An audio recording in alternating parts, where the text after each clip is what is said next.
Yo, what's going on around? I see y'all in there. We doing our normal mic check, you know what I'm saying? See what's going on. The king has arrived. King, make sure they can hear you. The levels is good. Addict, make sure they can hear you. The levels is good. Bayonets up. Everybody got their bayonets ready. Jonathan B said the chat must unite today. What's going on? Meds in the building, yo. UFC was crazy. No fans, but it was lit. I'm going to be honest with you guys, man. Probably about 10, 15 minutes in the podcast, I'm about to eat. Okay. Oh, it's all good. Solve with the... Oh! Yeah, now, question, yo. This shit is pissing me the fuck off. Hot mic. We on hot mic right now. We doing testing. Yeah, we testing right now. You lit. So I heard Solve. Yeah, it's all good. It's all good. Solve's in the building. All right, Gene said we all good to go. Yo, Dizzy said it's not time for you to talk, Cog. Just King. All right, cool. Y'all hear us? Diz, so the fireworks. I need some help real quick. I got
Mic check, mic check.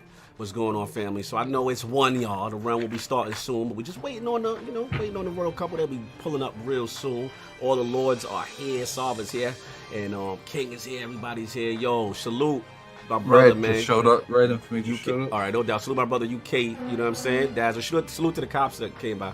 But salute to UK Dazzles, man. I know you just coming off that thing, man. We're glad to see you. So looks like Lady Red has pulled up. Everybody's pulling up, so we'll be here soon.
is hilarious right now. What is going on, people? Please make sure y'all hear us good and all that good stuff. And of course, salute to all the fine mothers in the realm today for holding us down. Happy Matriarchs Day and all that. And welcome to the Iron Lords Podcast and the LordsofGaming.net, episode number 157. And it's another glorious Sunday. We're back at the round table on the Lord's Day. I'm very excited about our special guests. And we've got the Xbox Series X gameplay reveal aftermath and the rumored PlayStation 5 June reveal to discuss. So we're going to get right into it. What's going on, Xbox? I see you, brother. I see you. I want to introduce two lords who have not only been an inspiration to the realm as content creators of color, but it's an absolute pleasure. Well, we lost. Oh, we lost one? He coming back, though. He coming back. But it's an absolute pleasure to chop it up with at every major gaming convention. Not only do these two consistently raise the bar for what it means to be gaming media, but they showcase a rare humility to never forget where they came from, stay professional, but always have fun. We need hip-hop for this intro. I need hip-hop come back for this intro. He got to get these bars. Where is hip-hop at? Red, hold me down, hold me down. I'll wait. I'll read the super chat until he comes back. Until my king comes back. Yes. Yeah. She's freestyle. Look at these bars right now. This is off the top. No beat. It's always a freestyle. Every interview I do is a freestyle. I never have anything pre-rendered. No doubt. But yeah, I appreciate y'all for real. I love y'all. Y'all for sure, my brothers. Salute. And we just waiting for hip hop to come he back. in. He back. He got to get these bars. All right. I stopped the intro for these bars. There you go, right there. All right. So like I said, not only do these two consistently raise the bar for what it means to be gaming media, but they showcase a rare humility to never forget where they came from, stay professional, but always have fun. Introducing first, one of gaming's first lady of the realm, the master Alienware geektress, fellow Destiny Warlock, who always keep her geek game tight. Oh. And introducing second, the Lord of Hip Hop, with the most recognizable belt in the game, my Logitech G, who stay on your Hot 97 every day. That's my word. She's Queens, get the money, long time, no cash. He was caught up in Brooklyn where the guns go blast. My royal fam, Lady Red Infamy, and Lord HipHopGamer. How's my bro and sis doing? That was dope. Let's get it. Let's get it, New York. Let's get it. Right there. How y'all doing, man? Long overdue. Oh, y'all blessed, man. Blessed. No doubt. Know? Salute. Pray for everyone. Stay home, stay safe. Let's get back to it when we get past this. That's what I'm saying. Man. We still gonna have some fun. Yo, shout out to Neo Mental $5 super chat. He said, "Stand up, New York's in the building."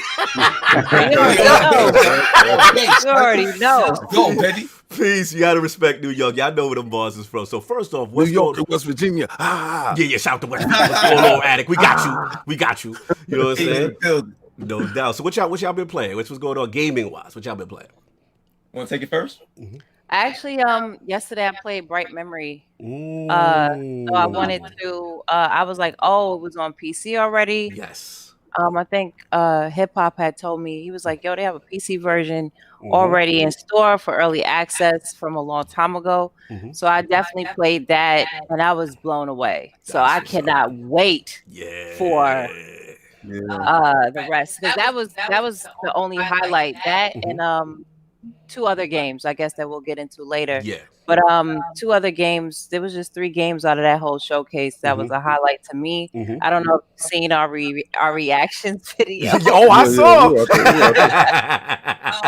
We will talk about that. So I had the. You echoing a little bit, Red. I don't know if if something's catching you. Oh, you wasn't echoing early, but now you was echoing. Okay. But you good. You good. But yeah, that's I'm still echoing. No, you good now. You good now. But yeah, I had to play that. Oh, I am echoing. And then I believe, is this still on? This is probably still on. What else have I been playing? I beat Borderlands 3 finally. Ooh. Salute. I wasn't that enthused. I saw the tweet. What else have I been playing? I recently played Shadow Warriors 2. I love Shadow Warriors. It's a slept-on game. And yeah, that's what I've been playing lately, just trying to catch up on that backlog. Y'all know I'm queen of the backlog. So, but yeah, that's about it. Yo, I've been rocking that Doom Eternal, son. I ended it. That joint is fire and like Game of the Year material, son. Doom I thought he was Eternal, about to fire. Final Fantasy VII Remake, Game of the Year material. For real. I ain't in that one yet, but that joint emotional, especially if you played it in 97 and you just like playing it now too as well. Crazy. So that joint's fire. I played Bright Memory as well. And so like that, I didn't beat it yet. I just played a little bit of it. That joint is dope. Yeah, I son. beat it. Like that joint is crazy. So that's dope. So I've been playing those. I've been playing a whole bunch of Dragon Ball Z Kakarot. I ended that too. Yo, that's I want that game so bad. Oh, it's like they took Dragon Ball Z Xenoverse. Yeah. And put steroids on it and drop them. That joke was fire. Yeah, so my boy had me gassed up this weekend. He said it was a free to play for Xbox, but it was Dragon Ball Z Fighters. I already got Dragon Ball Z Fighters. I was mad as hell. Yeah, son. So those are just a few games out of many that I'm playing as well. But yeah, I'm really, really blown away about what they did with Doom Eternal, bro. Like that engine is scary, son. It's really unbelievable. So yeah, check everything out I just said. But yeah.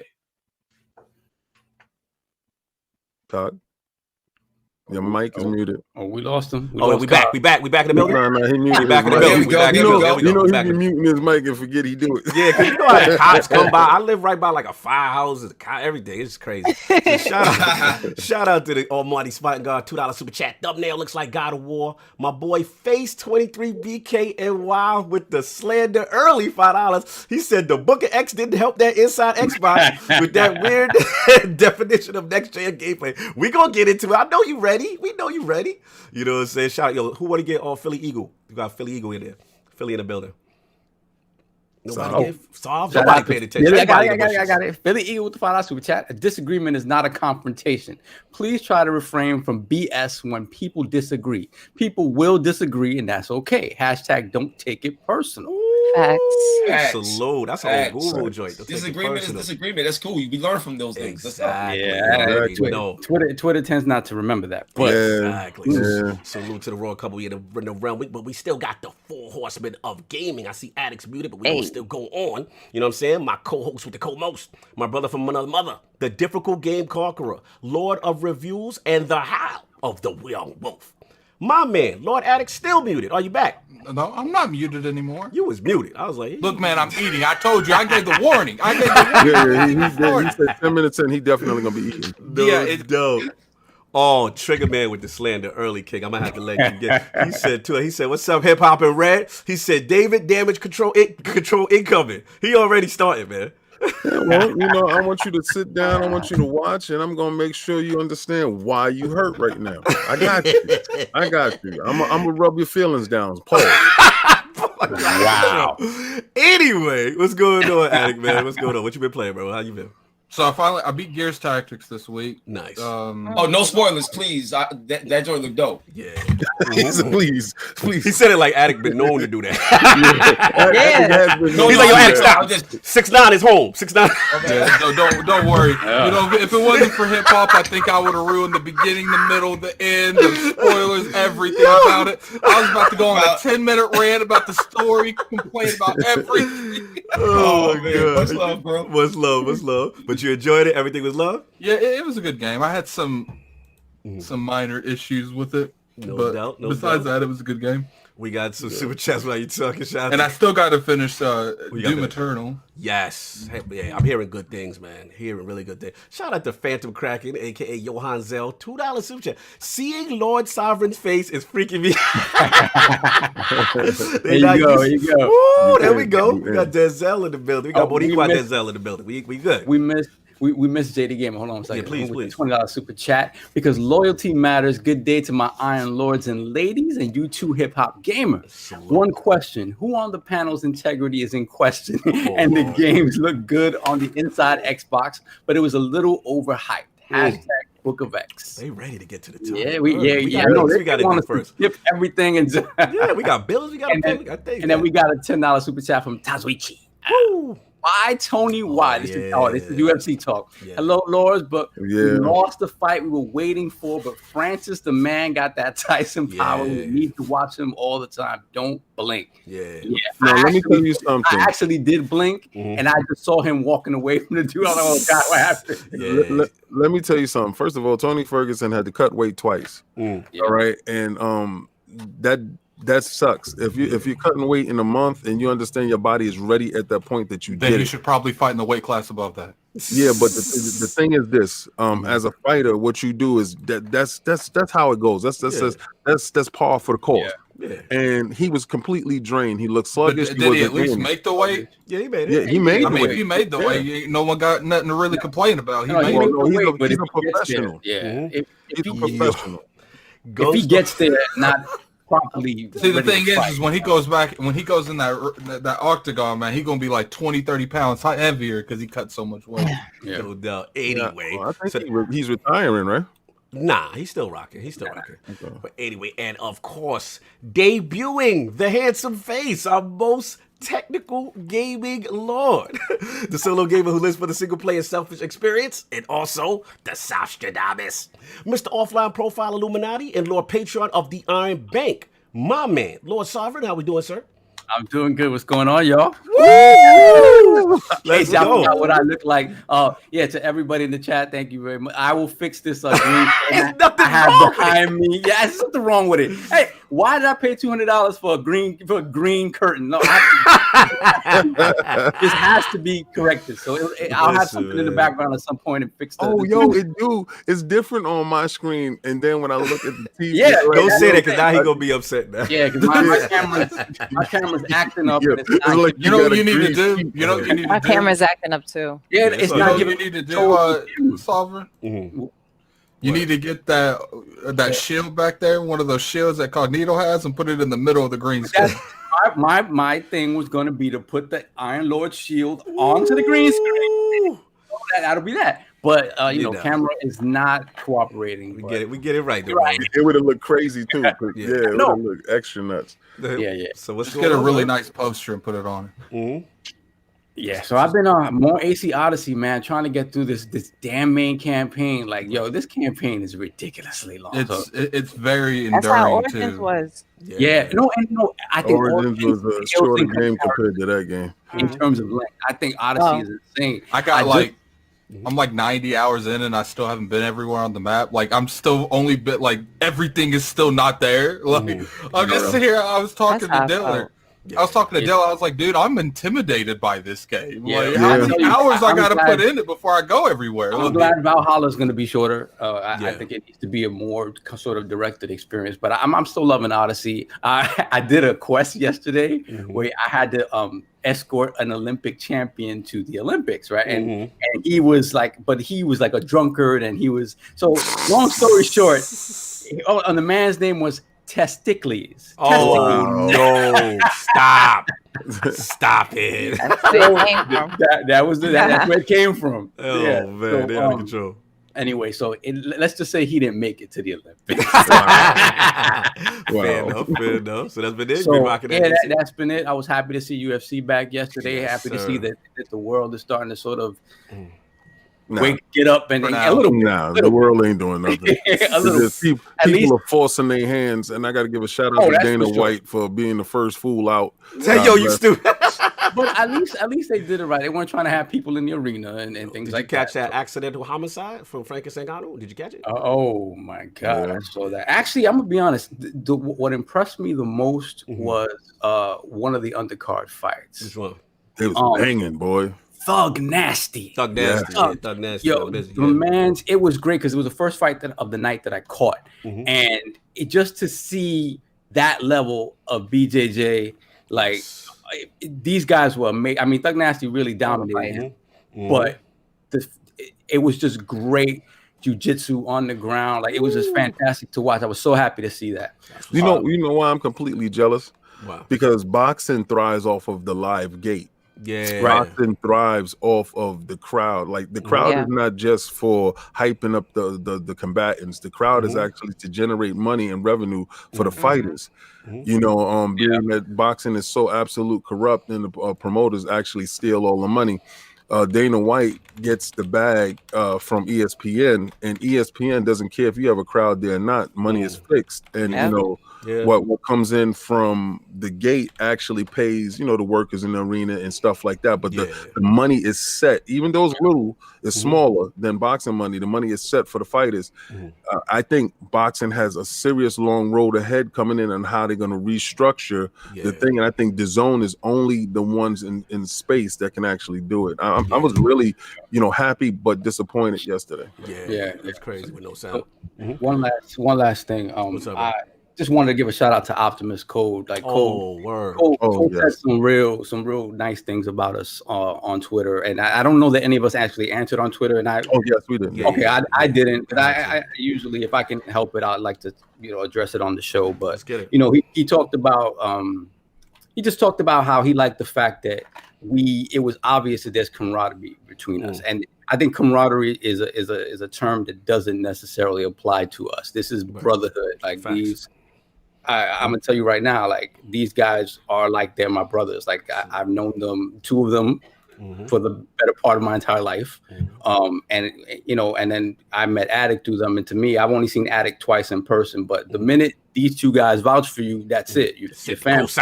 You know, like I said, like listen, when I was sick, King came at 4 a.m. to bring me medicine. So like that's love, that's brotherhood, and that's why this is. We could sit here, we could laugh, we could argue, we could yell at each other, and it is always. You know what's funny is people legitimately think me and you have beef. It's crazy, right?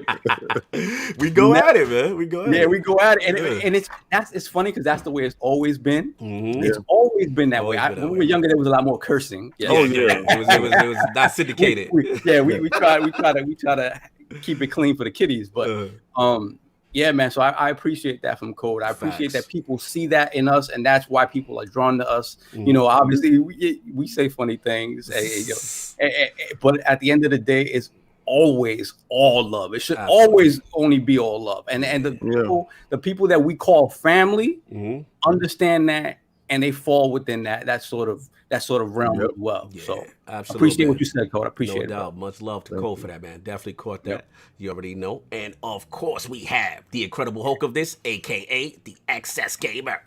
Ooh. The Lord of Combat Sports. King of the statues, who demands nothing less than that premium experience. It is the leader of the fraud alert movement. Beloved Lord King. How we doing, sir?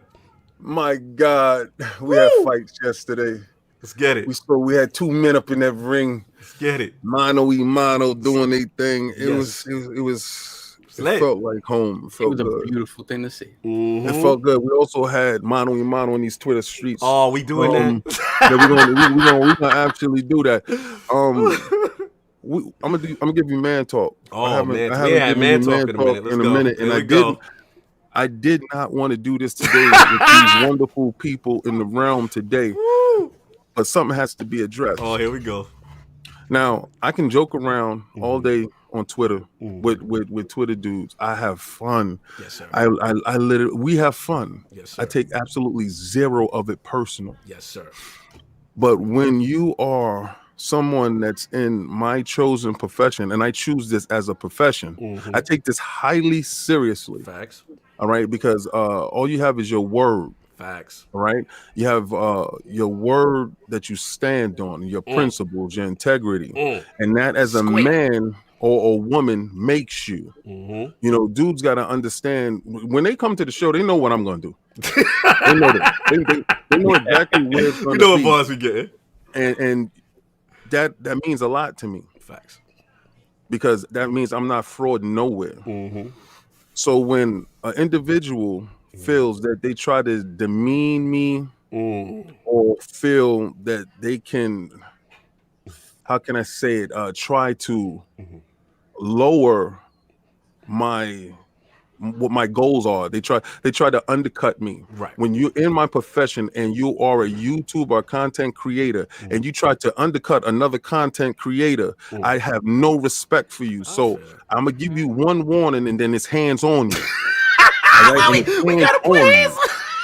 All right. So damn, and this is the difference between a YouTuber, a content creator, and a regular person that I deal with on Twitter, on any social media. Any social media, I know I put myself out there. So whatever they're gonna bring to me, I'm willing. Right. My skin is thick. I can take that and I'm having fun with it. Right. Take none of that stuff personal and have a good time. But when you are a content creator, there's consequences and repercussions for the things that you're going to do and say. And we in this realm do not play those games in these streets. Woo, we outside. We are outside. So let me tell you something. Unless you want to see me in traffic, don't say a word. Oh, man. And that's man talk. Man talk. Now, man talk has arrived. Continue, sir. Now, what I was playing this week. Yes, what we playing? Let's get to the game. What I was playing this week. Let's get to the game. All right, cool. I was playing DayZ. Streets of Rage, definitely. I beat Streets of Rage. Yeah, I beat Streets of Rage too. I cut you off now. Son. Did you beat that by yourself?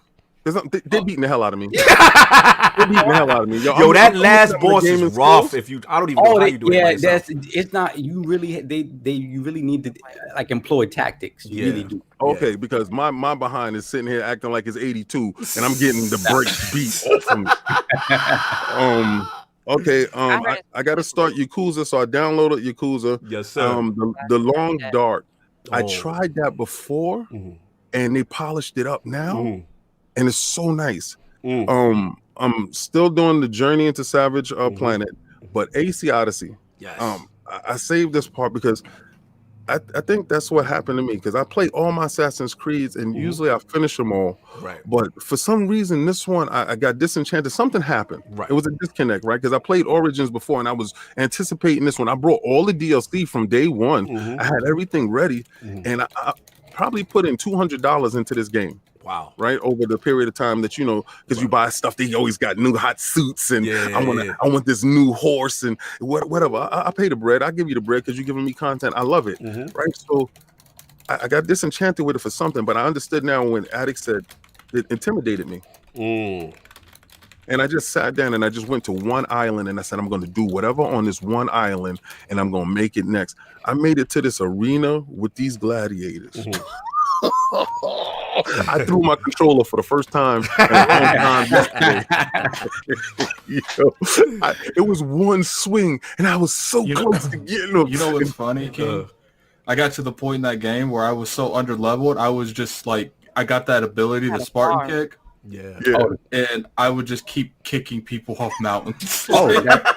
I put up a clip of that actually just yesterday. There was I would sit there every time I start losing a match. I'm like, all right, let's see how you do on top of this mountain. Like, You're savage. You already know. Yo, we gotta get the super chat solved. We missed a few. If you want to catch up real quick. Give me one. Okay, we gotta go back all the way to Stitch. Yeah, Stitch. Shout out to Stitch with the $2 super chat. Some slander is coming from me, but I'm saving it. Okay, no we doubt. know it's coming. Then we have Phantom Kraken, Joe Hanzel with the $2 super chat. How come ILP team has better webcams than Inside Xbox? Oh, come on now. I can't even front. I can't even. Why we doing my man Greeny like that? Come on, man. The green scheme game was not the best. Nah, they were dead ass wrong, yo. Yeah, it was shout out to Matt Booty though. Shout out to Matt Booty. That booty camera was lit. The Boston camera was lit. Yes. The refrigerator line was funny. I like that. Yeah, that joke was fire. Actually, I like that. But Aaron Greenberg himself, I'm like, nah. I got mad, bro. He got extra money. You got that Connect camera. No, we got another one. Then we have Connect cameras. Connect cam. Then we have Eagles Fan 76 with a $5 super chat, and this is directed at Hip Hop. Hip Hop, you took an L on the remastering engine. What was the cost-cutting save, do you think? I believe someone trustworthy told you that someone trustworthy told you that they put that out. So, I mean, you want to address that later when we talk PlayStation? No. We do that now. All the info is not out yet. Okay. What we do now is, so let me ask you a question. First of all, there's been no reveal, no game, no system, no nothing shown. Because something is not said doesn't mean it's not happening. Doesn't mean it's not there. Just because something is not said. You understand what I'm saying? Facts. For example, if you want to like really get like deep into it, I don't want to take too much away from the way y'all had your intro set up. But here's what I'll say: when you look at the first time they mentioned backwards compatibility during Mark Sony's talk, everybody the next day said, "Oh, it can only play 100 games backwards compatible." That's what everybody thought. Then an update comes out. No, you can play them all. It's just that they're trying to test them on the PS5 mode. Right. What does that tell you? Now, the third thing is you have the PS5 mode that it runs in. Then you have a PS4 Pro mode that it runs in. Then you have a PS4 mode that it runs in.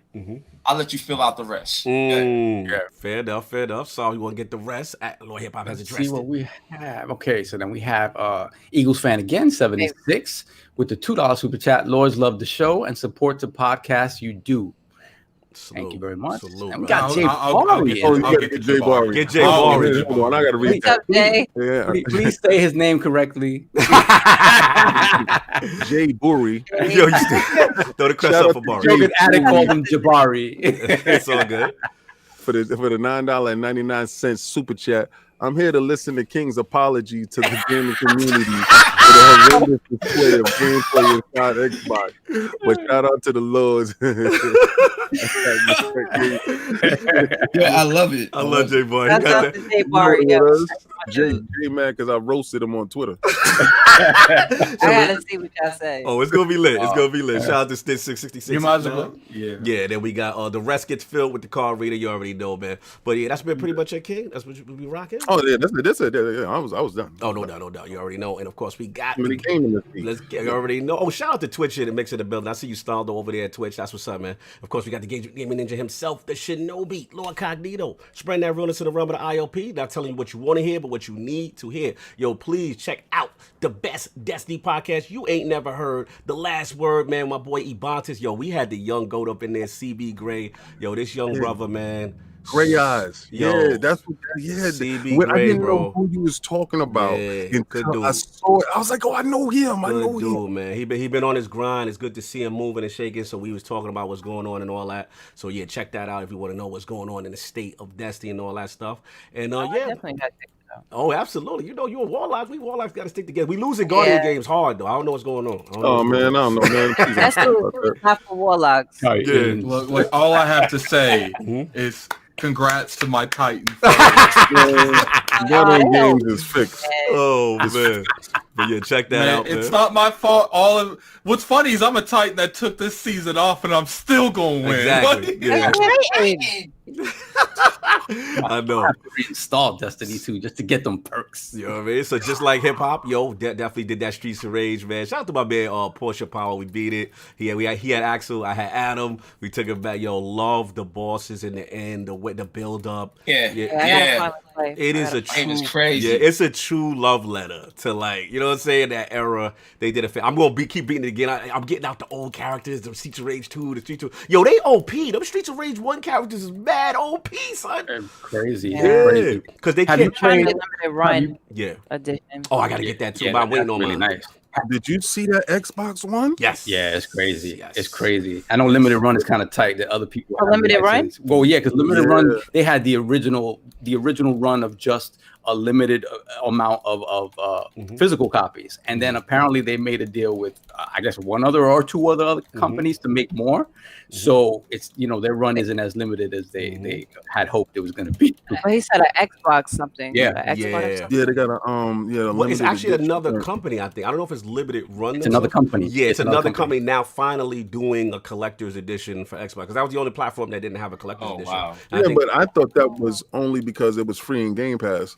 So I thought they would be letting other people get the shout out and get it. Oh, hold on, y'all. We got to throw it up right quick. Yo, thank you, brother. Harlem Night, 116th Street. What's going on, Curry? $50 super chat. Nice. Thank you, brother. Really, say something. Say something to the people when you throw it up, man. That was New York stand up. That was New York. That was I already know that's 116th Street right there. That's 116th Street, baby. I went to Manhattan Center, so I know where that's at. I know that's where I was running around at. Yeah, that's where we had the center at. And whenever I had beef, I just called King up. They pull up.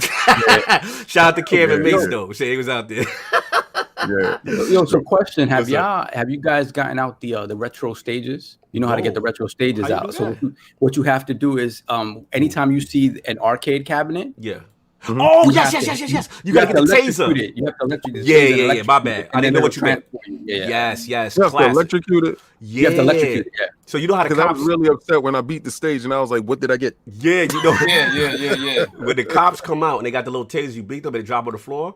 Usually, whenever a taser drop, that means there's an arcade bare knuckle unit somewhere on the stage. And you take that joint and then you tase the A card, and then it transports you back to like Streets of Rage 1, Streets of Rage 2, and you do a retro stage with the new dudes. It's fire, man. Yeah. Did you know the names of the police officers? That's crazy. Yeah. Did I read the names of what? Did you read the names of the police officers? Oh yeah, they hilarious. They shake like I was like that dude right there. Yeah, Barney and all that. But yeah, man, that's been pretty much it for me. Been doing that and all that good stuff. But we got to get into the bills right quick. You know what I'm saying? We didn't do it last week, so let's try to speed it up. We know we got a big show, but we got to give it back to the community. You know what I'm saying? We got to give it back to the community. So Lord Sov, what's going on, brother? Let's go with it. Give a big shout out to our Patreon subscribers, and then we'll get into our YouTube subscribers. Yes, sir. So I'm gonna run through this real quick. Shout out, of course, to our forever patron, Lord Corey Lydick. In our hearts forever, brother. Lord Whiskey, thank you so much. Sleep in peace, brother. It was his birthday too, a couple days ago. Yeah. Sleep in peace, brother. Yeah. Then we have Lord Slow-Mo Backslap. Thank you, my brother. And then we have Lord HB33. Yes, sir. Thank you so much. Lord Novocaine. Thank you for the support. Lord Luke Lore, aka is that Insipid Ghost? That's the Insipid one. Shout out to Xbox Expansion Pass. Salute. Shout out to Meds acting like he gonna win something again. Look at him thirsty in the chat, try to win something. Go ahead, continue. Yeah, man. You should be receiving your stuff hopefully soon. Teespring has not been cooperating. No. Shout out to Mostly Martinez. Thank you for the salute. Brother. He bought one of the crowns. He put it up in his profile. Yeah, put it up. Yeah. Salute, Mostly Martinez. Crispy. Yes. And of course, we have Lord J Meds. Yo, Taza, what you? How you gonna be like, yeah, Sov reading this, not Cog? Yeah, that's messed up, man. Go ahead. Then we have a shout out to Lord Fastback 6768. Ow! Fastback, Texas. And of course, the biggest Switch fan in the business, Lord Stitch 6669. We ain't got no Switch topics. I'm still giving you that coming in hot. Coming in hot. Still getting that emoji. Go ahead, continue. Then we have Lord Vagabundo. Thank you so much. That's my destiny, bro. Of course, one of the coolest brothers in all of the realm, Lord Gaming Forte. Salute. My dude. And we have Lords of Gaming's own Lord Undead. Shout out to that Gaming Perspective podcast. They had one of the dudes from Ubisoft yesterday. It was lit. And we have hold on. J-Dub with the slander. Here we go with Kratos. Shout out with the Kratos. 2,000 chat. Microsoft excuses are in the bushes. We didn't even get to the topic. You already shooting your Sony gun early. I see you, J-Dub. I'm glad you're here, Jay. Stick around. I'm gonna rub your feelings off the ledge too, Paul. Jay just pops in here to get his bars off. Get his bars off, and then he leave. Go ahead, man. Shout out to Lord Lynchman for the support. Thank you, my brother. No doubt. And we have Lord Eliot Shlomovich. Thank you, sir. The lawyer. What's going on? And we have Lord Seafood Poetic X Initiative. Yo, those are bars in that name. That boy got every syllable in his character. Continue. And we have Lord QX7 Masters. Followed by the wall of Bill himself. Oh, Lord great one, man. Salute to the Cognition Team VR. Xbox, salute. We have our Lord that is definitely from not overseas, Lord Sammy Prescott. Prescott, what up? Then the king of the chancletas, Lord Brat himself. Lord Brat, yeah. You know he went to slanders. What's up? And our the first patron ever, Lord Michael Lugo, aka Monkey Punch. It was his birthday this week too. Salute, happy birthday! Oh, shout out, happy birthday, my brother. Birthday. And we have the king of the stream team and the round table, Lord Snaldo. Snaldo PD in there. I see you in the Twitch chat. Salute. And of course, we have family from the cradle to the grave, Lord Co-Bearer himself, Loaded Pixels. Co-Bearer, that's what's up. And we have Lord Dazuichi. Thank you so much, my brother. Always slandering me. Continue. Then we had Lord CDFS Lurk 2 Cole. Oh, Cat Daddy Al. What's up? Daddy. Cat Daddy Al. Then we have Lord Jameson himself, Jaime Pereira. Salute. No doubt. And of course, definitely our brother from overseas, Lord Death Singer. Thank you. Lord Death Singer up in the building, always in our chat. Yo, shout out to Snaldo from Twitch. He says on the restream, he said the master platform. Look at y'all. Continue. The master platform. I see you. All right. So that's it for our Patreon subscribers. Thank you again, all you guys, for your support. It really means a lot. Everything, and this is a shout out to all of our subscribers. Facts. Everything that you guys give to us goes right back into the podcast. Facts, that's how I was able to get my lovely green screen that we ain't doing nothing with, and we got cameras that we still working on. All right, so let's get into our YouTube subscribers. Yeah, these cameras are acting funky right now. Shout out to Lord Philly Eagle. Thank you so much. Salute, brother. Thank you, Philly. Then we have the blue one. Thank you, my brother. Not the red one. Not the red one. The blue. You know what side he on. You know what flag he got. Then we got. Continue. Then we have Lord Sleepy Goblin 2D. Ow. Thank you so much. Salute. One of my favorite names in the business. Night Music. Night Music. NYT. Just like NYT. Yeah, I hear that too. When you I hear what I hear. I see it. Yeah, that's what I see. Every time. That's what I do. And then we have a Gamer by Choice. Thank you so much. That's right, by choice. One of our Lord. Nobody gonna tell him he's by choice. Continue. You ain't gonna move him off his square. Yeah, you don't want to force him to do anything. Continue. And we have Lord Stitch 6669. Thank you for the double dip, my brother. What's up? Welcome to the realm. We have Lord Jonathan B. Thank you so much. Funniest dude in the chat, man. That's my guy. For sure. Salute. Pixelbit G. Thank Salute. you for the support. Another Lord that double dips. Thank you so much, Lord Gaming Forte. All right, you already know. And we have Lord Snaldo. Thank you so much for the double support, my brother. No doubt. For setting on mix, I see you, brother. Continue. Then we have Lord Restored Hades. Salute. Thank you so much. Lord Tempest Sun. Yes. Lord of Empires, Lord Death Singer. Thank you so much. Salute. Lord Old School himself, School's Tech Talk. Old School Tech Talk, bro. He does it. He does that. Combat Talk Brethren, Eternal Shaddai. Thank you so much. What's up? I see you in the chat. He threw the crest up. I threw the crest up for Shaddai. That's my guy, man. Salute, man. Lord Smitty Smith. Thank you so much. The Book of X is coming soon. We got you, bro. We got you. We working on the emojis, all that. We got you. All that. No, we got you. Trust me. Book of X. And we have Lord Cat Daddy. Thank you so much again for the double support. Salute. And we got Lord JD Gamer. Yes, sir. Yes, sir. Of course. JD. Another king of Lords of Gaming.net, Lord Dizzy. Thank you so much, my brother. Meds, you missed the fight talk. We did it already. Continue. Then we got Bed-Stuy's Finest. Thank you so much. Salute. Brooklyn Stuyvesant, the loudest one. What we got? And Captain America himself, Lord Double Barrel Gaming. Oh, man. Lord Boom. Salute. Boom. Thank you family. so much. Respect, bro. We got 281 Dean. Thank you so much. Yes, sir. This is your first most important. Thank you. Hold on. Let me grab that. $20 super chat. Corey Hale. Shout out to the Lords and the panel for your webcams not needing any clarity. Come on, man. We gotta stop slandering Xbox webcams. There you go, man. There you go. Listen. You better make sure it's No. pristine when you get outside, baby. Out here. They did it to themselves. See, they could go for the cameras, but they can't go for those games. Keep talking. Man. Let's get it. Games. Oh, we gonna get to it, Red. Hold it, Red. We gonna get to it. Oh, So then we got Lord Kid Smooth. Thank you, my brother. Oh, salute, kid. Lord Jameson. Thank you once again for the Yes, double sir. dip. Lord Doran Edwards. That's new. That's new. First month in there. Thank you so Salute. much. Welcome to Another the new realm. one, Lord Stormwalker 4. Welcome to Thank the you realm. so much. Salute. Then Thank we you, have brother. One Bad Mother, another first time. Salute. He's a good dude. Salute. Yeah, we got Lord Hollow. Thank you so much for the Hollow support. the dinner nine. What's going Yeah, on? then we have Lord.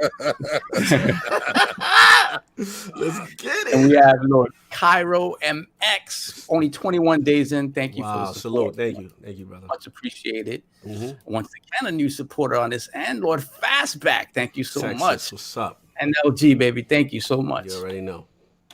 Another one of LordsofGaming.net's finest, Lord Gene S. Thank you so much for the support, my brother. No doubt. Lord Alec, 14 days in. Another Salute. brand, A lot of brand new Thank supporters. you. Thank you. Thank you. Then Eliad Shlomovich, thank you for the double dip, my brother. And of course, we have Lord Mostly Martinez. Thank you once again, all of you guys, for the support. I'm gonna tell you guys right now, every single month, the names are increasing, the amount of names. We're gonna have to try to figure something out. Yeah, it's getting crazy now. In terms of scrolling the names and getting everybody their shout out, because saying them all at once. We're gonna work with graphic. I was speaking to him on that. We're gonna try to get like a scroller. But again, that's a great problem to have, I guess. You know, and we thank all of you guys for all the support. Remember when it was like 3 or 4? We were so happy. Repping around, baby. You would do a Cognito intro for each. I was giving them life stories behind the music with them. Let's go. So let's get into these giveaways real quick. We got our $10 gift card giveaway. Let's give it back. Yeah. You ain't doing the yeah. Oh, my bad. We give it back. To the community. Drum roll. And the $10 gift card goes to Lord QX7 Master. Oh, QX7, salute, bro. You already know. Hit SovILP, get that. You know what I'm saying? For sure. Y'all better grease his palms. You know how he is. Take care of the Iron Bank. Rain and shine. The Iron Bank is open for business. They already saying you rigged. They said you rigged, so I'm rigging it. Like Guardian game. Let's go. Who's the next? What we got? All right. Our $20 gift card goes to Lord Mostly Martinez. Oh. He just paid for his hat. That hat you got, you just pay. See what happens when you give it back to bro? You want a refund on that? Yeah. But didn't he lose his hat and then? No. He just copped. He copped. It did. No, but I think he lost his hat in the mall. Oh, I didn't know. He just copped a new hat. Oh, I didn't know. And he was like, it was legit. The Lord's work in mysterious ways. Continue. They said impeach you. They said impeach you. They said impeach off. Continue. Hustle and motivate. What's going on, bro? All right, then. And finally, last but not least, our Teespring giveaway. Let's go. Who want that drip? You want that guap. That crest up. All right. And the winner of our Teespring giveaway is... Who get it?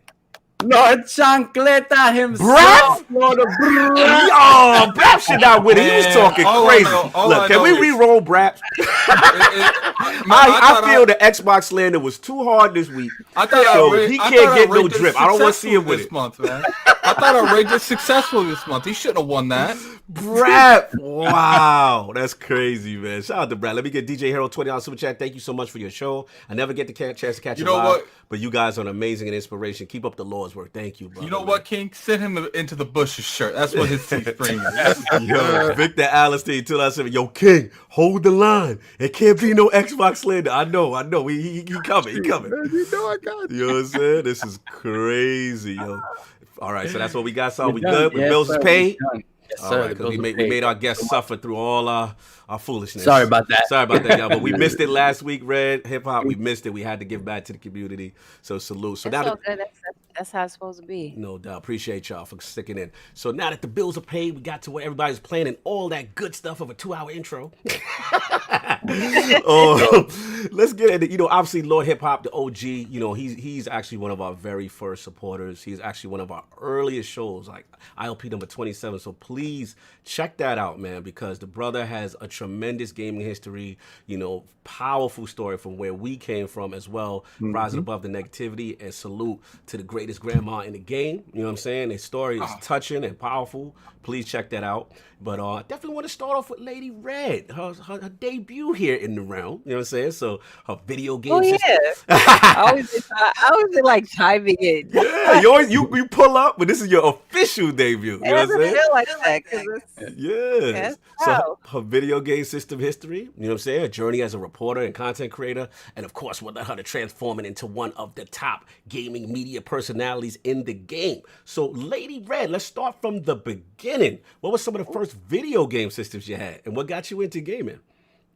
what got me into gaming was my parents. That's what got me into gaming. As far as like the first system that I ever played, before like traditional gaming consoles, I had to really think back. I was like, wow, really the first gaming console I had as like a toddler was the Socrates. I don't know if y'all remember Socrates, the gaming learning system. Yeah.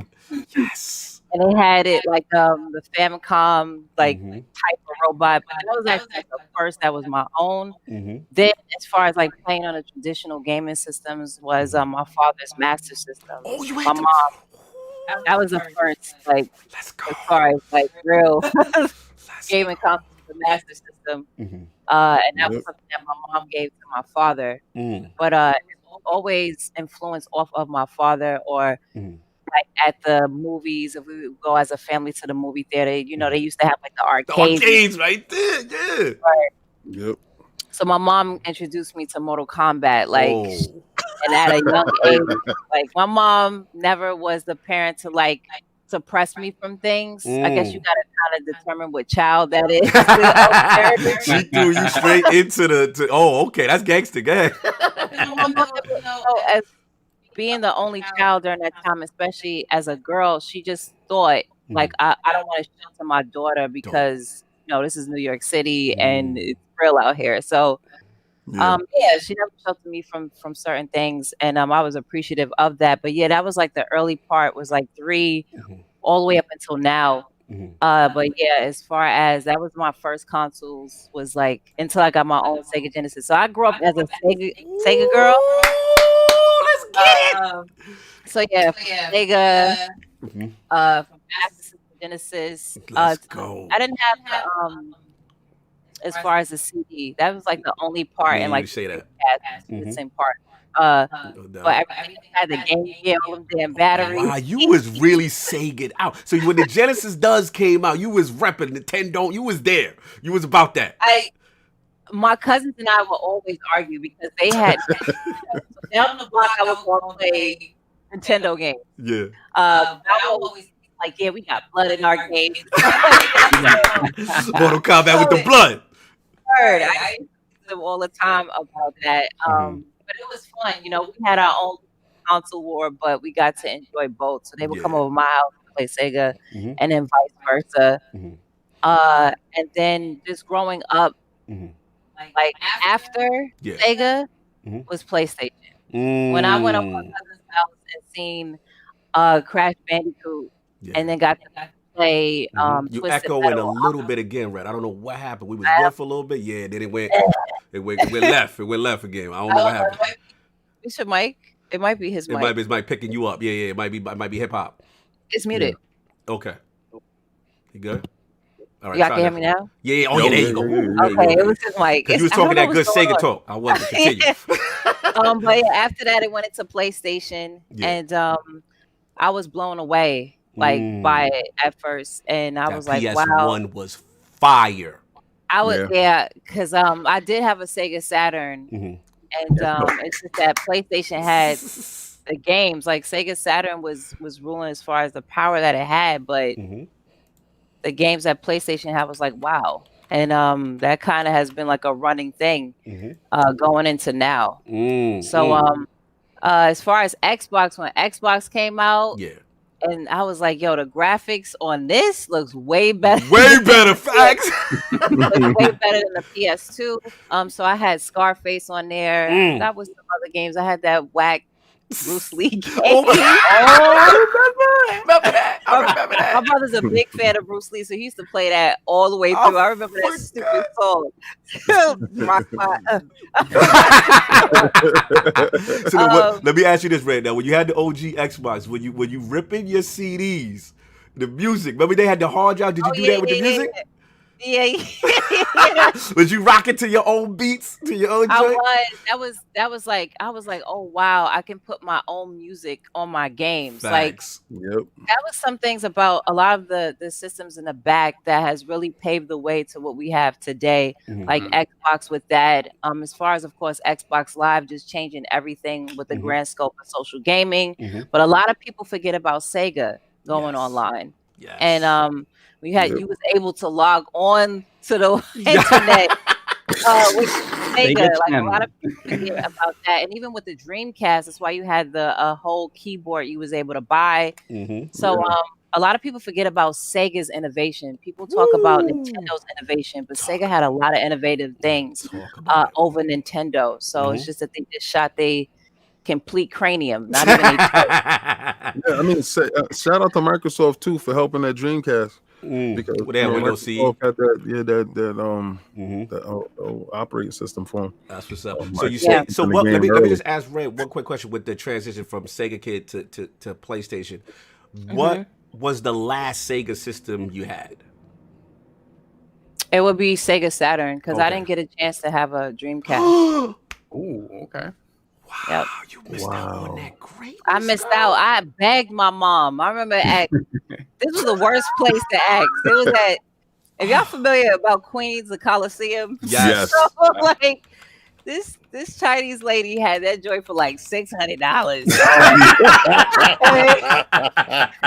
My mother was like, I guess she was say, I know you goddamn lie. But they tried, it was too much. This was the wrong place to ask for a game. Oh man! Shout out to the Coliseum. We took many a trip down there to get imported games when our regular spots didn't have them. We were on that train real early to pick up them. Real. What was it? We used to go to Hoyt. We used to go to Hoyt Street, Brooklyn. We used to go to Bazaar down there. We used to buy hip hop. Like Brooklyn know these spots. I mean, hip hop know these spots. We about to talk. Yeah, and of course, J&L and Penguin. J&L all the way over there, right across from the Albee Square. J&L, you know what I'm saying? there. And then they had the other. They had the other. J&L still there? Yeah, they moved though. They're not there. They moved. You're talking about when they move across the street, right?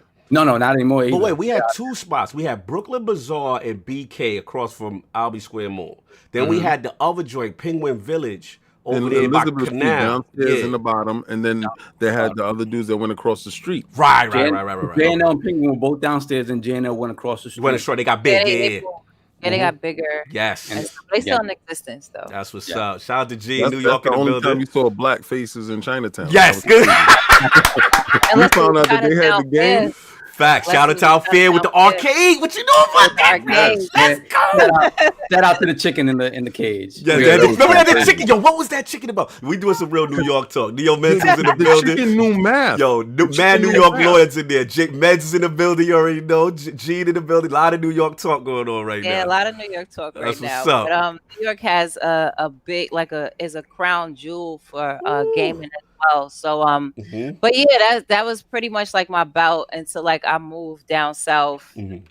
And gaming was really important during that time because I didn't want to be down there. Like moving from New York was a huge culture shock. So with my brother and I, like gaming was very important, and it made us bond even more. We was gonna bond regardless. I always wanted a little brother, and I got it. So, and I got more little brothers after that. But yeah, as far as gaming has like, as far as competitive wise, really thickened my skin, regardless of being the only girl around all boy cousins.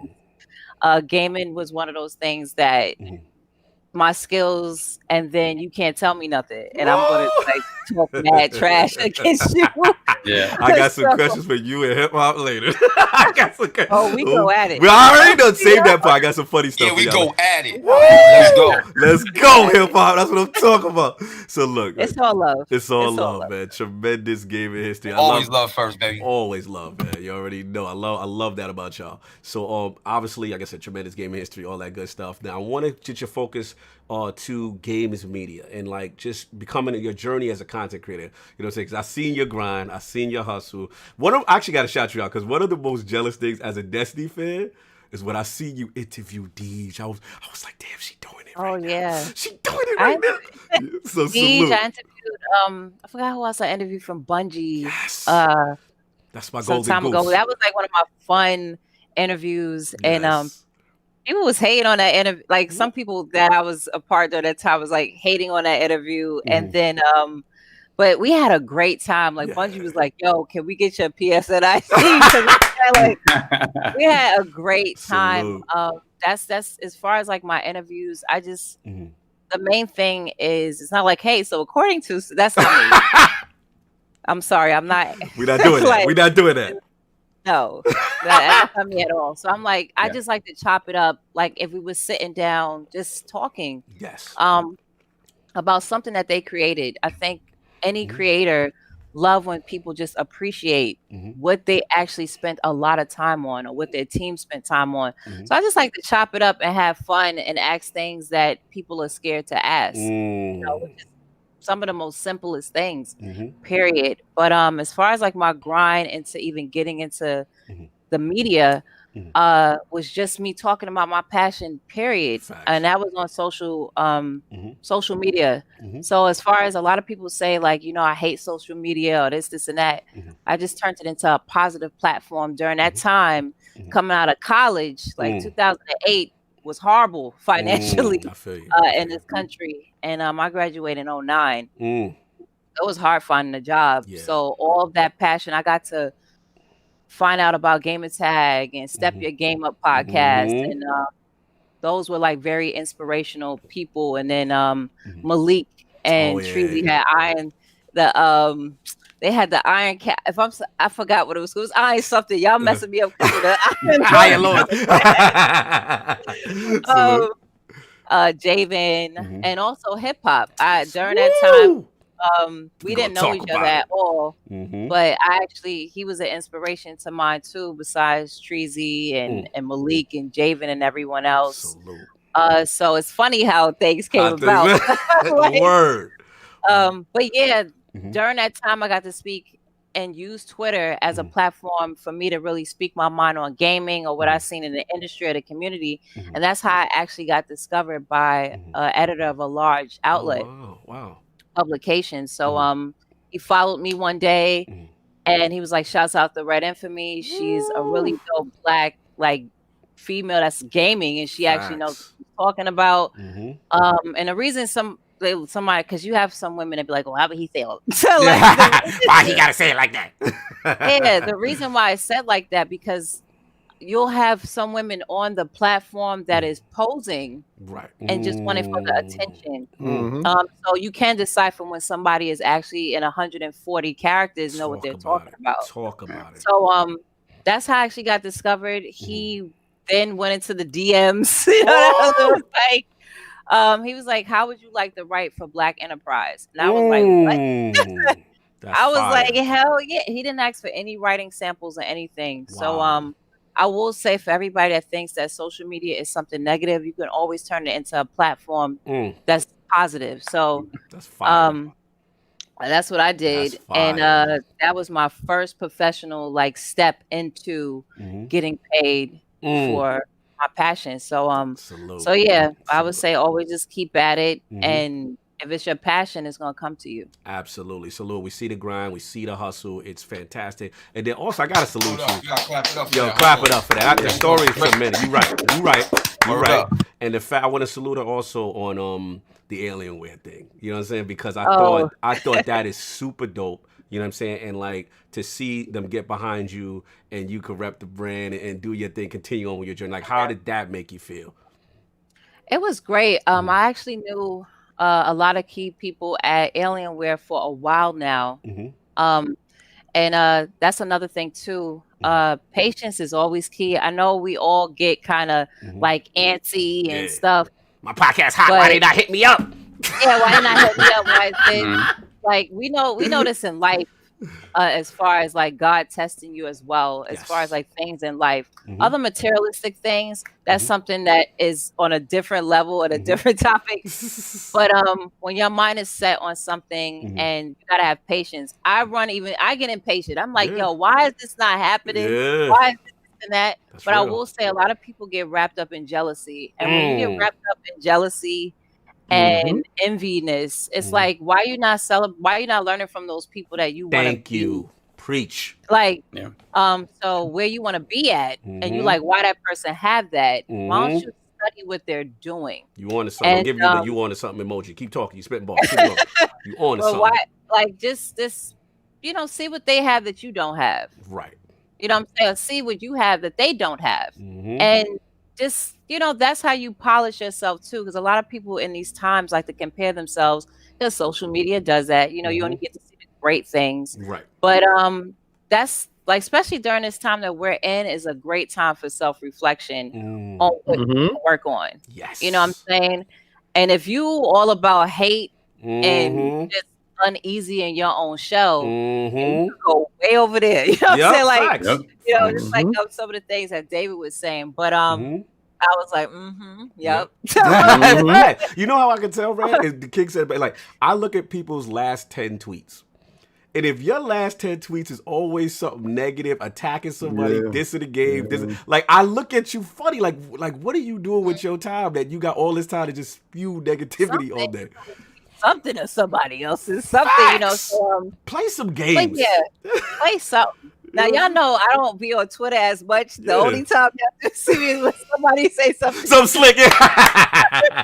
Salute. I'm working on it. You're working on it, though. You're working on it.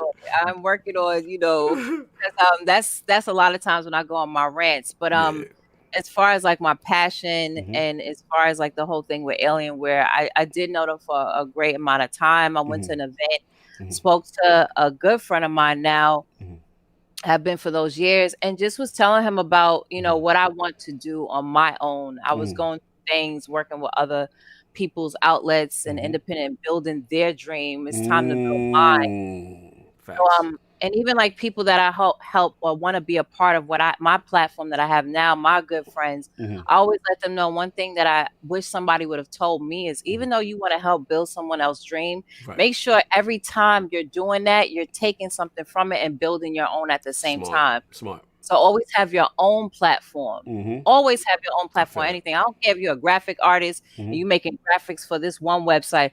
Build your own website. Have your own T-shirts. Have your own cups. Have your own thing. Funny you said that. We just talked about that with Fabe last week. Yeah, you have something at the same time, because all your energy is now going to be poured into that one person that's ciphering off of you. So even if you're getting paid for it, they're still ciphering your time. So you want to still have something. I wish somebody would have told me that, because I would have had a platform of my own a long time ago. But it's all good. Timing is everything. But always keep those relationships no matter what. Just because somebody didn't give you a yes that one day, still keep that relationship. You never know down the line when they might have something open, or when you can present something to them too. To make it a yes, like, okay. So it was all timing, and Alienware, like the people there that I know, makes it feel right. You know what I'm saying? So they're mad cool. I appreciate it. I also want to give a big shout out. She's like a big sister to me. Cherie from Laptop Magazine. Salute. Like a big shout out. And Cherie Smith, just so y'all know the whole government. You put the government out there. Let's go. She's the first Black editor-in-chief of a tech large outlet, laptop magazine. .com. So big shout out to her. But yeah, like, I would just say, always keep those relationships. I spoke to a couple of people because people have been asking me like, yo, about the Alienware stuff. And it's cool. But I always tell people, just keep your relationships, know what you want to do for that, or anything else all these other companies might have, no matter how small. I don't have big exuberant numbers. And me and hip hop go back and forth sometimes because over the discussion of leverage. Like, there's nowadays, it's so sad that a lot of companies just want to see numbers and not talk about it. And I'm like, quality over numbers, because quality give you a larger reach than just numbers. Numbers is always there, but that doesn't mean there's quality. So that doesn't mean there's going to be a real retention or repetitiveness of reach, because it's just numbers. So that's something that these companies really have to pay attention to. They have to pay attention. I hate to cut you because you're spitting so many bars right now. The thing about it's a struggle, right? Because it's like, if you're putting out quality and you want to get recognized for the quality, but again, I feel like a lot of companies, if they want to partner you or do stuff with you, it's a strictly numbers game. And until you hit a certain threshold of followers or what have you, then they want to deal with you. We were told that. Yeah, it's we was told that to our face. Yeah, that until we hit a certain number, certain things won't be afforded to us. Like that magic number is always 10,000. The magic number that these companies say is always 10,000. And I remember I forgot it was somebody I had to check on that. And I was like, okay, so if somebody has 10,000 subscribers, and if you look at any of their videos, I bet you they're not getting close, because there's always a ratio. That's how I see if somebody's really with what they're pumping out. So if you have 10,000 subscribers and your one video is only 2,000, that's not a good ratio. That means a lot of those subscribers is either not real or it's just that you had them a long time ago and those accounts might not even be active anymore. Facts. So it's just there. So you just want me to have a placeholder, and you see now the reach wasn't there at all. But if I have 2,000, 3,000 organic subscribers, when I actually say what I say, it went out and disseminated to half of that. That's a great ratio. Yep. So it disseminated. It was a higher reach than somebody that has 10,000 and they only reach 1,000 of those people. I'm like, so y'all don't understand your own analytics? Yep. And again, you could tell a lot of them don't listen to the content because if it's a bigger content creator, that's good and all, but have you actually listened to it? Because I do agree, I do feel quality should at least raise the stakes of that content creator to at least be in the discussion. And you spitting bars, right? You on to something. Or to be a part of someone's growth. Like that's a great story that, I was a part of this person's growth. I was a part of taking them to that next level because they needed that. That actually makes your company very genuine. So and it's like I always tell Cognito, of like the sad part is, the people in the middle and at the bottom of the totem pole, like they need, the review copies, the coverage from the higher ups to get to that middle ground where they're at serious. And you can't get that because you're not in that middle ground. It's just like applying for a job. Yes. So how the hell am I gonna get the experience if I don't get the experience? But you see, that's my outrage with what's happening in E3 right now, and it seems like they're trying to ostracize and control who the information will be given to and who will be able to put out said information. So just the same way we broke down one door to get to one space, it seems like they put that brick wall right in front of us and we got to climb that brick wall. But trust and believe, we will get through that brick wall just the same way we did the first one. No doubt. So, no doubt. Can I say something on this? Yeah, please. If y'all don't mind? No, please. You're about to come up next. You go ahead. All right.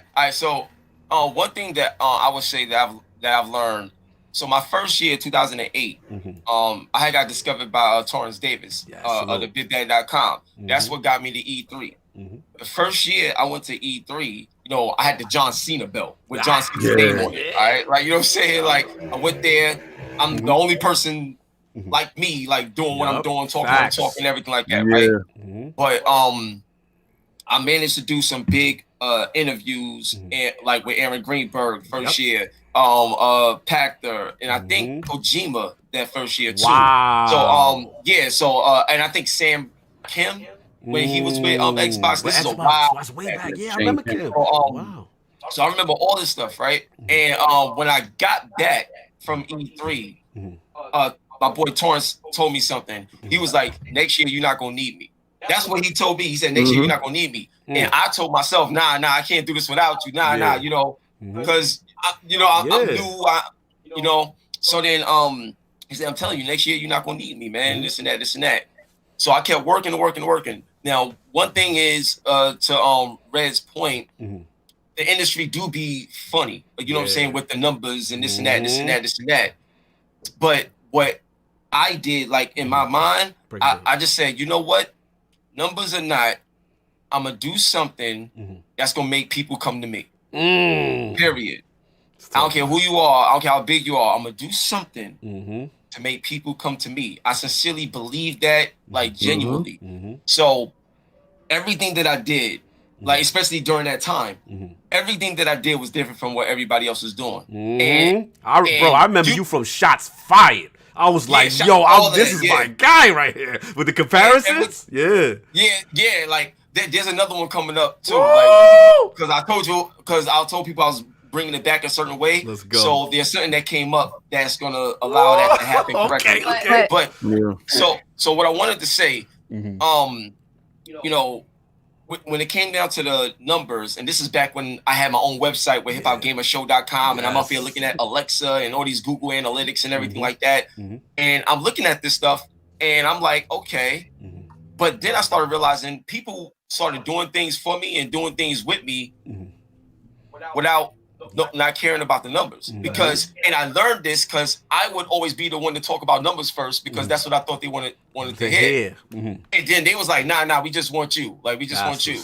And then I was like, okay, this is something new that I didn't know, that I can create something that could be beneficial to them on their platform, even potentially bring them money and stuff like that. So at first, I'm like, all right, let's figure this out. So here's the punchline. I started learning how to help companies like do things in an authentic manner, because I started getting inside information on the money that they were spending on people with the numbers, and the return wasn't. The investment wasn't good. The investment wasn't good. So then they started understanding that the numbers wasn't the answer, and they started to learn this because people that's outside the industry, they thought they could just throw money at it. Gotcha. And it'll work. Right. When they realized that money wasn't the answer to everything, it's just like in hip hop. People, you know, back in the day, you had to have skills. Yes. You had to write your own material. You had to be nice. Like, you couldn't say like nobody else. You understand? So now you can just kind of do anything, and as long as it's getting attention, you know, it can work. So gaming, because of the value of the dollar, the respect of the dollar, because I could get music for free. I could get all this other stuff for free. Like games, you got to buy the PC, you got to buy the headset, you got to buy all this stuff. So gaming makes you respect the dollar. Facts. And because gaming makes you respect the dollar, that means companies have to respect their decisions better for that dollar to make sense for them. So on to something. So when that happened, I was like, okay, we started having real conversations, and I was like, okay, bet. Well, look, what is your goal? What do you need, and what are you missing? A word, okay, I'll put something together to fix that. And in doing so, this is how the financial is going to break down. And everything ain't always about money at first. Sometimes the relationship is bigger than the money. That's a great point. Like, you know what I mean? So all those other things. So I was just saying that. So I was just saying that over time, what I've learned from my personal experiences, that I took the numbers away and made me a value. It's always, you know understand what I'm saying? It made people come to me, and you see the results. I want to comment on something that he said. The first time, and this I didn't even know this, but the first time he went to E3 was when they actually scaled back. This is when E3 actually scaled back. And just to say that, because there's a lot of people, especially nowadays, that will be like, "Oh, I'm not going to E3 that year because ain't nobody gonna be there," or "I'm not because nobody's gonna be there." Talk to him, baby. Talk to him. You just lost out on your whole opportunity because a lot of people's not gonna be there. That means the IGNs, the GameSpots, they're not gonna be there in big. They're not going to be engulfing everything. So that's how you could get your opportunity to speak to who you actually want to speak to. Because during certain, or take the advantage of certain things. That's what I want to say from the past going into now with PR. What you about to say? It's like, you know, it's like a domino effect. It's like choosing not to go to an E3 one year. You know, you could have potentially met a Ubisoft rep, hit it off, got a review code for that game that would have blew you up if you would have went. It's all opportunity. Yeah, It's the relationship. Hip hop said it too. The relationship. Yeah, all opportunities, and it's interviews. Another thing is like, because you get certain people that come into the industry and they just want to review games, and that's cool. But the more impactful things a lot of times is who you actually speak to. Yes. And to build that relationship before you ask for a review copy. Yep. That's a good point. Because that's another thing as well. But what I was gonna say too is not only, of course, meeting these people, and because you just never know. Yeah. Right. Never know who you might meet. I would say also go, instead of just going to the big thing, you go to a lot of local stuff. For all the Comic Con goers, y'all all know, going to the smaller cons, you don't have to stand in the line to see your favorite artists at all. Like, you get to see them directly. You get your stuff signed directly instead of going to the big New York Comic Cons or all this other stuff. When you go to the smaller local cons, you get to see everybody. Right. So stop hearing what everybody else is saying and just go do what you actually want to do and support your local stuff too. And just go, and you never know who you might that's in your community or what you want to say, because I see that a lot nowadays. Like, oh, so and so ain't gonna be there. Blah, blah, blah. I feel you. That's real. Like, Yo, facts. And just to jump in, right? So I do a lot of red carpets and stuff like that, right? You know what I'm saying? So, you know, whether it's Kevin Hart, John Krasinski, like, you know, all these types of people, Samuel L. Jackson, like everybody. Like, I'm excited to talk to them. They're the stars, right? But I know their publicists. You know what I'm saying? So I know some of the designers. I know voice actors. I learned the machine. Yes. You understand what I'm saying? Not just the polished part in the front. I learned the whole machine. It shows, because when you learn the whole machine, you can be a part of it and help it get stronger. Fact. So then now they're gonna looking at you as like for me, I always tell people, because the word influencer is the buzzword on how a lot of these companies understand and rock. And you can't allow them to put you in a box because this is what they think you are. Right. And so you have to let them know that you're more than what you are. You understand what I'm saying? So for example, let's say King, y'all do the Iron Lord podcast, but on the side, let's say you're an engineer or something like that, or you're doing something else. Right. That value right there. Let's say a lawyer in the game industry, you did it just helping a whole other thing, and you just built that relationship. Like, nah, yo, that's my man. He in here. Right. You know what I'm saying? He don't gotta pay. He's in the room. You know what I'm saying? Just because of the relationship. So it goes to show that when people talk about numbers, they talk about numbers because they don't know you. That's a good point. Period. That's it. That's their gate wall. That's the barrier. You know what I'm saying? Yep. Facts. They don't know you. So the finalized, like the point that I was making, that me and Red was making, here's the punchline again, right? Any company that you look at, I don't care if it's Samsung, Apple, whatever it is, like just like how we talk about PlayStation, Xbox, it's all about exclusives at the end of the day. You know what I'm saying? Like your first party, right? Right. So you got to figure out how you, as an individual or a team, can be the exclusive to a moving company. And if you can be the exclusive to somebody else's company, that will give you leverage to build things on your own and build things out, create credibility, create reference, create all the things that you need, because now you're associated with what other people know. That's how they get to know you, and then everything gets built. Perfect example. How many of y'all have seen that movie, The Pursuit of Happiness? Yes. With Will Smith. With Will Smith. An amazing. Okay. Yeah. Amazing movie. One of the things that was so powerful is when he was going to the game and meeting with a lot of people, he was building relationships, and they just wanted him around. They wanted him to hang out, and he was gathering up information. Everybody else thought he was crazy because the percentage was low. Right. Yeah. Audio still going through the webcam. Yeah. It is. He sounds good though. I mean, he don't find. He didn't. He sounds fine. He sounds fine. Just let it rock. That's why the echo is so bad when it does happen. It's because it's the webcam. Yeah, but he's fine. I mean, he good to me. That's crazy. I don't know what that is. Let me just Yeah, do get these them off. bars Get real them quick, off. and then I'm change it. So, but just to finalize it is a lot of people on the outside looking in was like, this is pointless because you're doing this internship, whatever. Right. But the combination of his, how did he get the internship? Like, how did he get it? He was outside, in the suit and everything. And he got into the cab and he did the Rubik's Cube thing. And press bound. And because of the relationship, he went in there and co-signed and vouched for him. You know what I'm saying? And that's what got him in the door. So that had nothing. You know what I'm saying? So life is funny like that. You just gotta know that you're great and show it.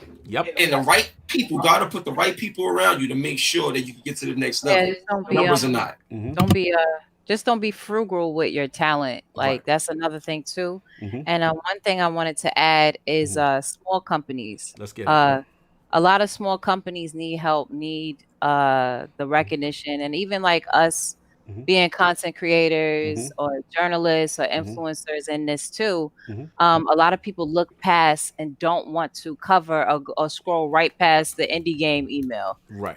And I'm like, you're missing out a big opportunity. A lot of those publicists that work for indie games also work for a larger company. Yep. We dropping gems today. For example, I at PAX East, I went over to Fuser. Was speaking to them and everything. Like I was talking to them.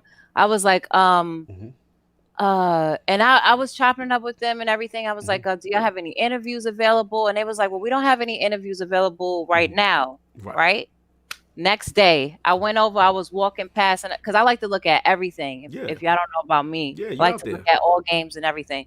So I'm standing by the Misbits. I don't know if y'all was at PAX East and seen the Miss. So I'm standing by the Misbits, and I'm like, wow, this looks cool. I'm just standing there looking at the game, taking time out. So one of the PR people seen that I was just standing there. He was like, hi, how you doing? I'm like, I'm doing great. He was like, and you have your media badge on. They see that media. They like, hold on. They see the media badge. He was like, would you like to come in and take a look at Misfits if you have any time? And I was like, yeah, sure. It looks really cool. It reminds me of like Twisted Metal with toys. So I went in and we sat down. We was chopping it up. I interviewed the guy. I sat there, played the game, asked him more questions about it. He showed love, gave us these care packets. I got it actually right there. Gave me a shirt and a thing.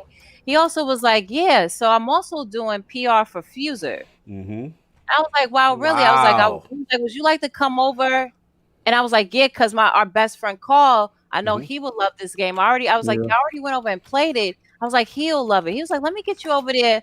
He was like, let's walk over there right now because I'm doing PR for them too. I was like, okay. We walked over there. During that time at the moment, one of the head PR people were there and one of the people who worked on the game. And then because I already made the relationship the day before, he was like, hey, Ray, you back? I was like, yeah. He was like, can we get her an interview? So that's like, don't try to undermine what's big and what's small because they're all there at the same time. You never know who you might. So I got myself an interview and I got also my best friend an interview. And I got to see some people I haven't seen in a while that I like from an old interview I did with Harmonix. Remember Harmonix from the Dance Central days and all that. That's what's up. Exactly. So we was just talking about that. I showed them the old interview and everybody was laughing, teasing one of the people there. It was like, wow, you still got the sideburns. Like you never know. True. So don't be like, okay, you walking past all this indie stuff, but you so blown away by the big stuff that you don't want to facts. That's my whole strategy. That's his flow. That's King's move right there. That's my whole strategy in a nutshell. I make sure that we're going to see 20 studios for the day. I tell Carl, God bless, see you later. Oh yeah, they love King. Whoever is my I'm the cameraman. I'm direct you. We're gonna get a 3-minute short. We're gonna get in, we're gonna get out, and we're gonna get everything on that floor. Because what doesn't rock for me doesn't mean it's just about me. It's about everybody. Everybody. Somebody that is Red, one your of your cam is lagging a little bit. They're killing me in the chat. They like all right. I don't know. Yeah, I'm not gonna say why, but anyway. I don't know why that's happening, It's but all good. but yeah, I did that even with an indie game before. One of the people that was doing a PR showed love to their game. Yeah. That person went on to work for DC Comics. Wow. And then he was like, "Oh, I remember you. You showed love to the game that I was repping," and he helped me, and that's how I got my interview with Kittleson, who did the comic for Injustice, and he did. I believe he did the comic for the other Mortal Kombat, and I was able to do that. So you never know. Like that's one of the things too. Like don't take it light just because somebody's an independent. You have to understand if you're not with a big outlet as well, you're indie too. So y'all should be in the same boat. Real talk. You're dropping a lot of gems. Sov, I don't know if you could do me a solid. We missed a few super chats. Yeah, we missed a few, and I want to respect them and give them that, and then I got to focus to hip hop, and then we keep it pushing. No doubt. Okay, so we got Dizzy with the $2 super chat. Before we start, Nelly versus Luda Friday. Who y'all got? Oh my god! I got Luda. Luda. Are you serious? Luda.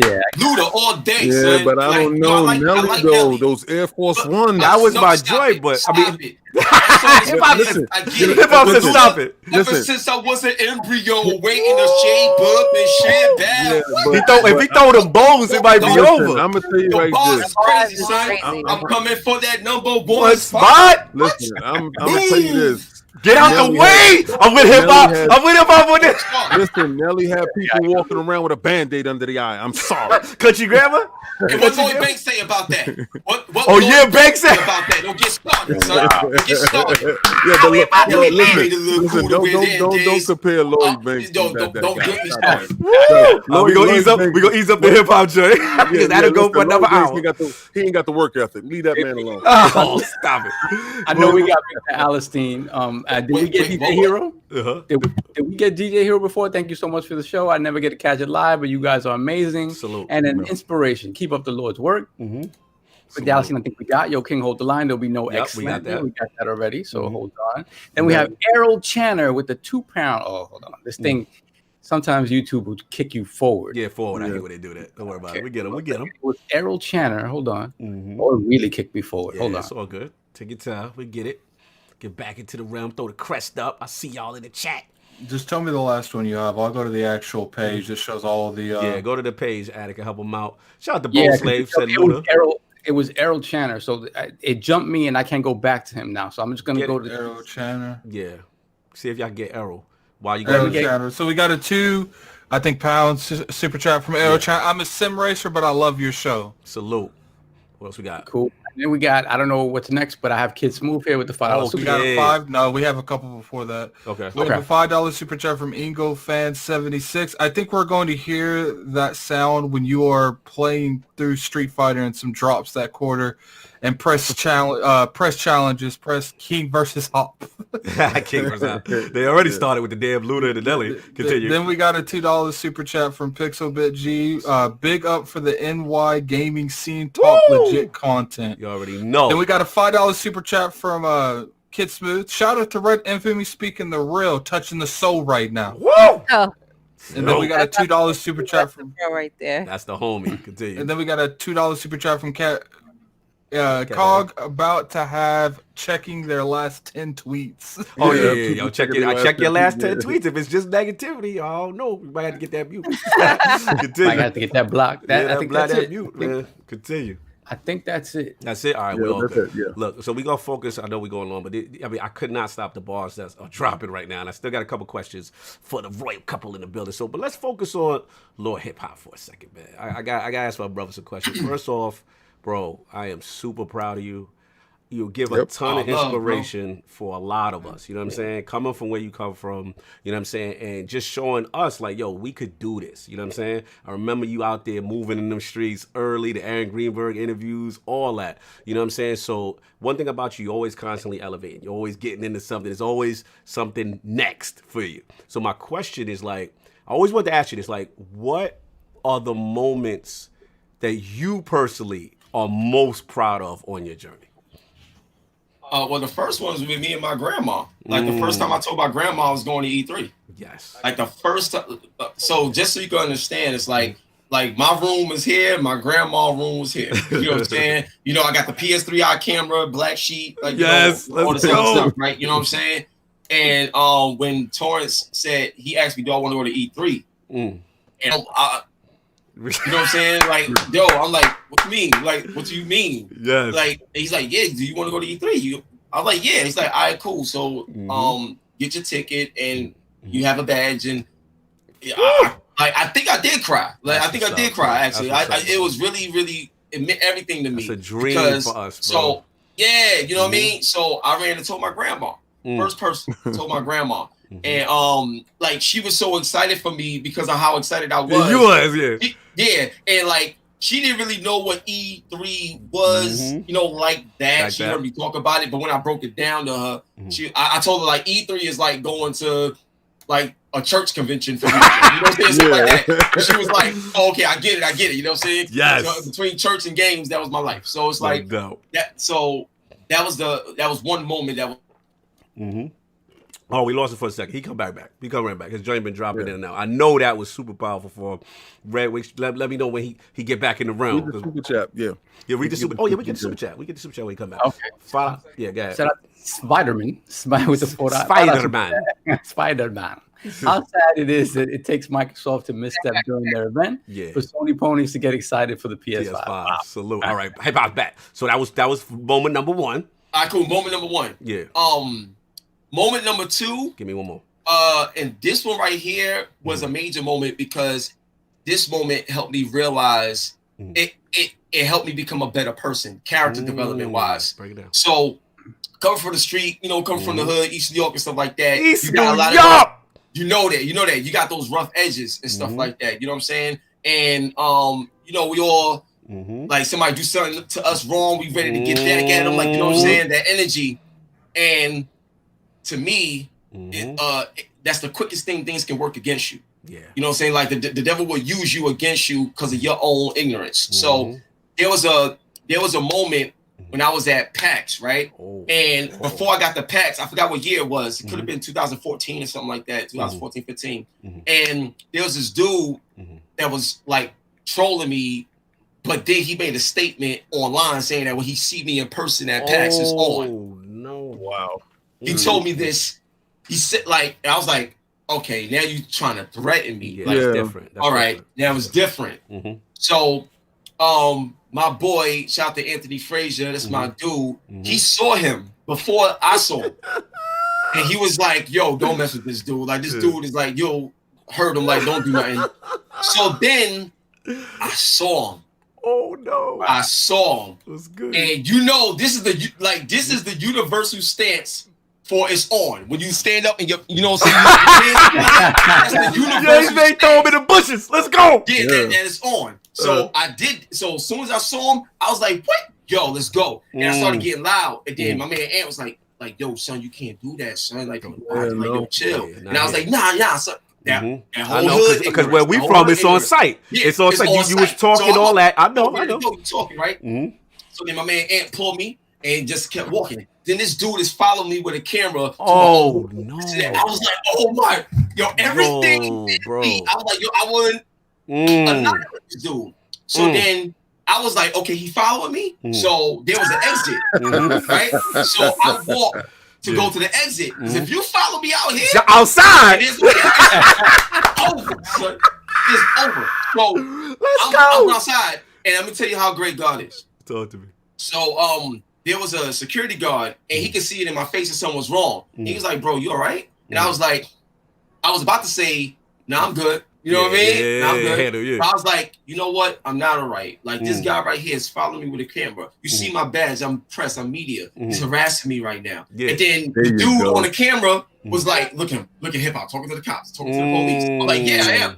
Yeah, I am. Because if I don't do that, you won't be here. Facts. So, period. So it's like, everything that they can use against you, all these hood street codes. Look, my so-called street code is God. That's it. Forget all this dumb stuff. So here's what I'm trying to tell you. So like when that happened, they stopped me.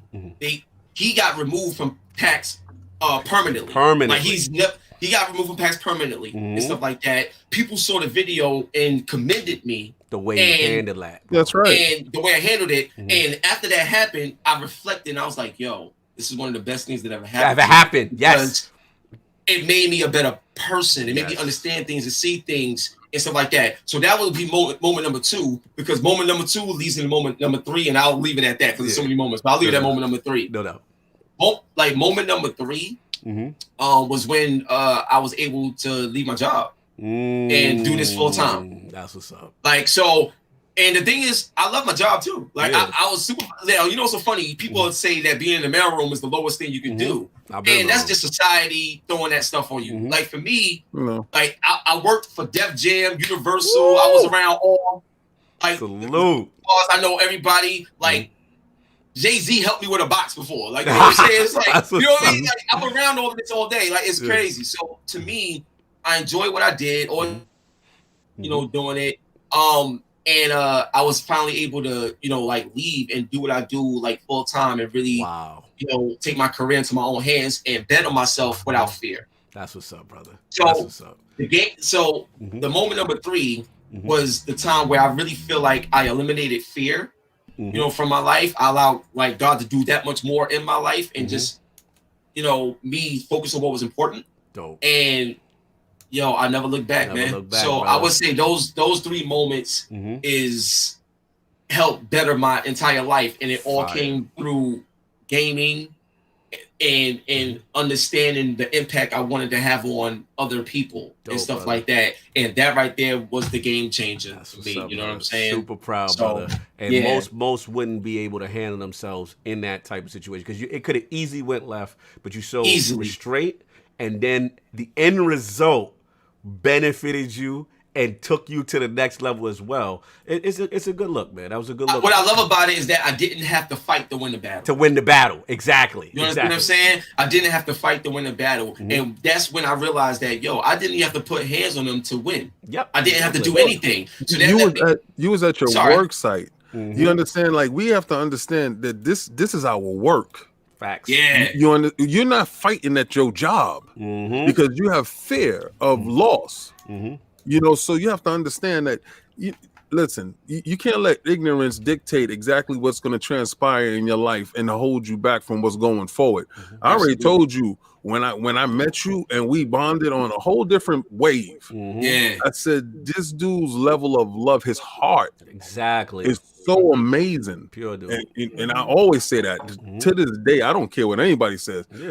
Your heart is so giving and so beautiful, and you attribute that to your grandmother and bow down to your grandmas because she made one hell of a man. Yo, I wish, you know what I tell REDinFamy this all the time. Like, I wish I know to meet my grandma, man. I wish everybody got a chance to, like, meet my grandma, man. I feel you, brother. Oh, man. I see the when I see the belt. Right, you know what I'm saying? I would know where it come from, because I see the belt and I feel the energy, man. Shout out real quick. I just gotta pay the bills with Delilah Red, because she said something really cool. Shout out Delilah HD. That's the homegirl. Shout out to my sis. Yo, grown women gaming. Word. Yeah. You know what I'm saying? $20 super chat. Thanks for the insight, y'all. It's all facts. Also, be careful how you treat other people, small or large. They may end up working for your favorite company. Salute, Delilah. You already know. And then I think we got Face 23 BK. He said, for $14 super chat, didn't Sony show Xbox fans it's not about how much power a console has? It's about what you do with it. Last of Us 2 looks more next gen than what show that inside. Oh, he ready. Okay, we get you. I just want to answer that. I just want to answer that. When we started off the gen, the PlayStation was stronger. Shut up. Oh my God! Will you leave him alone? We gonna get to. We gotta finish up. We almost done. I swear. You know I'm gonna have to stand on my square. I know you on your square. I know you on your joint. 250 in the chat. Please hit that like button, y'all. We doing it right now. Last thing, because I know we've been going super long. And I'm sorry, y'all. This was just y'all dropping so much. It was fire. This for both of y'all. This for both of y'all. Like, obviously, the king and the queen is in the building. You know what I'm saying? So we gotta have some little couples fun right quick. You know what I'm saying? So like, what do you think is the most positive aspects of being a gaming couple? Let's start with the positive first. What's the fun joy of both of y'all being gamers and doing what y'all do? I'll go first. Let's go, hip hop. Let's go. So the fun part, I'll say 2 things. Let's get it. The fun part is that we could debate one another. Like, you know what I'm saying? Because we know so much Yeah. that it keeps us on our toes. Like, No you know doubt. what I'm saying? No In doubt. terms of making sure we know our stuff whenever we debate and have disagreements on things. Let's go. That's one thing that's fun and stuff like that. Mhm. Another thing that I would probably say that's like real fun. Mhm. So we went to I think this was the VGAs in 2012, right? And we see That's the first time I got to meet you in person. yeah, that's crazy. So let me tell you what happened. We see Nolan North and the girl that played Chloe in Uncharted. I got a name. I love I've got a name. And you know, and I got her to meet Amy Hennig. Right? So we sitting there watching Nolan North and Chloe talk, and it was like watching a real thing in Uncharted, and we did it together. That was just one of the moments I would never forget, because me and Red, we looked at each other like, this is happening. Like, it was crazy. We have a lot of fun moments, but that was a fun moment that we had. But from a couple standpoint, just debating and battling is mad fun. So I like that. No doubt. That's good. Red, you up? It's just like having like your best friend, like you know, of course, on so many different levels. Of course, on love. Give me that mute real quick. Give me that mute. Thank you, brother. That's good. A love on a romantic level. It's just a really great bond. I remember I was looking at Mad Queen's video she did on Moms That Game, and she was speaking about like having that bond with her daughter, because of course they're gamers, and even like with a couple, it's just having that bond to relate on things and to take it a step further and understand one another. Because of course with the debates, you get to see somebody's point of view on stuff and even point of view on life. So it's just like, it's like having a sleepover with gaming, like every day. Like, it's just something really fun just to have, and it's a really great bonding thing as far as being a gaming couple. That's so dope. I would say that's what I love about it. I don't have to worry about, I'm on it, because in the past I had a situation that because I played Call of Duty. This person was like, "Oh, why are you playing the game?" I'm like, "Nigga, you play the game too." You play too. I can't have my Call of Duty time. Salute. So yeah, it's a beautiful thing when you're on the same pattern as far as like a passion for something, and you both can share it. All right, now I gotta ask y'all the flip side. Shout out to Delilah. If she's still in here, I gotta pull your card because you told one of the funniest IOP stories ever. Her Madden. Now, her Madden story with her man is the funniest competitive thing I've ever heard. With her husband, excuse me, her husband. You are correct. He was her man in the beginning. But it was shaky because of this Madden competition that they used to do. Now, I gotta ask the royal couple, has it ever got spooky competitively where it's like, yo, we ain't talking tonight because of what happened? I'm trying. Gerard whips my ass in fighting games. Okay. We know about him in Tekken. Jesus Christ. Continue. Oh yeah, I learned. Shout out to him. I'm not gonna hold you. At times I do be feeling some type of way.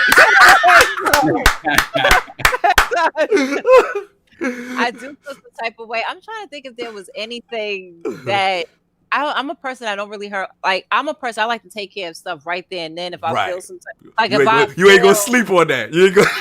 No, I'm not that type of woman that I want you to think that you're Professor X and you're gonna read my mind. I'm not one of the type of women. I let it out right then and then on how I feel. Let's go. Why you do that, hip hop? Why you do that? Yeah, you know. But I'm like,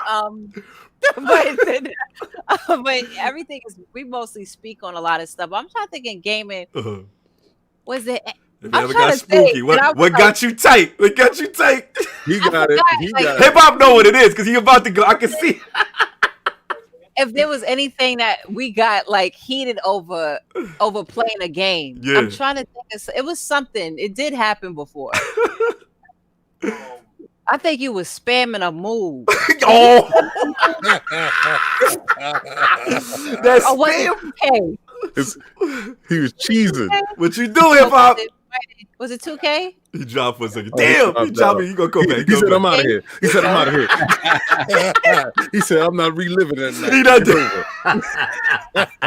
But it was clearly some move spam that you wasn't feeling, right? His mic is acting up. It's all good. It's all good. He'll come back. He'll come back. But it was clear. He's back. He's back. Hip hop. You on, baby. Let's go. Okay. So you was playing 2K, right? Mm-hmm. So for every one time she beat me, I beat her like 100. You know what I'm saying? So there's a time. Here we go. There's a time, right? There's a time where I usually don't talk trash to her while I'm playing. Yeah. Because Red always feels she got to respond. Yeah. She got her rebuttal. You know what? I'm not gonna say nothing. I would just beat you. But after I win, I'm gonna let you have it, right?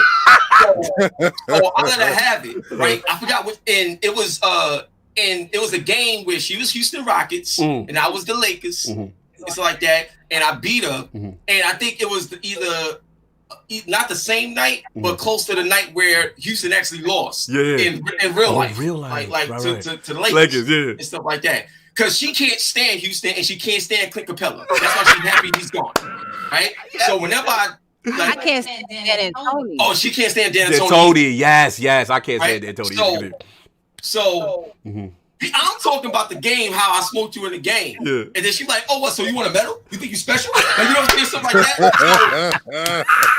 that. When it goes off the game, that's when I'm like, oh, so you know what I'm saying? Because you should like. What was the cool-off period, Red? Because this man right here, I know my camera's acting. No, you good back. You back good right now. This man right here loved to talk about his wins and never his losses. Right? He never likes to talk about his losses at all. He was like, well, if you didn't film it, it didn't happen. He's one of those. So when I catch him and I'm winning something, I'm like, okay, because so he plays, I play 2K, Rec, and like the neighborhood and stuff like that. And I'll play my career. I don't really play exhibition matches that much. Got you. So I only know my players. Your created character and your So I haven't really touched too much on exhibition games. He play exhibition games every night. All right. So I give that to him. Yeah. But I was like, yo, let it be known that if I get back into the Red Rage era, the Red Rage era where people in college was scared. Oh. And college, I used to go by 50 because I'm from Queens. Southside Jamaica. Let's go. Queens, get the money. There was dudes that was scared to play. At first, they thought I was a dude because they heard the nickname 50. When they came into that dorm room and seen that it was a woman's dorm room. So to the apartment scene I was there, they was like, oh, that's 50. They would be throwing bullets. Like, exactly. They would to a girl. Yep. But if you want that arc in that era, we gonna get that arc. I will bring that back. She bring that back. But he cannot see me in any shooting game. None whatsoever. We might have to do that live stream, y'all. We might do that. Okay, so here's what I was saying. With shooting games, she's better than me at. No doubt. Period. Salute. Like, she's better than me at shooting games. Salute. But I will say this, right? If I was to go in on shooters, like really, really like learn it better, because like I play all the games. Yeah, you play everything. You play everything. I just play everything. But if I was to spend more time on like competitive playing and competitive shooting and stuff like that, I think I'll be able to at least match her and stuff like that. She's really good at shooting. I respect it, man. Yo, tremendous stories. Y'all killing me. These are classics. I love to you can't match me in the, I'm sorry. Oh, you like that? You like that? See, you like that? See, I try to be nice, right? You see that, right? You see what I'm talking about, right? You know what I'm saying? All right, now, it's gonna come a time where now I'm gonna have to smoke you. Here we go. We started. Cog out here starting fighting. Listen, I'm just trying to be humble for y'all right now, because he was like, yo, you know what I'm saying? You got me in the shooters and everything and all that. That's what he would say. Brooklyn and Queens is lit right now. Salute. Best Side Jamaica in the building, yo. This is tremendous. I love the competitive energy. I love it, man. The fact that y'all gave it, this is crazy. So I got to ask, we're going to wrap up with the thing that I always ask both y'all to run. We're going to start with hip-hop first because actually when hip-hop was on, we didn't even debut this. So, Lord Hip-Hop, I need your top 5 video game or franchises of all time. Oh, man, this is going to be... Oh, man, that's difficult. I hate these questions. Okay, so if we... All right, top 5 video game franchises. Yeah, you can do franchises or the game. Either one. Okay. Any era. All right, so gotta go with God of War. Woo! Period. Boy. Gotta go with God of War. Boy. Then I gotta go with Grand Theft Auto. Then I gotta go with Grand Theft Auto. Let's go. Damn, 5, yo. Yeah, 5, son. Top 5 that are alive. Let's go. You know what it is. Hey. Y'all know what it is. Or games that had an impact on you personally. Final Fantasy. Final Fantasy. Let's go. Let's go. Yes, 5. that's 3. 2 more. 5, babe. 2 more. 2 more. Oh, man. Let's go. It's hard. I said God of War. Gotta pick Come it. on, where the Tekken that? I'm surprised Tekken ain't there. That's true. I gotta throw in a fighter. I gotta go with Mortal Kombat, man. I feel you. I feel changed that. Everything, I feel son. that. Yeah. I feel that. Mortal Kombat changed everything. I love Mortal Kombat. I feel that. One more. Round it out.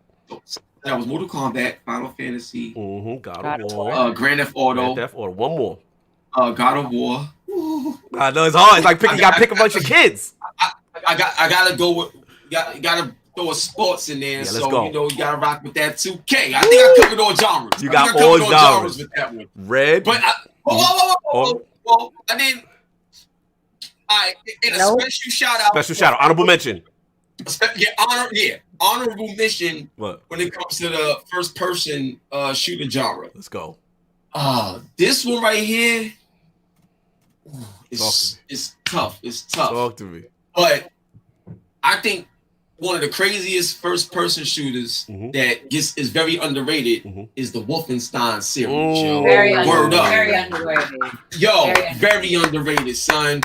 Yo, that was gonna be my honorable. Yo, his head got cut off, son. Yes. And they put it on another body and made it keep going. Yes. One of the craziest series. And that engine, tremendous. I'm with you on that. Ridiculous, son. No, you're the first to ever throw that series in the top 5. Yeah, that was gonna be Wolfenstein, son. Well, it's not in his top 5 because he got 5. He gave it an honorable mention. Yeah. No doubt. Red, you up. Top 5 dead or alive. Let's go. I'm gonna say Mortal Kombat. That really changed a lot of how I seen. I was like, wow, this is happening. This is what they doing.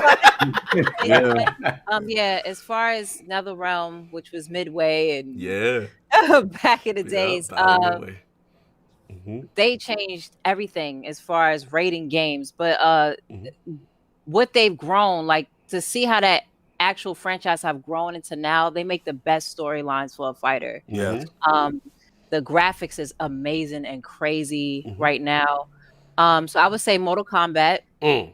Very important to me as a franchise. That's one. Let's go. I'm gonna be going back and forth. Okay, it's probably gonna be franchises and games. That's like this is you.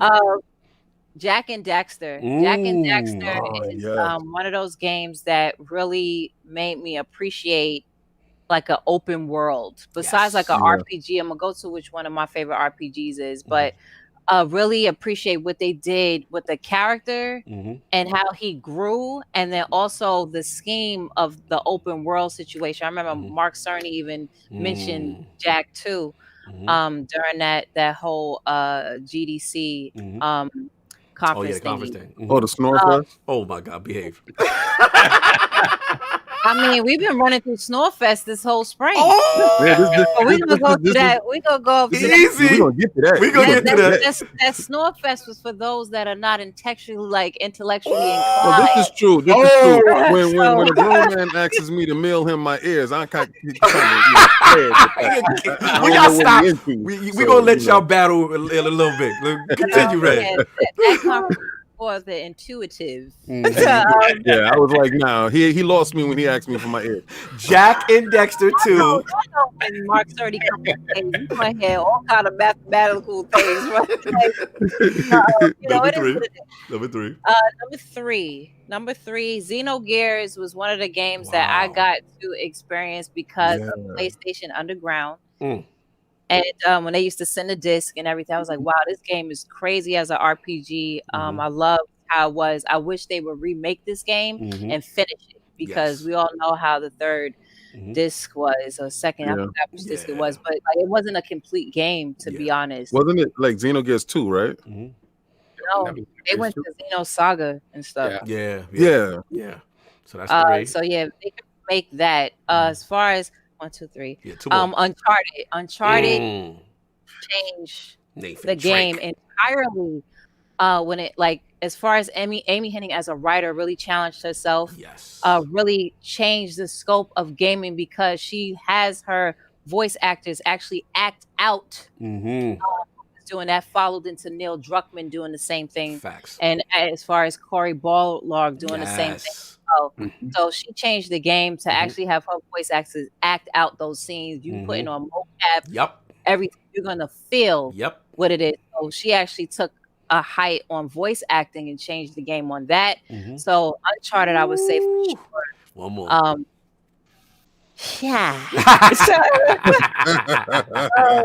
One more. Personally, had an impact on you personally as a gamer. Personally, as a gamer, a game that had an impact. Let's go. Come on, for me. Let's go. Damn. Okay. I would say this game right here, like Wolfenstein. Yes, is one. I was going to mention Wolfenstein as one of the honorable mentions, because it's a very underrated franchise. It's one of the longest first franchises as well that nobody don't know about. But this game right here deserved a lot. And people like to make fun of these type of games, but I would say Telltale's first Walking Dead game very like that made me shed a thug tear. You know, so I was like, it takes a lot for me to cry to like, you know, but that game right there pushed a whole narrative. I'm not a parent yet, and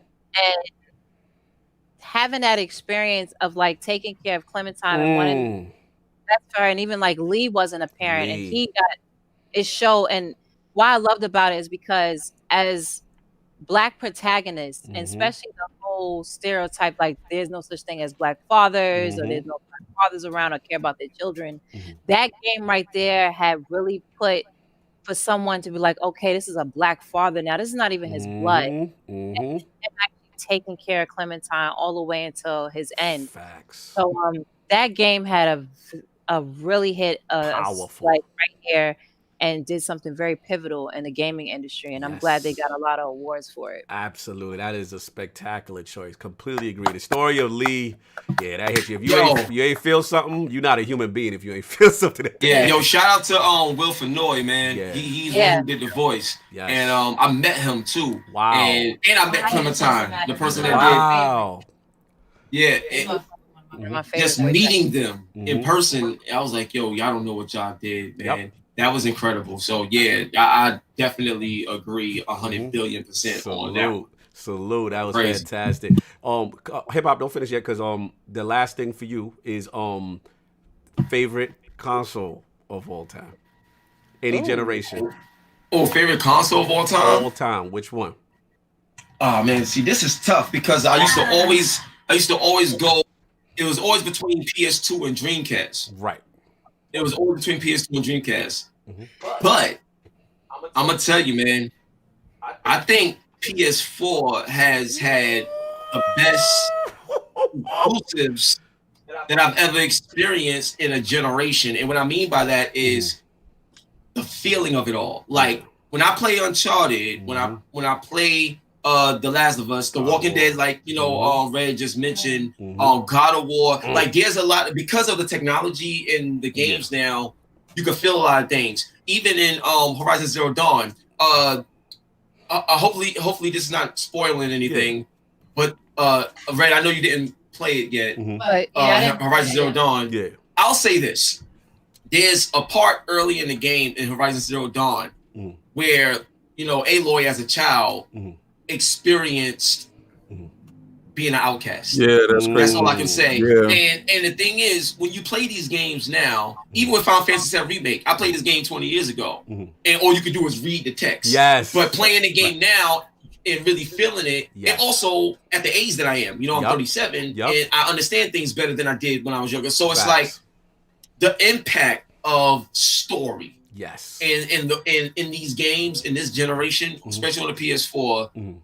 Like even in Days Gone, like you have these moments where it's like, oh, like yo, what? Crazy. So I would say this generation right now with PS4 is the best system because I've had truly the most engaging experiences that I can actually see and feel in a detail I never experienced before. No doubt, I can't get mad at the choice. Red, any generation of all time.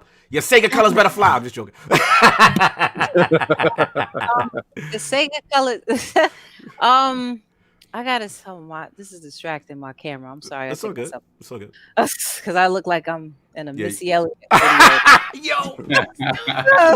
Shout out to the 5 frames per second, but it's all good. We good. Word. Damn.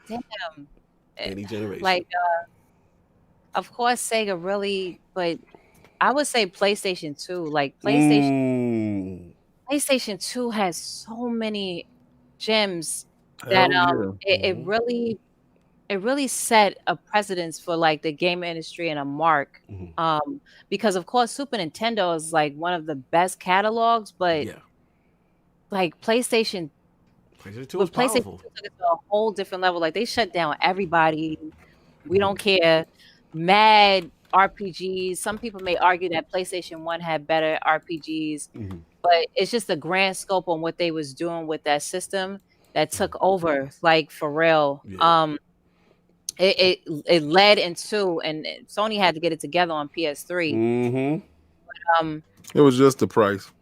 It was the price, but they had to get it together, and they did when they came through with the actual games that they had on their platform. So it's like I kind of go in between, like PS2, PS3, because I had a great time, and even like to Hip Hop's point with PS4, there was a lot of groundbreaking games that a lot of people get into this console war jazz, and it's cool on what you like, but I love when games really take a risk. God of War took a risk. Detroit Become Human took a risk. Spider-Man took a risk. Horizon Zero Dawn took a risk. And these are developers that started to do something different on this platform that they didn't do with their previous one. As we see what Guerrilla Games went from Killzone to Look. You know what I'm saying? Like it's just it's you've seen a difference. And even when Insomniac doing something with Spider-Man, like Spider-Man, you really have to pay. That blew me away. That's my game of the decade. Yeah, so it's just hard, but I would say PS3 because of what they had to go through, and they still kept up and then it conform. So I would say PS3. No doubt. Tremendous. Oh, no, PS2. PS2. Yeah, we got it right. Salute, man. Tremendous history. We got to get it popping. Shout out to the chat. Rocking. I think Drunken Ninja. Yeah, we missed it. We had okay. Drunken Ninja, I know. I got him. $5 super chat. Sony showed you that when the narrative is on their side, it matters. But when it's not, it doesn't. Cat Daddy, salute, $2 super chat. Shaking my head. He said, "I'm feeling these two vibe together. It's love to see it. That's what's up." He said, "I miss Sega Saturn." So do I. Sega Saturn that would be my number 2 choice. No doubt. What else we got? We missed it. Oh yeah, hold on. We got Draco. Oh, Echelon, 7 the Dark Files, which are Happy Mother's Day, and to the Flower of Life, to the All Soul, to the Holes of Amenti. Peace to the Iron Lord. Salute with the bars. We already see you. And boom in the building. Double Barrel Gaming, $10 super chat. Happy Mother's Day to the entire realm from Mrs. Boomstick and me. Shout out to the HipHopGamer, Iron Lords, the Buckerbacks. Salute. You already know. Boom. And then JD, a game of $10 super chat, part 1. 12 greater than 9, overclocked to 10, part 2, the Initiative, Playground, Obsidian. Oh, he giving all Xbox Game Studios. Full of Naughty Dog and Sony Santa Monica devs, so that talent and PlayStation fans showcase now belongs to Xbox. Oh my Lord. Yeah. He No, going no, in. we won't know until we see, because just because you had that on your resume doesn't mean you was the one that actually did that. So Look, we gonna get right into it. Shots fired. Shots fired. You know what I'm saying? Look, we gonna get right into it. We gonna just get the poll. We got to get right into it. We are Shout like out to the longest intro. longest ever. intro in this is gaming. crazy. It was just so many gems. I could not stop. We got the royal couple in here. I could not stop. Yeah, well, You know that's what I'm what saying? happens when you're trying to do the dynamic duel. You know, Yeah. You Yeah. just- and she had to spit up bars because I'm gonna tell you something.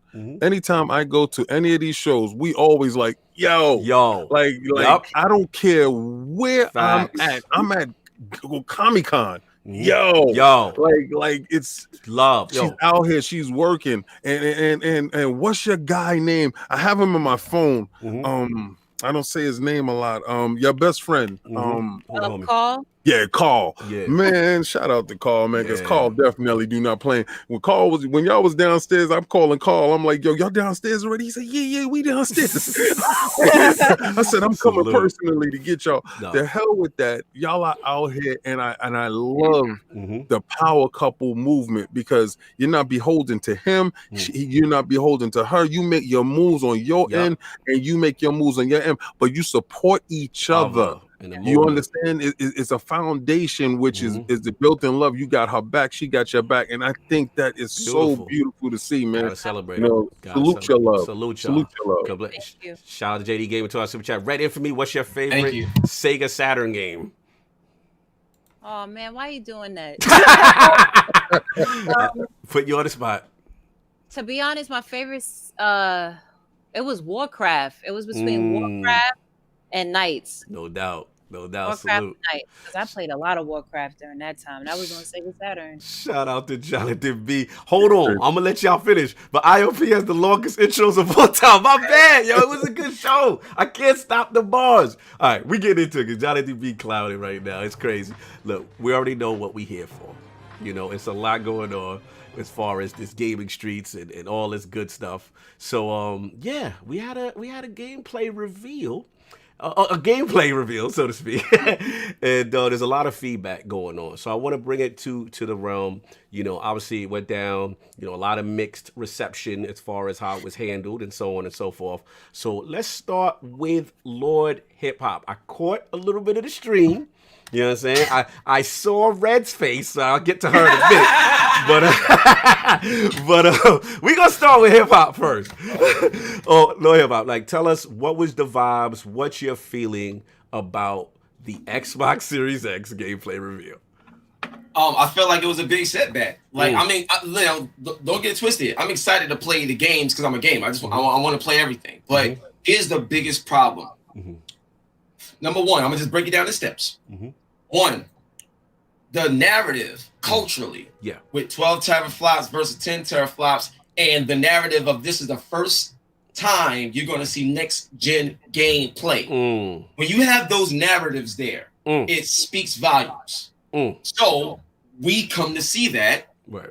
And the most impressive thing that we seen was Bright Memory Infinite, made by one person that outshined the rest of the team during what they showed. And that's not, and the problem is, even when they did that, there was a disclaimer. There should be no disclaimers when things are the way they are. For example, and I'm still on step one. Let's go. When you look at The Last of Us 2, or if you look at Ghost of Tsushima, it just says captured on PS4 Pro. So you know what you're playing when you buy it. On this, on a lot of them, it says, okay, this is in-game development, in-engine footage expected to reach the Xbox Series X visual for the. So if you gotta tell me all of that, so what that means? There's a problem. No, let him get his balls on. Let him get his balls on. Yeah. Let me finish, King. The problem in that is that if your first representation of next generation games is based off so-called enhanced versions of third-party titles, you should be able to handle that like that. It's your first-party ones like the Hellblades and the Halos and stuff like that that we really supposed to be like, yo, because this is up to you. Right. It's like with Sony, when they did their reveal, they showed Destiny and all this other stuff, you know, back in the PS4 reveal. but they also show Killzone Shadow 4. Oh, I They thought you saw some secret reveal that never happened. no. I'm making a comparison. Yeah, comparison. I'm making a comparison. Okay. So the thing is, the point I'm trying to say is, when it comes to first party, that means that all you have to focus on is what the system can do, and that's it. Whereas third parties, you got parity because it's all multiple systems. Yeah. So my thing is, your first impression, I feel, should have been from first party, and then third party should have came after. But because because that would have set the tone better. That's what I would say. All right. Well, anyway, they told y'all before the show, this is third party. We're gonna let the little guys shine. We're gonna let our partners that we've been dealing with shine. Also, Ubisoft told you the day before that there will not be any gameplay of Assassin's Creed. So if anybody didn't read that tweet, okay, maybe people don't follow Ubisoft. Okay, now you know. Now you know. You are lying right now, bro. That is a straight lie. Listen, now they got a tweet though. Hip Hop, they had a tweet though before the game. They had a tweet. Like there's somebody asked on Twitter, like, are we gonna get like an extended gameplay demo? And they came out, and I don't know how soon before the reveal this happened. I could have been the same morning or whatever, but they did say afterwards. He was like, no, it's gonna be more than what you saw with the initial teaser trailer, and there will be aspects of gameplay in that, but you're not getting a drawn out gameplay demo. What did the game director say on the actual show? Let's go. So now that we got what did the game director say? I'll let you spit them balls. Okay, Here we go. go. Now that we got that part out the way, right? Now that we got the expectations part, because if you're going in knowing that it's third-party expectations, you know that it's parity.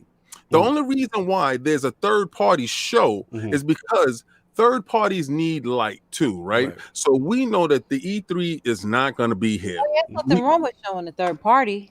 Like I said, there's nothing wrong with them showing a third party. Like we knew, because I think something's misconstrued. Like we knew, of course, the third party. I was even saying to people, Microsoft has been very transparent going in, right? The only thing is that they was on a great momentum, and the reason why I'm saying that is because, of course, people not getting the Sony conference that they had at GDC, which it wasn't a consumer conference, but no, it wasn't. It is what it is. Yeah. Them showing off a controller, people's like, "Yo, you showing off a controller?" And the logo. That's actually nothing new. Then Microsoft already showed their console. You already had all the influence flown out. Digital Foundry and all that. They got flown out. Got flown out. They got flew out. They flew out. Digital Foundry, some other people as well. They got to actually test it. I'm gonna go into this later because King, I definitely want you to finish your point. Yeah. But we knew what was going on. To me, the worst thing that Microsoft did was saying we're going to show you gameplay. Okay, I feel that. That's the only thing that they messed up on because they set a high expectation. We also have been saying for a long time. And Greenberg, I'm gonna need you to kind of scale back a little bit. Like just let it actually prove itself. You know how like Sony started to, drop the mic and not say nothing and have all their stuff show. Yeah, that's what I thought, and that's what they did. But Aaron Greenberg is like the Tony Yayo right now. I'm not gonna go that far because he is supposed to hype up the stuff. He is, but not to that point. Like let 50 do his point. You know what I'm saying? Let 50 get his joint. Okay. It's an unforced error. What bothers me about it is that it's an unforced error. It did not need to happen because if he had said less. All he had to do, if he did not focus on saying gameplay was his whole big thing. If those words don't come out of his mouth, he just say, "Hey, man, let's not check out." But all he had to say was, "This is the first showing of some of our third-party partners are coming up with for Xbox Series X." That's all he had to say. Hold on. Now this is when you're on my side. Then the narrative of the entire event. Gets off. It's positive. It's framed differently. Can I wait? Hold on 1 second. Nothing Microsoft would have said or done would have been good enough for anyone. Agree. All right. Let me. Games. That's one thing. The games. I gotta get this off. Go ahead. Nothing Mike, I got 30,000 tweets that followed that tweet me saying I loved everything at that show. I'm not a Madden dude. Right. Okay. And I will criticize EA for putting that little sizzle reel together. I don't know what 2 seconds. I don't know what they was doing with that. Man. Okay, so EA, man, you have been garnishing bad blood with me for a long time. And shout out to the timed exclusive, the time delay, smart delivery. Continue. It reminded me of when they revealed Madden for the 360, and they showed that CGI trailer. Also, dirt. I'm not a dirt dude. Yeah, but everything else they shown, I'm down for. Right now, I've always said I hate inside of Xbox. Yes, I want you to get to these games. Yes. All right, don't talk, and I don't need no personality. All right, I don't want no person. Don't be making no rappers on my. I don't. You want to see faces, King? I don't care about your backstory. I don't care about none of that stuff. Game, you know. So what they did was they gave you the games, and then for the people that wanted to stick around, they gave you the bars. Right. You got 13 games. You got probably 9 of them that was new IPs.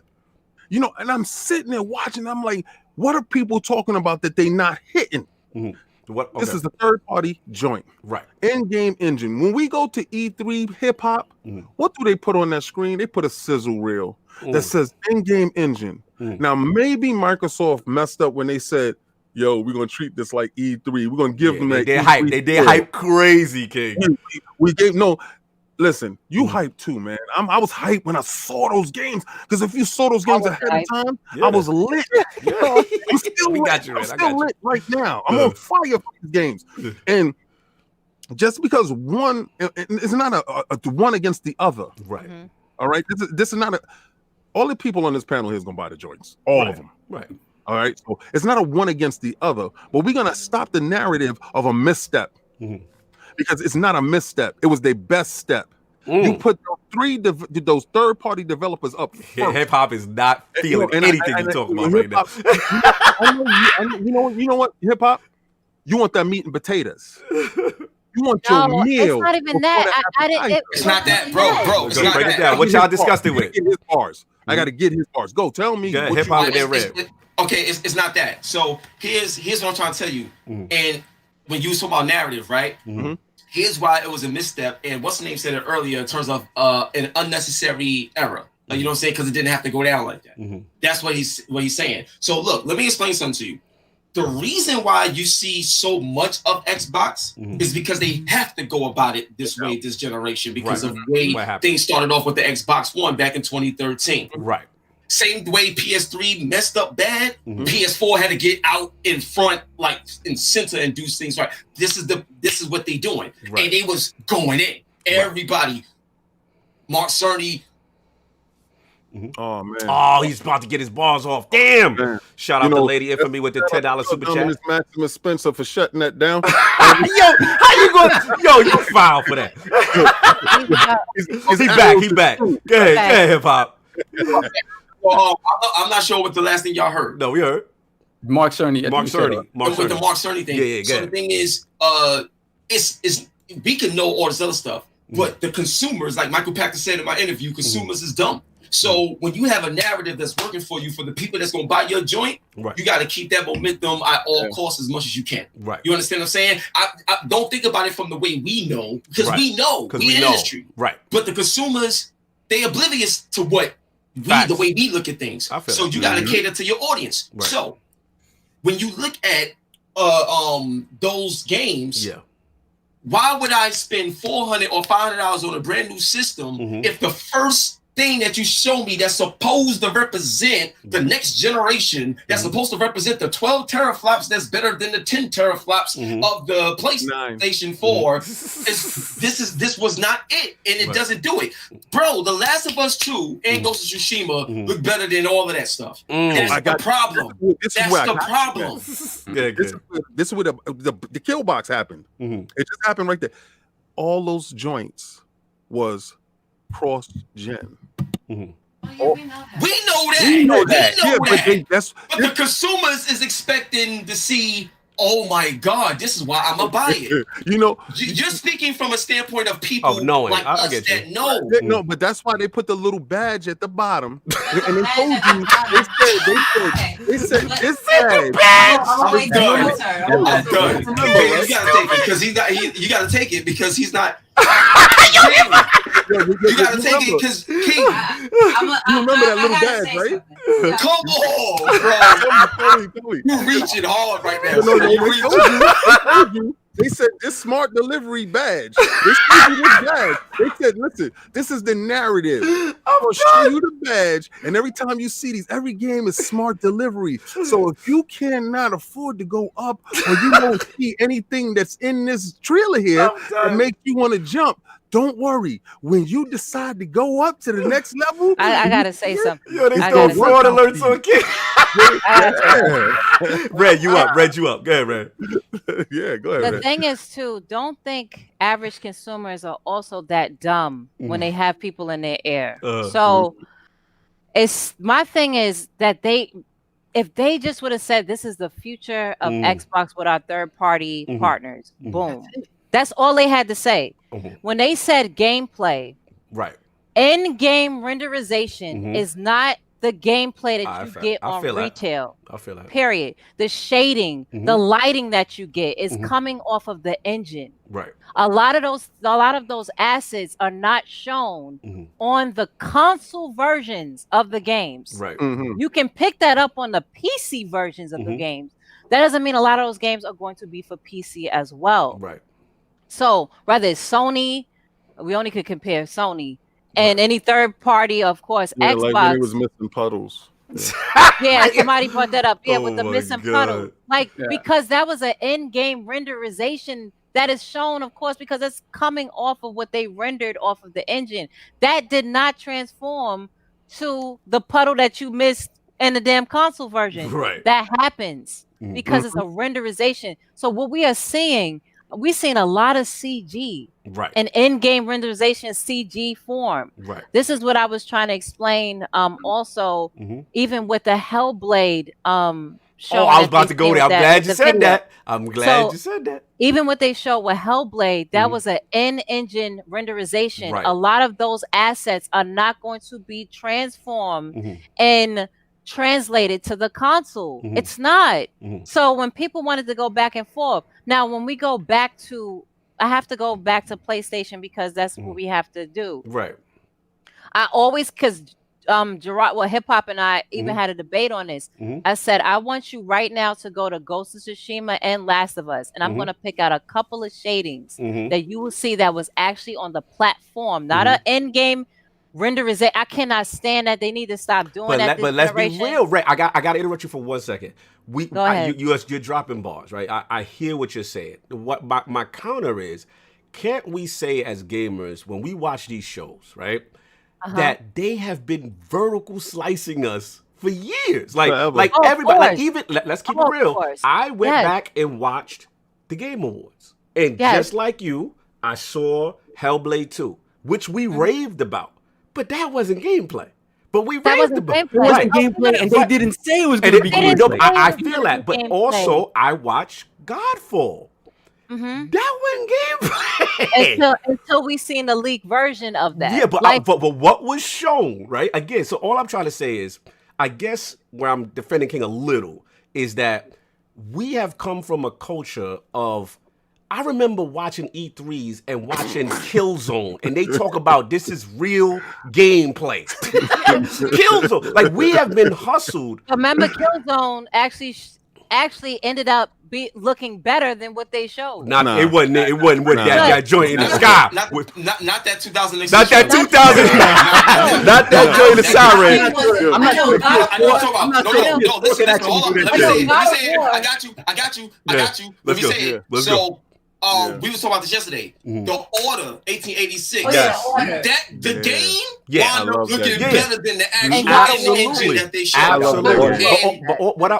And God of War 3 when they showed that the first time the game came out. Yes, so it's been weird to say that these games ain't gonna look better on X.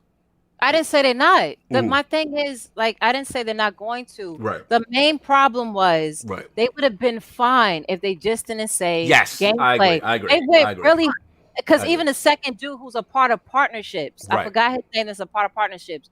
I was like, please don't say what you're about to say right now, because that's not what's going on. He was like, you're going to see full gameplay. Yeah, that was a mistake. What? Yeah, that was a mistake. That was a mistake. I was like, maybe they made a mistake. I thought they made a mistake or something. Yeah. Like, don't say that. Y'all are on a great momentum. I feel Xbox was on a perfect momentum, and they said game.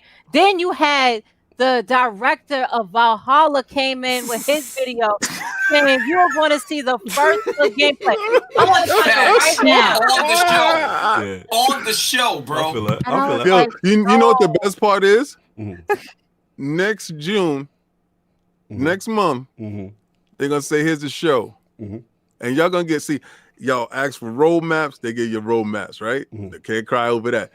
What a good strategist does is remove your complaints. So only complaint I hear from y'all is the way they said it was okay. They ain't gonna say it again.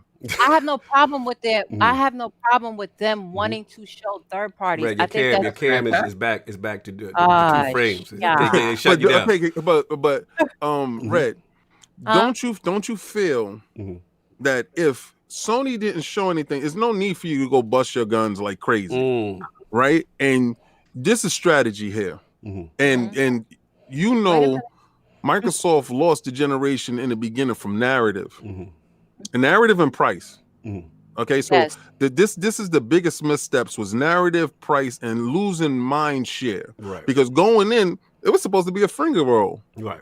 They Patrick Ewing it. Right. All the way through. Right. They started out with services. I'm like, TV. So, yeah, we know. Yeah, like, so that's what I'm saying. They were on a great marketing role right now. Right. And I'm talking about from a inside perspective and also for consumer. That's all I'm saying. As far as them showing those games, I have no problem with them showing those games. Right. Don't mislead, because I have a marketing background. Let's go. Do not mislead. Like, you can mislead and you can add. You can't add so much fluffery. Right. Like, there's no reason for why y'all doing something that y'all didn't need to do. Right. That's my only thing. I have no problem with what they showed.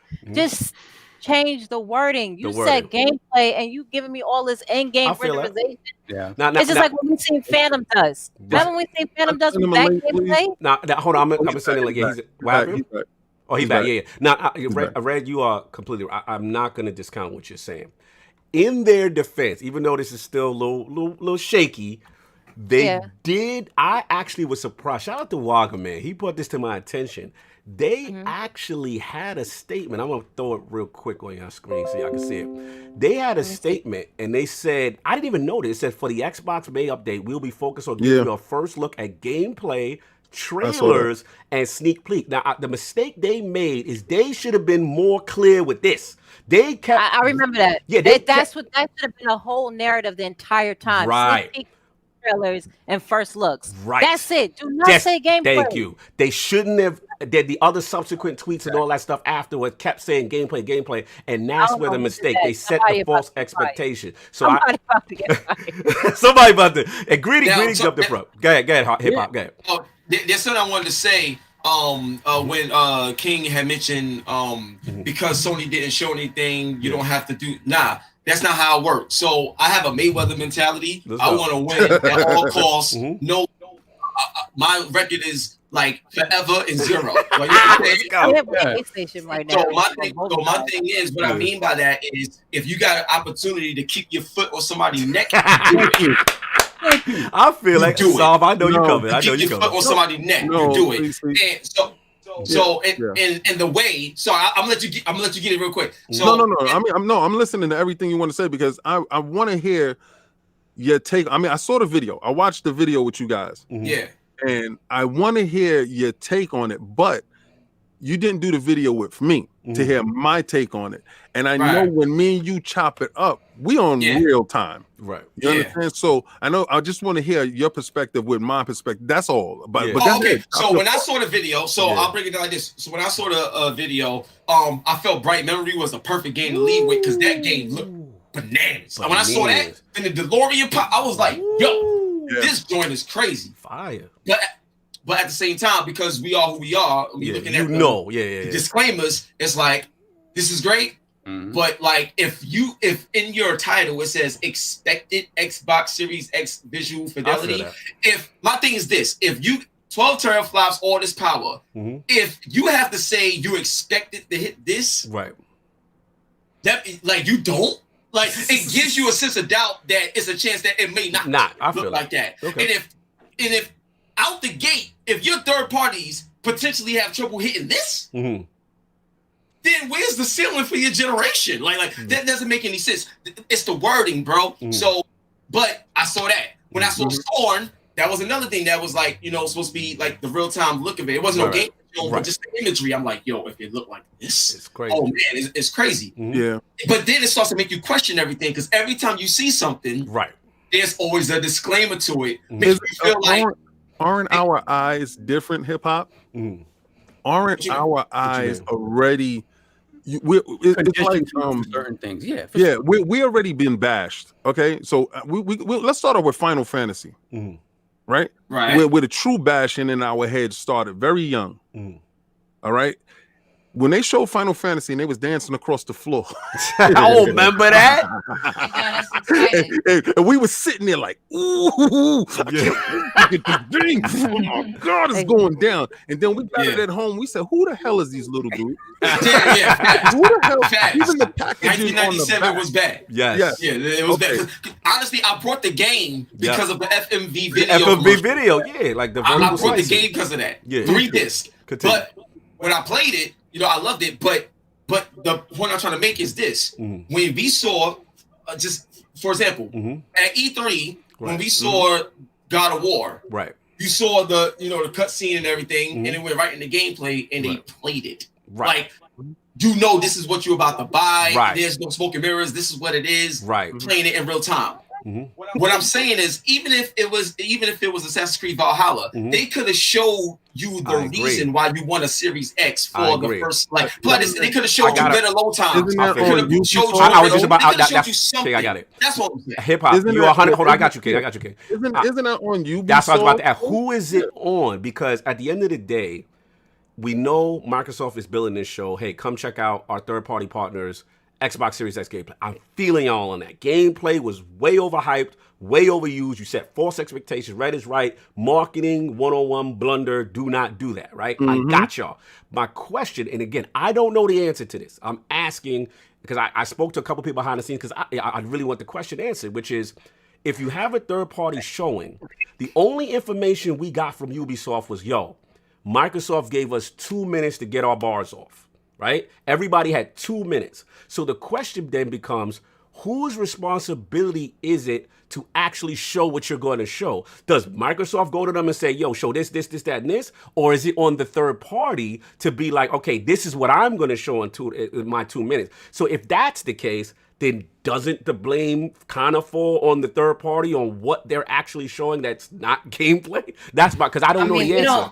We don't know what the third party doesn't have they don't say what the messaging around the presentation is going to be. They give them what they're going to give them. And it's on Microsoft. You're going to tell me that these guys didn't have a Microsoft Teams meeting before. And they all saw this. A TV. Well, I feel you, son, but my question is, so let's just say Ubisoft showed that and Microsoft. So can Microsoft then say, nah, fam, you ain't show no gameplay, send that back? Like, I'm serious. I'm not joking. Like, I want to know.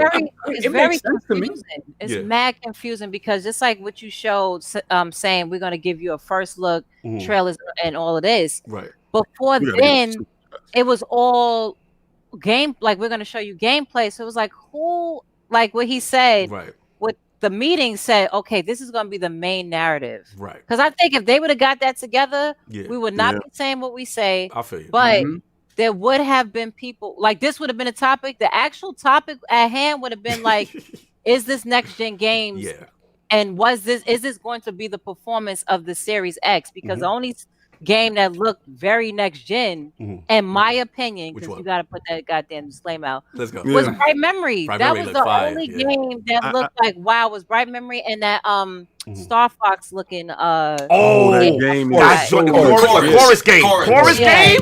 Woo! Yeah. Shout out to my That game was Everspace people. fire. Y'all in trouble. I don't know what's going on with that. And even the top-down shooter. Have you seen the graphics with Yes. that top-down shooter? Isometric. Oh yeah, it was crazy. That was fire. Red, Those were the only 3 games to me until I see actual gameplay. But you didn't like Call of the Sea?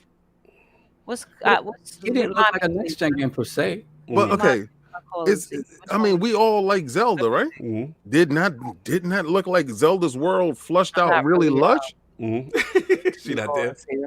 Yeah. Let me look at what Call of the Sea. She said, "That was you were sleeping." I thought it was more. It felt more like a first person like adventure. I need to see next gen. This is what I'm saying. Every E3 I go to, I'm never really too much excited about Sony, to be honest, because I know what they're gonna give me. I'm always at the edge of my seat, honestly, for Microsoft. Like, please prove me wrong. Please, I'm tired of this. But like this whole generation, and I'm like, when are y'all gonna give me a wow factor? You say that you're the strongest. Red, it's their third party though. Red, I gotta defend a little. No. Because that's not the truth. Because when I seen Assassin's Creed Origins perform on Series X, I was like, wow. Okay. Over PlayStation. That's the same narrative of what that whole presentation was about. So y'all could have shown something gameplay wise that would have been. It wasn't. Can I jump in real quick? Yeah, go ahead. I'm sorry. Go ahead. To capitalize on what Red was saying, do y'all remember? And this is the PS2 and OG Xbox era, right? When Splinter Cell was announced. Fire. And then eventually it came to like both systems or whatever. But Splinter Cell clearly look better than the PS2 counterparts. And then I think I forgot then you had games like the Vin Diesel game. I know what you talk about. Chronicles of Riddick. Like the OG Xbox was doing the OG Xbox was doing things and showing things from a third-party standpoint where you could clearly look at ESPN NFL 2K5. 2K5 on Xbox versus the PS2 version. The PS2 version didn't even have videos on halftime. This is where the fraud alert got to come out. Oh, why the fraud alert coming? What happened? You know why the fraud alert got to come out? Because shout out to my man Greeny. Shout out to Greeny for standing on them 10 toes in the dirt. Shout out to Greeny for giving them 10 toes in the dirt. He said 4K 60 is the standard. Okay. That's it. I know, but then he got refuted.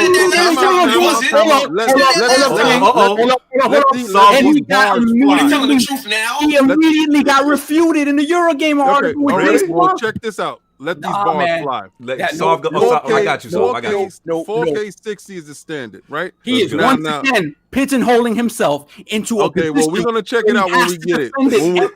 When we get it in the house, we'll check it out. Why would you do that to yourself? Well, let him pigeonhole himself. Let him. The lead architect of Xbox says, "Nah, it's up to the developers." Listen, it's up to the developers. They can do.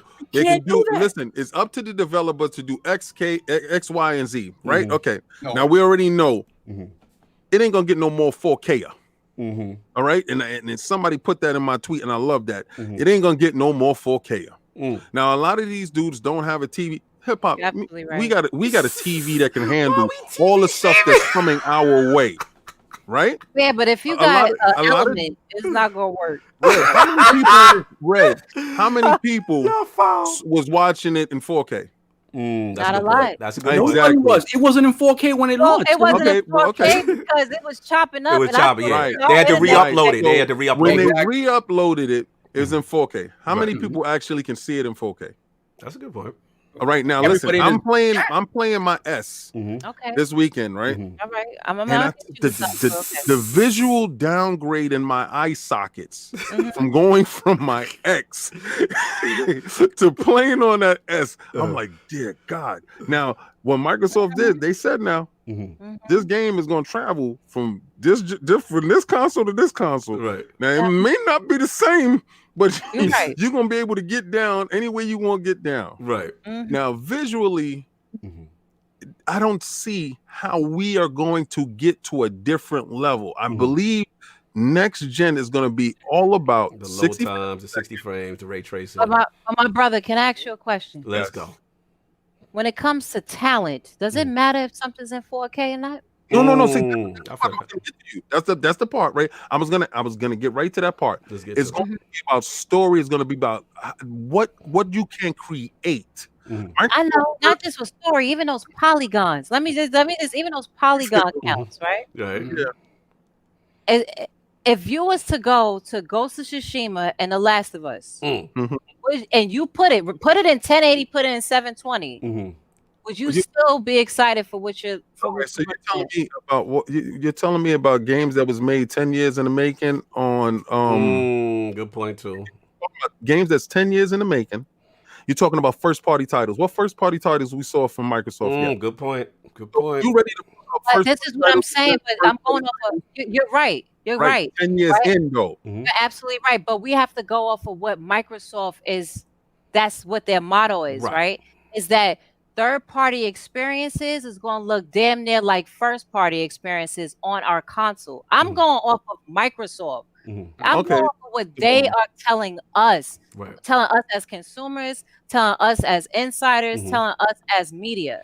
But they did say third-party partners, though, not them, Red. What I heard, I know it's third-party partners, but they want to be the best platform to play. Yes, absolutely. I agree. I agree with that part. And wrong with that. It's just that when I see it, I want to see what the Series X is going to do with that. I feel and I got to see it with Assassin's Creed Origins. That's why I made that example. They showed it to us with Assassin's Creed Origins that these games was running on this. The other thing is I'm going to go on Microsoft mishaps because some of those games that they were saying was going to be in 4K was not being rendered in 4K when you looked at it on certain those third-party games and in some of the other games too.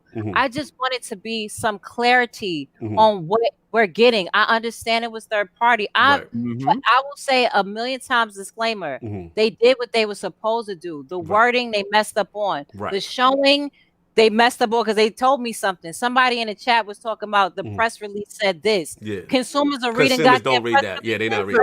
They're not reading anything. I'm with you on that. I'm with you on that. It doesn't go like that. We're going about top layer surface. And top layer surface, I just want to see what you're telling me, bro. Because you're telling me a whole bunch of sweet nothings. It's like you can't say it's sweet nothing. It's just like a relationship. You could tell me all this, and that. You love me. You got to show it. You can tell me that. That sounds. They didn't show you 13 games. 13 games that look like how many IP? Okay, 13 of those games, but you're down for some of them, right? Yeah. Okay, I told you they did their job. The other 10 is what they showed to give us a sneak peek. Yeah, but those other 10 wasn't for you. Those other 10 hit somebody else. But see, they did their job. But their did job was to Microsoft get do you their job? to anticipate The third party did their job. Did Microsoft do their job along with the partnership? Yes, they did. You know how they did their job? Because unlike Sony, they gave the third party a voice on a day that everybody tuned in to watch, whether you liked it or not. Sony don't give third parties. Gave them a platform. Sony doesn't give third parties a chance. No, they got multiple. Here we go. They didn't even give themselves a chance. They put out a logo and a controller. And we all sitting here with a logo and a controller. Don't tell me about what you did last week because I don't care about that. What have you done for me lately? What you doing right now? So right now, in the future, I see. All right. Here we go. Okay. All right. Yeah, go ahead. Okay. Go ahead. Here we go. Yes. All right. 2 things, bro. Okay. First thing is this, right? Everything that you saw at that show, do you believe that could have been done on Xbox One X or PS4 Pro? Yes. That's the problem. That's the problem. Thank you for agreeing with me. You took your L.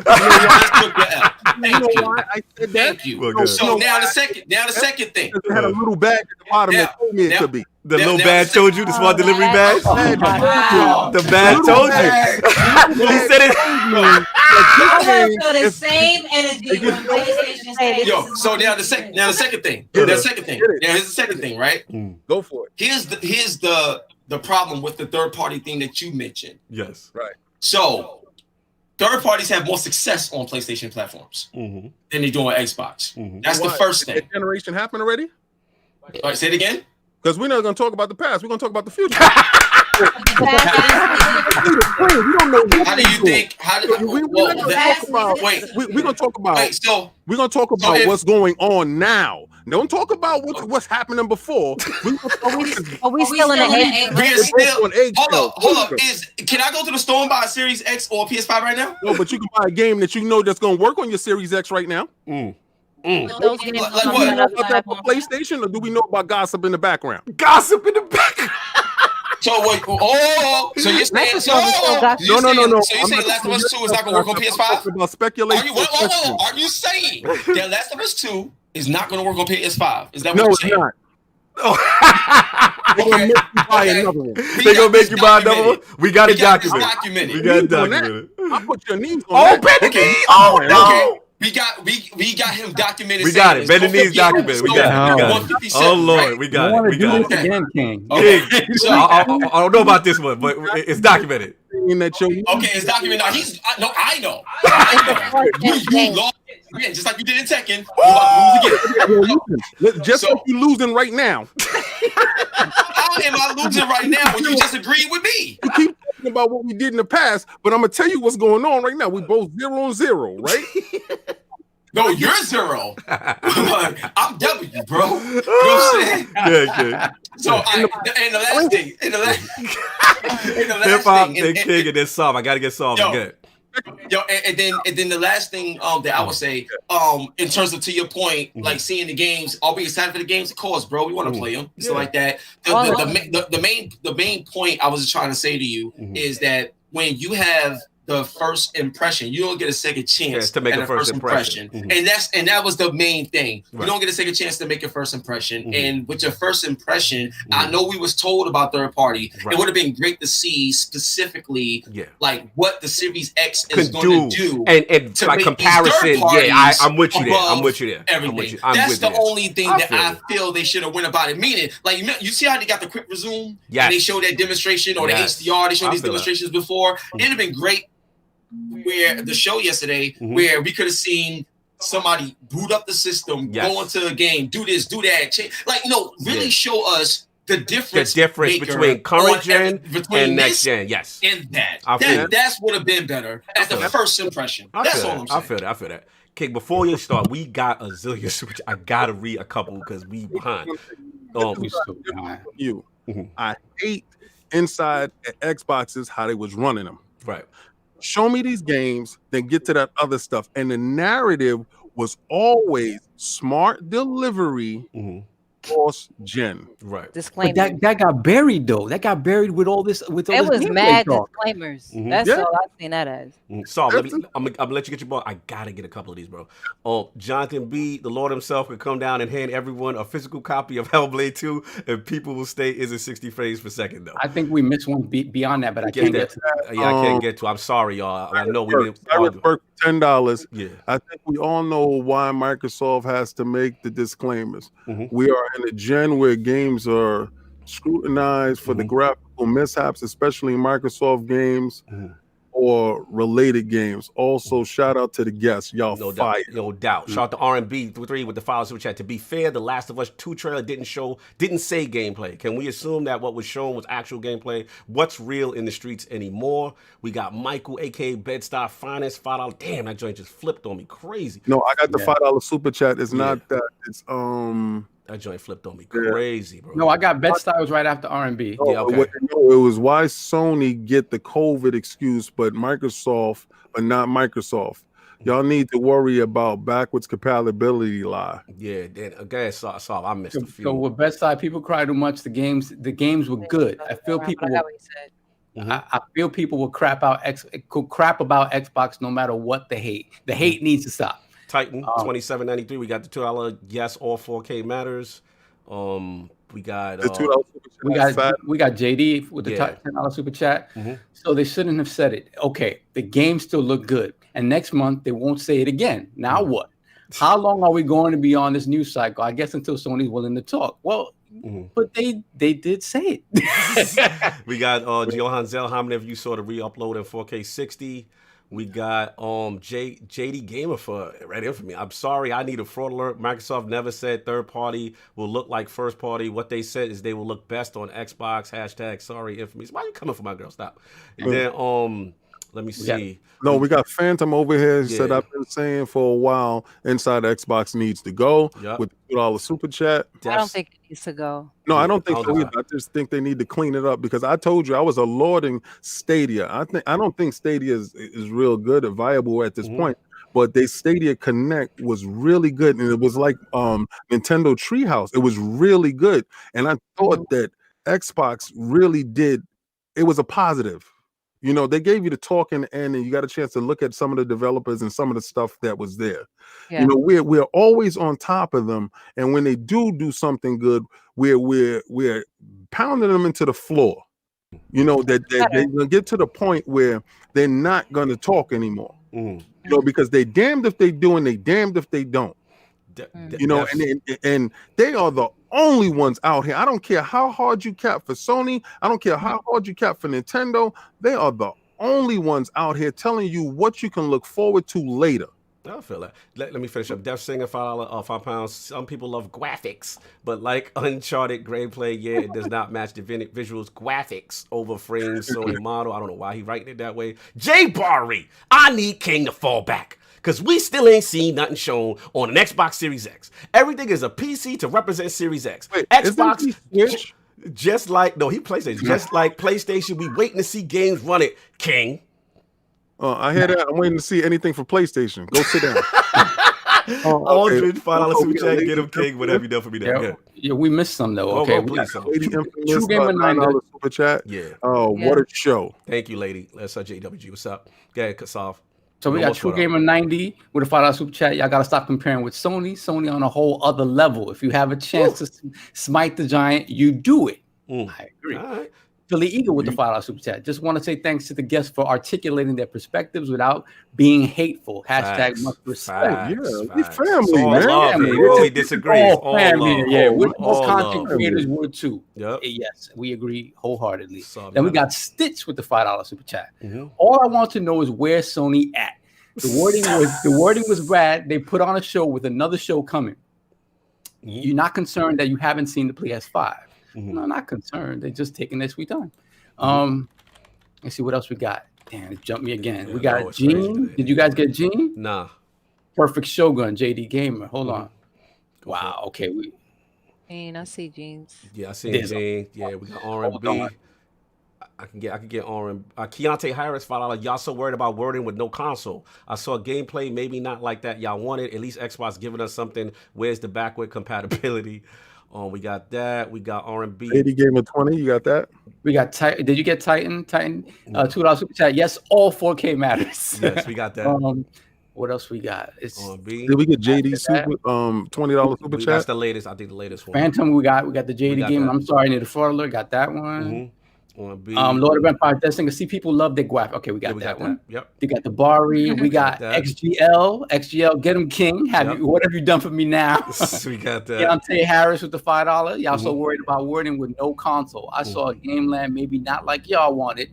At least Xbox giving us something. Where the back compatibility? Okay, that was Okay, what about JD Gamer? Dev of the Medium literally said that this game could not be made on past gen. It's an Xbox Series X console exclusive.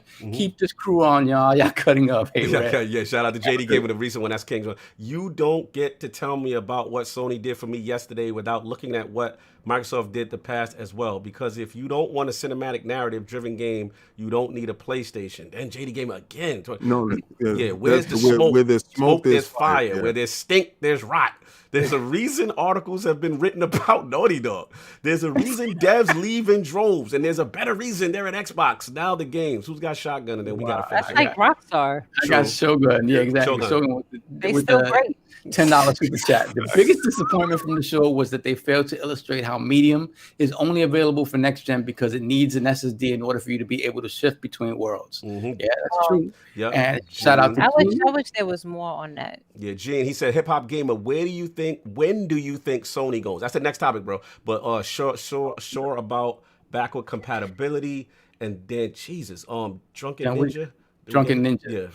they needed to announce how many of those games are exclusives. That would have helped. Yes. Oh, I got the list. Man, I got the list. Game about choice. 10 out. I believe messaging needs improvement. The show made me interested in third party that comment. I saw 3 to 4 games that I will buy day one. Great show. Everyone on the panel enjoy your gaming. You got to get L Bugs. Throw the crest up to L Bugs. As the Master Chief says, La Boogie. La Boogie. Yeah. La Boogie. Yeah. Yo, shout out to Steve Downs for saying La Boogie. Yeah. That was awesome. That was awesome, yo. Crazy shout out for the Master Chief for Grown Women Gaming. $20 super chat. L Bugs.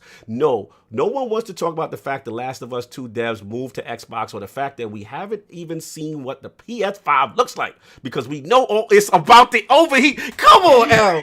L, not like this, L. Not like this. L, get busy, L. Oh my God. I still love you. I still love you.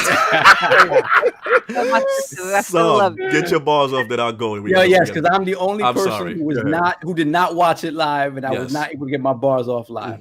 So from everything that I've said so far, you would think that I hated the show. Yes. And I did not. Oh. I agree that it was the best inside Xbox in terms of pacing and how they did it. They eliminated all that fluff for the most part, and they just gave us games. The fact that the vast majority of those games were new IP, and the fact that most of them, which was overshadowed, a lot of them are Game Pass, a lot of them are smart delivery. All that stuff was overshadowed by this narrative.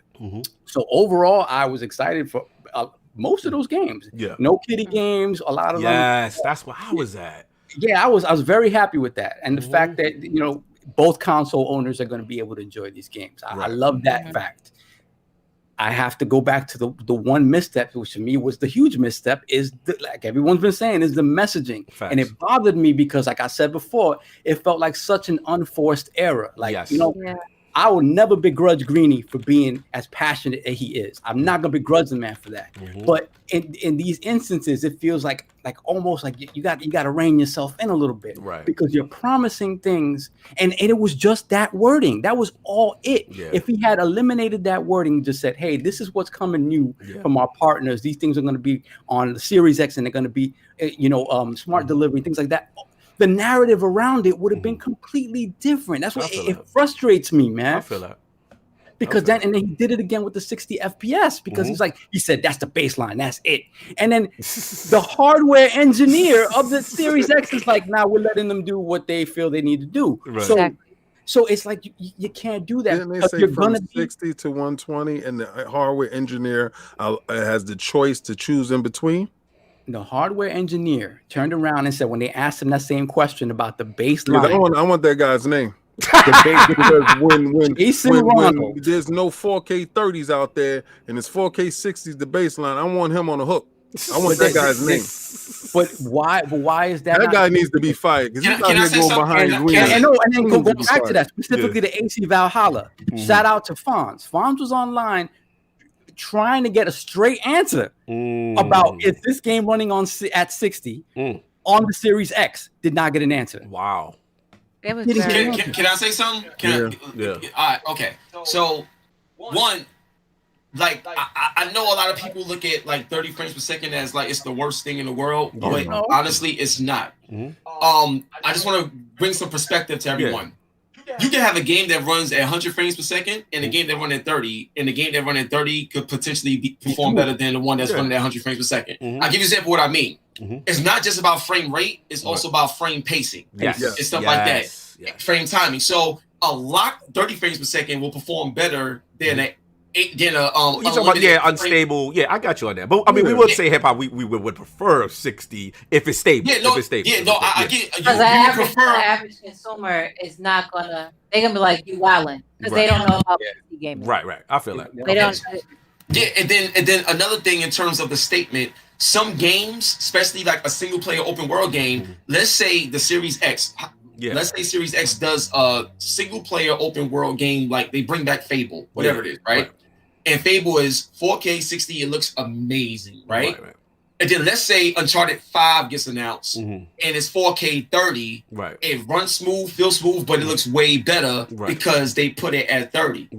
So the thing is, it's not that it couldn't do it at 60. But sometimes design choices and everything, that's up to the developer. You would want to set it for 30 purposely to achieve certain other things with your vision, design, and development. So I'm just trying to tell people, if you get set at 30 frames per second, it's not like, oh, it's dirty, so it's not. Because Uncharted 4 is one of the best looking games ever made, still to this day, and that's a 30 frame per second game, and it's got some of the biggest awards a lot ever. of people is gonna You understand? I feel like.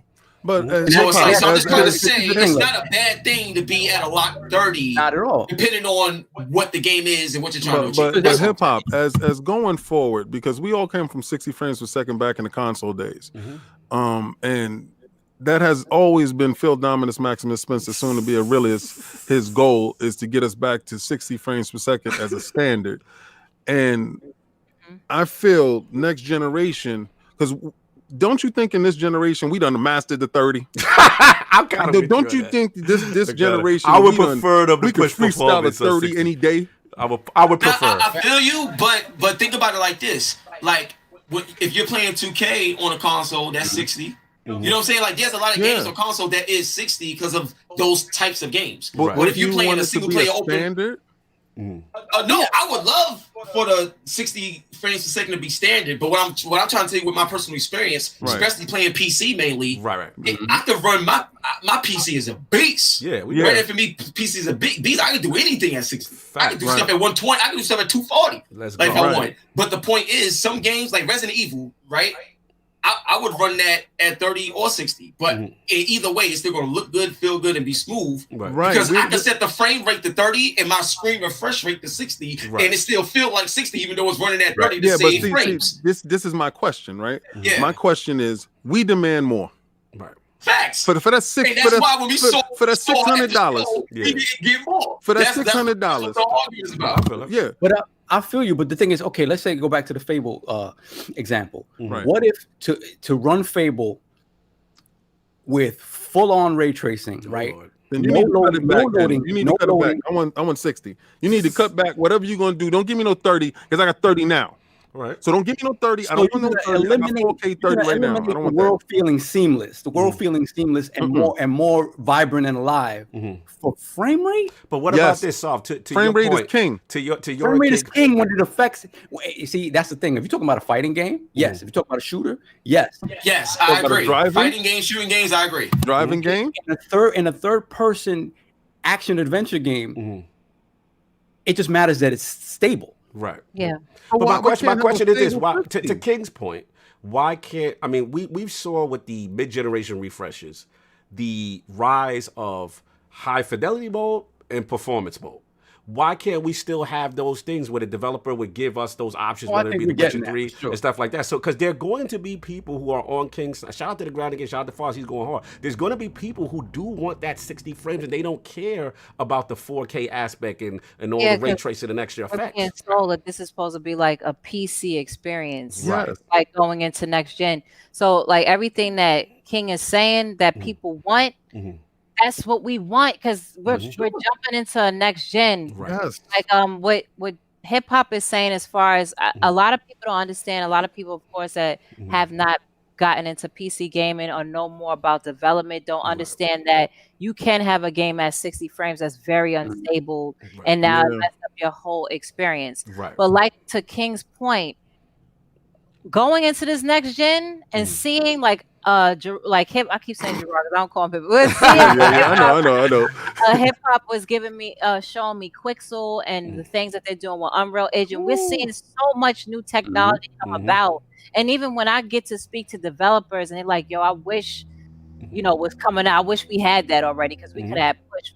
Like speaking to the Dying Light devs, we knew that they wanted to do way more. They didn't have the technology. So to King's point, we're hearing all this crazy technology that's coming out. Right. There should be at some point that is a standard. I feel and that no matter what, there is an algorithm. But it goes back. There's an algorithm to fix an unstable 60. For sure. That's, For sure. I off. agree with that. Let's get these super We chats. got We super got chats, 10 like Yeah, right hold on. I now. got Cyrus Burke, the rise of La Boogie, respective name.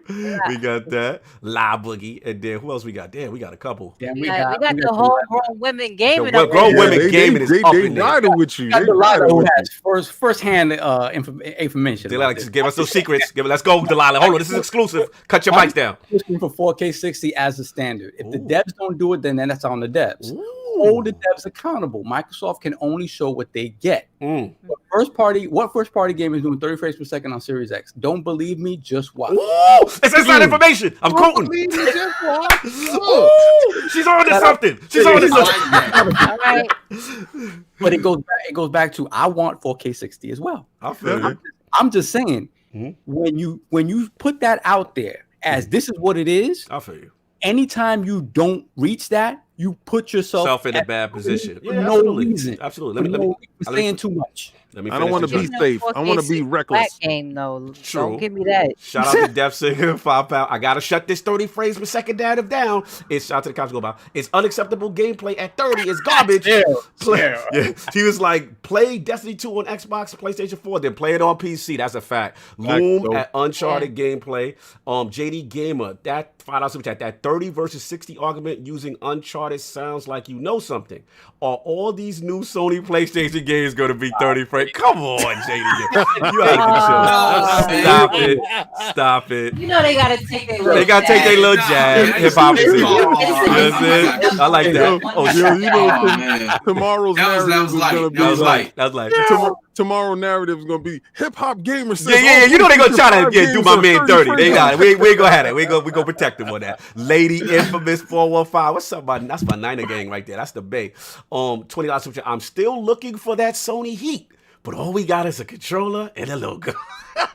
Yo, grown women gaming is messy because Red is in here. They real messy. Yo. I got something to say to that when you finish with the chat. I got something to say to that when you finish with the chat. No doubt. One bad mother, $5 super chat. Keep in perspective. We saw indies at IX. What's IX? I don't know. We did. Okay. Inside Xbox. All right, inside Xbox. Got you. Compare these indies to 2013. There was a monstrous jump. Middle class of game devs is making a comeback. I agree with that. For sure. And then last one, I think we all cut up Death Singer again. Just because Sony loves 30 frames per second, we need to end this narrative. Everything needs to be 60 frames per second. Look at Red Dead Redemption 2 on PC versus console. Okay. L Boogie, we not messy. Y'all know y'all shooting your shot though. Let's get this going. Soft finish up. I got to get my balls off too. But soft game. So overall, that's just my worry. My thing is like, I appreciate being excited for your product. I get it. The thing about it with Microsoft is, and this is where when King said something about expectations, I'm like, they set the expectation. If they hadn't set the expectation, the narrative around the presentation would have been positive. People like Red said, people would be like, "Oh, is this gameplay? Is it not gameplay?" Mm-hmm. That would be the type of discussion. And we waiting on Digital Foundry to say people what gameplay or not. Oh, you're gonna have people that's gonna, but those people are gonna hate regardless. Right. Like you have those that were gonna hate regardless. I'm talking about the people who were literally watching this to see where their narrative was gonna go, right? Mm-hmm. And what bothers me when it comes to Microsoft doesn't have. Mm-hmm. They don't have that goodwill that Sony has. They're not in that position. I know where you're at. So then don't make unforced errors. Right. Say as little as possible and let the product. But is that being transparent though? Then sovereign. But would you rather be transparent about or honest? Like my thing, it was dishonest to say that was all gameplay. So then every sizzle reel we see. When they just walk off the stage, this is where I'm gonna have to give my man a pass. Okay, this is where I'm gonna have to give Greeny a pass. Let's get to it. In this new world that we're living in right now, they're all adjusting. Everybody's adjusting. Everybody's plans have been thrown upside down. So before, where you was able to throw a sizzle reel and everybody in the crowd like oogity, you understand? Like you knew how it was, but we knew that it's a sizzle reel. Now you're being picked apart and ripped apart. Because of what you said, not because of anything else, but what you said. Okay, listen. I don't care who it is. If you go to an E3 presentation, Sony's best E3 presentation, and they would have come out and said, this is actual gameplay of God of War. They don't say nothing. And everybody in that crowd knows damn well that's not gameplay. They're gonna get ripped apart for it. They're gonna get. But they don't say nothing on the E3 stage. They just drop the mic. They started to do that. That wasn't something they always did. Yeah, but these guys now are in the position of getting you lathered up and ready. Pause. Before y'all get there, you know, like pause. But you know, they before you get there. First, so he gets. Okay. You know, they trying to get you. They trying to get you hyped up. They want as maximum eyes on it. So if you say something, they failed at that. But if you say something like, do it without saying gameplay, like you can still do. I get what you're saying. You can still do it because. It doesn't matter if you a Sony pony to an Xbox to a Nintendo droid to I never heard that, but that's a good one. To a real Sony fan, to a real Xbox fan, to a real Nintendo fan. We are all excited to see what all of these platforms are doing. Yeah, for sure. So everybody could be in a bag about, is this going to happen? Because you can rep your flag, whatever. That's fine. But what I needed Aaron to do is be like, yo, we have some hot stuff coming out, because to that point that someone said, and they are absolutely right, I forgot who said it, from indie games to these new, they showed a lot of independent games that is a big leap, and a big leap in their sizzle rails too. We ain't get that 8-bit, 16-bit, 13 joint. Yeah. You're absolutely right. Game was from one dude. One dude. I think that game should have went last, like Addict said. Yeah, what Sony does that Microsoft needs to learn is just let it show, just let it sell for itself. Right. Those games, just let it show for itself. You don't need to explain. But what Sony are we talking about here? You just said Sony leaves off the stage and don't say nothing. Yeah, but that's okay. That's old Sony. No, that's not. That's new Sony. No. What are you talking about? New Sony ain't get a chance to do anything. New Sony ain't get a chance to do anything. That's a good Sony point. is watch. They showed a logo and they showed a control. That's new Sony. New Sony showed a logo and showed a control. He's saying that Sony's coming off meek so far. They budget cutting hip hop. They budget cut. So I'm gonna try to save your knees right now.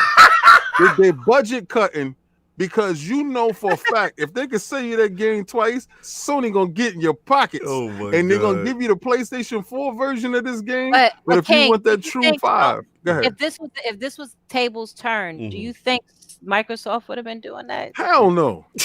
Exactly. No, we know what it is and what it's not. Right. This is what I'm saying. I'm trying to smoke them out. I know. And Microsoft was doing the Jay-Z thing when Jay-Z was trying to put smoke up there for Nas to finally make a rebuttal. Yes. Oh, so the ETH is coming? So you think you trying to call Sony Nas? She rapping for Queens. So they only got one hot song every 10 albums? Let me finish. No, that's Microsoft. Oh, okay. So then you just I'm making a scenario. I'm making this scenario because if we say the whole scenario, y'all don't want me to get on that. We're doing this scenario right here. Doing this right here. Right here. Yes, Microsoft is doing competition brings the best out of anybody. Facts. Microsoft is doing what they're supposed to do. Didn't say. Remember, I said they was on a great momentum. You did say Sony got hit with the Last of Us leaks. Yeah. Sony got hit with you just showed us the controller. Facts. Sony got hit with the Mark Cerny. Like I said, all of that. Right. Y'all know I'm saying all the things that is a mishap on Sony. I've said that. It has been a misstep on Sony's part, but Sony's mishap right now is still making them very yo, what are they going to do next? What are they actually going to show? People are still saying we still waiting for heat. Right. Nobody said we waiting for excuses. Right. Nobody said that. So that's all I'm saying. Yeah. Okay, so all right, check this out. Right. First thing I want to get out the way, right? And I want y'all to pay close attention. Go, I'm sorry. Good. Okay. So the first thing is this, right? Sony is the A side. Right. Just like how Mayweather says, Sony is the A side. We move when we move. You know what I'm saying? That's the first thing. We set the tone. Second thing, like I said before, Xbox, they have to do what they're doing. They have to show their console on Game Awards stages. That's where they at now. That's what they have to do, and that's a good thing. Fine, they doing it. Third thing is this, right? Sony showed a logo. People go crazy just for a logo. Broke the internet. People, they show the controller. They go crazy. The third thing is this. The developers. This is what everybody is missing right now. Let's get it. The people that's responsible for anybody's success is the developers. Absolutely. And the developers, what are they saying in comparison to both systems? Third party or first party? It's more in I don't know line, what they're saying. It's more in line with in favor of PlayStation. Not to say Xbox, because Xbox is crazy too. Okay, this is where I'm gonna have to rebut that one thing, because we only saw one company showcase third-party developers. No. I'm talking about what developers are saying. From first party to third party, what developers are saying about each console. I've seen a lot of stuff. Shout out to Windows Central where they're raving about the Series X. And hold on. Stop it. I've seen a ton about it. Windows a Microsoft site. No, all right, but listen, hold on. Not all. Wait. Let me finish. Not all of the people who spoke were only first party. You had Rebellion Studios. You had other studios that are third party saying that they have both dev kits, and they're saying what they're seeing is impressive. Shout out to the other dude who was the former Sony Killzone dev as well. They're both impressive. Yeah, but they're also saying that they were impressed more with the Series X hardware. Some of them are saying that. There is some that are saying that. Listen, here's what I want to tell you. Let's go. The majority of developers, right, that has come out and spoke on whether it's teraflops, whether it's all these other things, right? Everybody spoke about that the not just the SSD, but the way it's designed, stuff like that.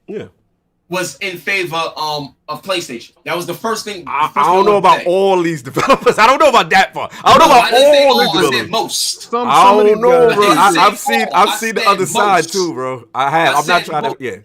Some can be fans. Some can be fans of consoles too. Yeah, no, we're human. We're all human. Now here's the last thing that I'll say regarding the whole like Sony taking their time and stuff like that. Now, normally,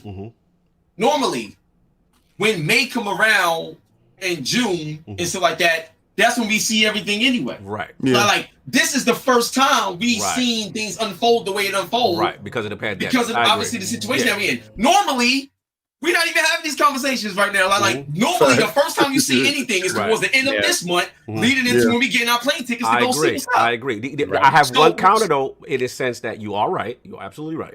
This is a different scenario. My only counter is for about a year now. Let's be real. Sony has not been active in conventions, shows, and even their last statement, they were like they were going to do 100 shows. Now, in your defense, yes, there's a pandemic, but it's an unusually quiet Sony for a long time. Not missing E3s, not saying we're not going to go. You know what I'm saying? So this is my overall point, and I know where King's going. I know where you're going. My overall point is, at some point, to what Reddit said, we got to look at what people are doing right now. There's one company that is being extremely transparent and telling you what we're doing, right? There's another company that has an amazing track record, right? That has shown that their games are great and all this stuff. The first party is amazing. They're ending an amazing generation. But we have yet to hear anything. So some people's take is, well, at least there's one company being transparent with me, and there's no guarantee necessarily, even though we know the track record, until they show and prove. It's like anything else. Like, you got to play the games. It's like anything else. It's like, we could say, yo, you won 4 or 5 championships, you did all this, but even Michael lost, you know what I'm saying, to the Orlando Magic one year. He came back rusty. Like, it could happen. All I'm saying is there's people. He was rocking that 4. He's rocking the 45. You know what I'm saying? He's rocking the 45. It happens. So Michael wasn't talking though. He showed. True. Exactly. Yeah, he got showed the door to go home. You know what I'm saying? Well, now here's what I would say to here's what I would say to that point. Y'all so stupid. He Listen, I'm out here capping for my man Phil Dominus Maximus Spencer. My man is on an unprecedented run right now. This is the year of the dominance. This is 2020. Let hip hop finish. Then we gotta go. Now Phil's the beast. Don't get me wrong. They gotta do. Yes. So here's what I would say when it comes to the Sony side of things and being quiet and stuff like that. Gotta bring And being quiet. And being quiet. Red, stop it, Red. Stop it, Red. Oh, you bad. You gotta bring out Red, you messy. Dude that did wrong, and he gotta come. He know he messed up. He know he messed up. But you know what? He wooing them. He wooing them. He gotta woo. The way he wooing them, he out here wooing. He out in front of the window with the radio. He out there. He like, baby, take me back. Let's go. He in them DMs. He like, hey, big head. Yo, King is stupid. Man. Are you up? Are you up? I'm done. Oh my God, y'all are stupid. Anyway, I'll end it with this. Y'all stupid, man. So with Sony being quiet and all stuff like that, they not gonna when Sean Layden was still there and stuff like that. One of the things he said, because they was asking about the PlayStation. Oh my God, they was asking about the PlayStation experience. Where is Sean today? Stop it. Let hip hop get his bars off. I haven't seen hip hop in a minute. King is a fool. Let the man get his bars off. Continue.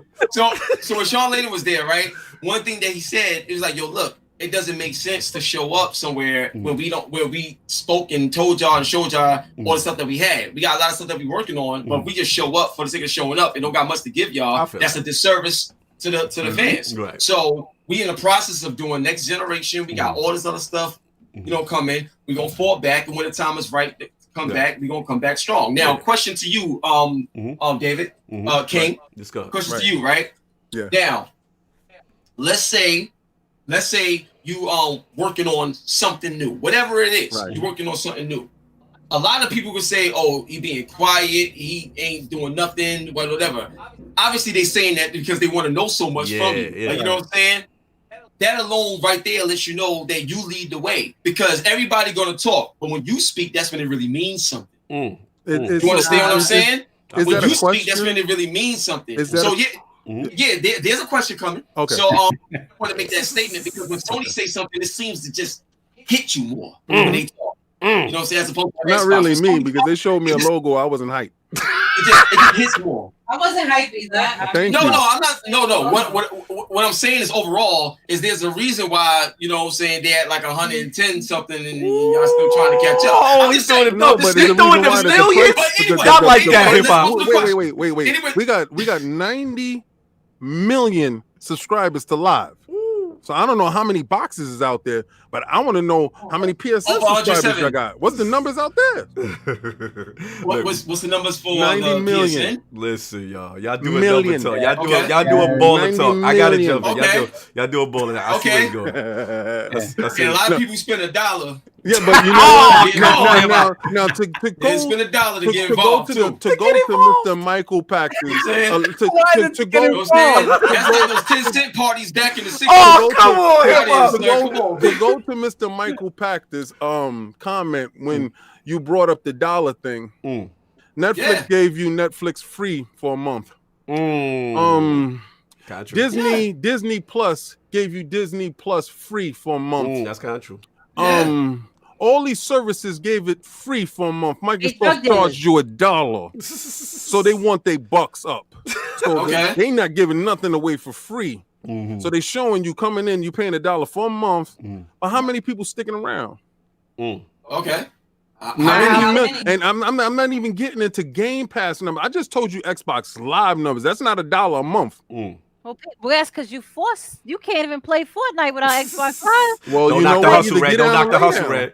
I know, but it's always been like that since the time of Live. Yeah. But it accounts for something. It's not like it's on its own. It's a it always is superior accounting system. for something. It's the superior service. You just pay for the better listen, things. I love Game Pass. I'm the first to tell you. I love Game Pass. I got it. I love it. I use it, period. But to the question. What was the question? So the question is the Iron Lord podcast, right? Let's go. Let's say y'all took a break, went on hiatus. Yeah. Now, when the outside looking in, everybody could be like, "Oh, they ain't talking. They probably had a falling out. There's a problem." The next thing you know, 2 months later, yo, we are here to announce that we just did a deal with Samsung, and that platform is blah blah blah blah. Blah. People don't talk. You know what I'm saying? I get it. But my question to you is, because somebody's quiet, does it mean that there's something wrong, or leading up to something big? That's right. You trying to say the quiet dude ain't no sucker. Okay, now to answer your question, if I'm taking your money, I owe something to you to show you something. So when you told me that they came out outright and told you we got nothing to show you because we showed you all our wares already, so we're not gonna come up to these shows, but we still accept your money. But we're not gonna come up to your shows. So but please put the money in the envelope, and we'll get at you when we got a chance. You're not valuing my dollar. Okay, so that's a poor excuse. I'm gonna tell you why that's poor. No, you just gave me. I'm gonna tell you why that's poor. You gave me a question. That's a poor answer. I'm gonna tell you why that's a poor answer. Because when you talk about giving money and stuff like that, I'm paying for games like The Last of Us 2 that looks better than everything that I seen at your show just now. I'm playing for Ghost of Tsushima that looks better than everething that you showed me at your show right now. You understand what I'm saying? So my thing is, the money, I'm still making money. That's like what Jay-Z said. I'm still spending money from '88. Right. I'm giving you services. I'm giving you games. I'm giving you experiences that you're not even seeing on your way into something new. Okay. This is where you put yourself back in that box. And this is why I'm gonna show you. You're gonna give me like hustle 101. Let's go. It's peddling. It's peddling. Okay. It's peddling. I'm supposed to have all this stuff to compensate for what I just don't have. Right. And there's nothing wrong with that. You know what you don't compensate for. We see what everybody, we know when we see two dudes arguing, we know what they don't compensate for. Right. So I got this watch though. I come downstairs. You know what I'm saying? Like, listen, Red, you can stop being messy. But hip hop, you're gonna keep putting up 10-year in development games against new fledglings? You putting a grown man to fight a baby? Like, I don't even understand. If you saying that Series X is a baby, that's on you. Listen. Give me Sony PlayStation 5 first-party games up against Microsoft Series X first-party games. Stop telling me about these games that's in the bushes in the background, man. That's already paid for. Those already pre-ordered. That's already there. What can I pre-order for the PlayStation 5 right now? Let's set the tone. What can I pre-order right now? Here we go. Let's set the tone. Let's set the tone. So we know this went left. We know. You know this is a one-topic show. This is a one-topic show. We got this recorded. Let's go. So this is what we're gonna do, right? Let's go. When Xbox showed their first party lineup, why you got to do your arm like that? I'll be 2 years from now. On their first party lineup, when we see both of them straight up like that, right? If the PlayStation 5 joint looked at launch lineup, Xbox, launch lineup. And that's not fair. I don't want to hear you show me a logo. Oh, so kid, you don't want the JPEG for 3 years later? I want a logo and that game come out 5 years into my cycle. All right? I want launch lineup day one. I'm gonna put up Microsoft games day one. Oh, so we doing a Halo Infinite versus whatever? Once that Halo Infinite get on your neck, it ain't gonna get off. Oh, let's go! Let's go! We doing Bend the D. We doing Bend the D. We bringing it back. Put our launch lineup. I got the scarf. Y'all not launching with nothing of Halo's caliber. Whoa, Bend the D. Let's go. And you know it. Oh, hip hop is lit. Hip hop is lit. Wait a minute. To get a God of War. Wait a minute. Let's go. So, I know this. It's been confirmed that Halo Infinite is going to be a launch title. It's going to be there. Statement. No, I asked. Phil's recent statement, like literally a couple of days ago, he doubled down that. I was shocked that he said it because I thought because of the pandemic. You see that mask up there? So you see Master Chief looking down right now? And I have a question for you, King David. I have a question for you. Let's get it. Go ahead. Can you please explain why only the Master Chief model look better than the entire game instead of the entire game with Master Chief look good in that whole simulation? Yeah, I can answer that. Because I seen Ghost of Tsushima, and that's a current gen game, and everything looks fine. I can answer that. I can answer that. Halo Infinite only Master Chief look good and not the rest of the game. I can answer that. Let's go. Please, my brother. Just like I said before. I'm done with y'all. That Master Chief looked better than anything I seen on PlayStation 5 because I seen nothing. So we're gonna put Series X. So we got Master Chief as a bokeh effect for everybody. Listen. If you want to put Gears of War 5, if you want to put Gears of War 5 on my series on my Xbox One X up against your Ghosts, do that.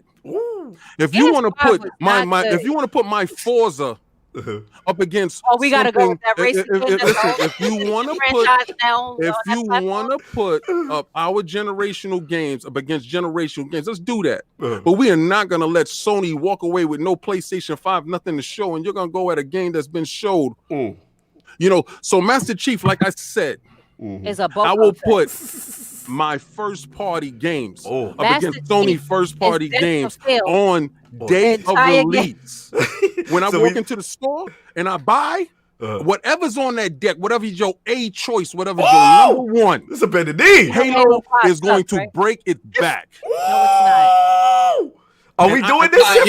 Like Dominus Maximus said, the book he's doubling down, and I'm doubling down with him. He's doubling down. Hip hop, are we doing this? First party launch titles. Are we doing this? Check this out. I know this person's like Ghost Gears 5 is better than Ghost of Tsushima. Nah, we gonna stop it. So check this out. Check this out. Let's up the ante. Let's up the ante. They need extra launch title. Check this out. Let's up the ante. Right. Let's go. So.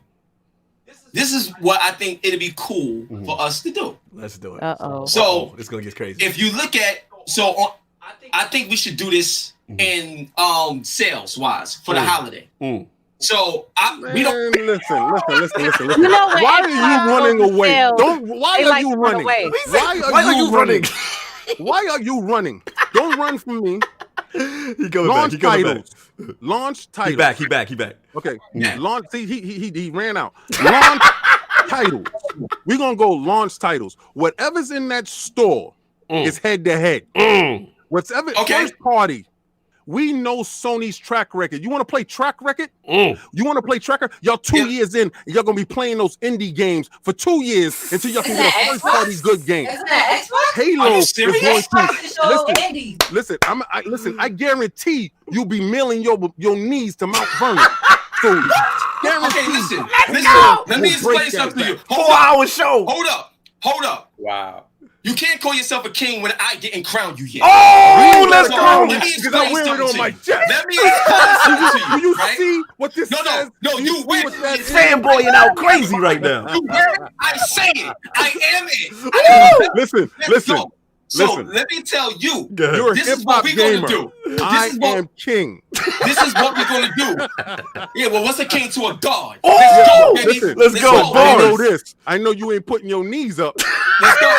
So whenever you say I accept those knees for the launch title, because you know they ain't got nothing coming. Let's go. I'm gonna tell you right now. Yo, listen. This is the I'm best. gonna tell y'all right now. There's a quote directly from Sony now, because I ain't see this come from Microsoft. They got some games directly from Sony. Yo, you a fool. They said, hold up. They said we are developing industry benchmark for what games graphics need to be in gameplay. That's what Sony said. Them. All right. Microsoft has never done that, let alone say that. Okay, so where's your knees at? So you got that. Okay, you got that. You said okay, they doing. You said they doing this right. You said they are. Yeah. You got them. Yeah, and I felt bad for you because what I know about Horizon Zero Dawn 2, you will not be saying what you're saying right now. You would not be saying what you're saying right now. Is it launching? He's asking if it's launching. Is it launching? Oh, I can't say that. But what I can say is this, right? No. Are you confident that Halo Infinite is going to... This is what I can say to you. Okay. This is what I can say to you. Let's go. Day one.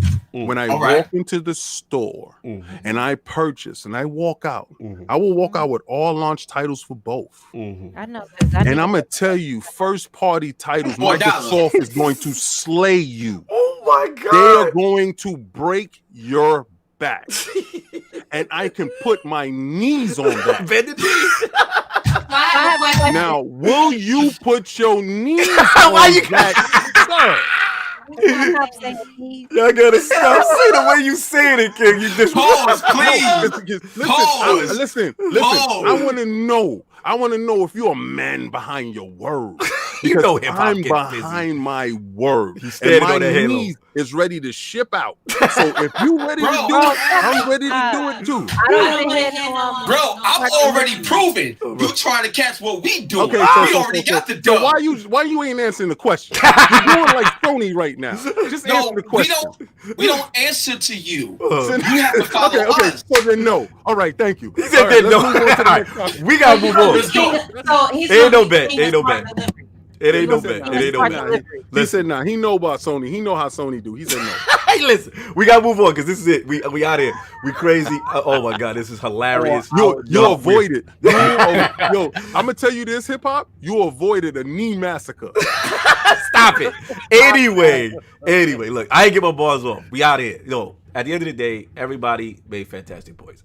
You know what I'm saying? They mismanaged the whole mess. Shout out to the cars when I'm talking. What is with the cars when I talk? Yeah. Anyway, you know what I'm saying? So, listen, at the end of the day, you know what I'm saying? Total mismanagement as far as saying gameplay. You can't set that expectation and do all that. You get people hyped up. And even if one blog or one tweet said you was going to do this, or if one developer said, hey, we're not going to show gameplay, that doesn't disseminate to the masses correctly. You set false expectation. I'm with y'all. All I'm saying is, when I looked at the games themselves, I was actually feeling a lot of the games. You know what I'm saying? I thought, like you said, Bright Memory Infinite looked fantastic. You know what I'm saying? One player, whatever. Scorn, I didn't know what was going on. I was mad uncomfortable, but it looked good. I was not about the it was like some little dripping.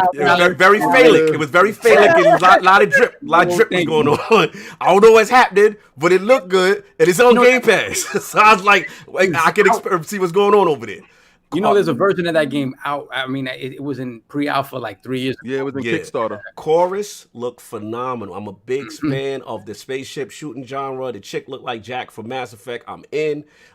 Medium looked crazy to me. I like Medium. I want to see more of that. Yeah, now here's the thing for me, where I'm with King is that Yakuza on launch, Scarlet Nexus, those are those Japanese games that never hit Xbox. And I think people are losing the sight of that. Like normally those type of games, it's only on PlayStation. Xbox dudes is in the bushes.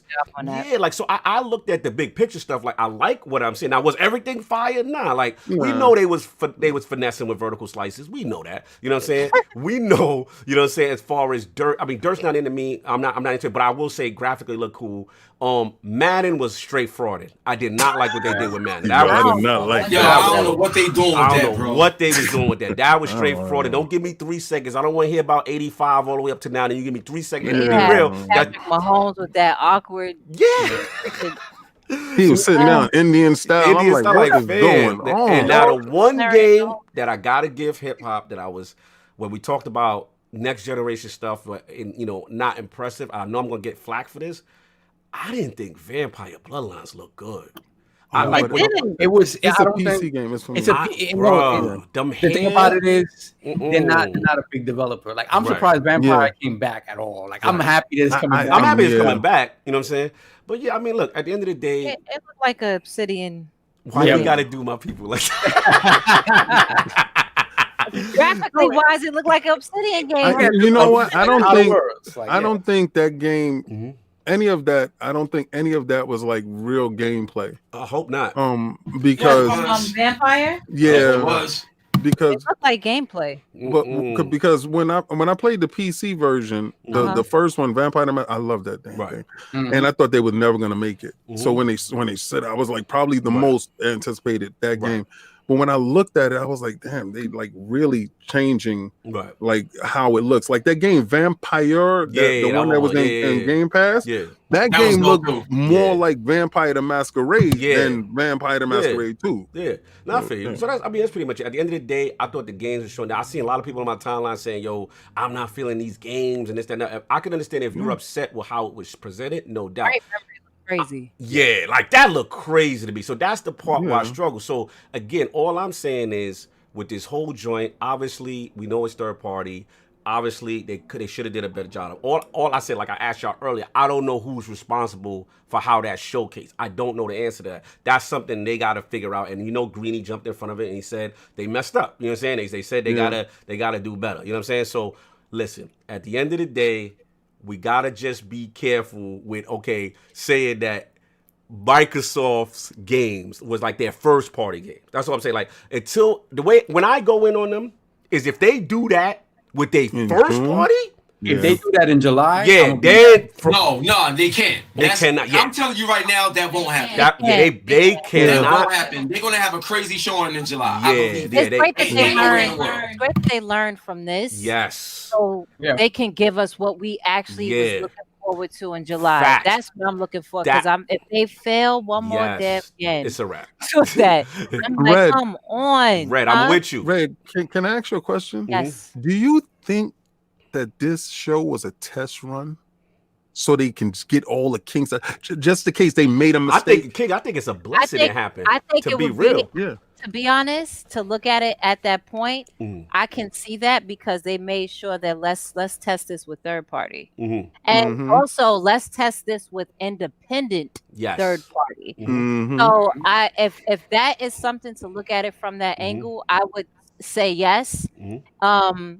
To test to, you gotta understand these companies been doing this for a minute. You know what I'm saying? They don't have the focus groups that they would love to have right now. They have to do everything remotely. Good point. You have to think about that too. So to that point, to actually ponder about that, I wouldn't be surprised because they made sure they picked independent games. Yeah. The only game that wasn't indie was Assassin's Creed and Madden. Right. And Madden. That's a good point. That was the and only Dirt. Dirt. Yeah, that's a good point. And then a lot of another factor too is people were saying when the trailers came out, it did say if PS5 was going to be that platform too. When the developers did come out with they did say if it was going to be PS5 or not. Yes. So that's something to look at as well. Yeah. Because don't be king of smart delivery. I'm telling you this right now. Don't be king of the smart delivery.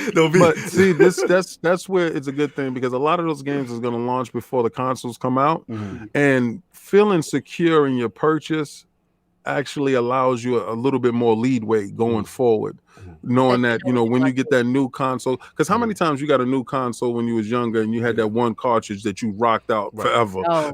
No doubt. But also to the flip side, flip side though, I want to say shout out to the devs for Medium. Because remember, a lot of the narrative went against Xbox Series X was when they came out and Booty was like, yo, all these joints are going to be smart delivery, cross-generational. We're not leaving Xbox. A lot of people were upset with that. They were like, yo, we want to see the power of the Series X. I was shocked. Medium said, yo, we not making our joint for old Xbox. This is a Series X. I love when developers do that. Yeah. So again, it just showed that was beholden to first party.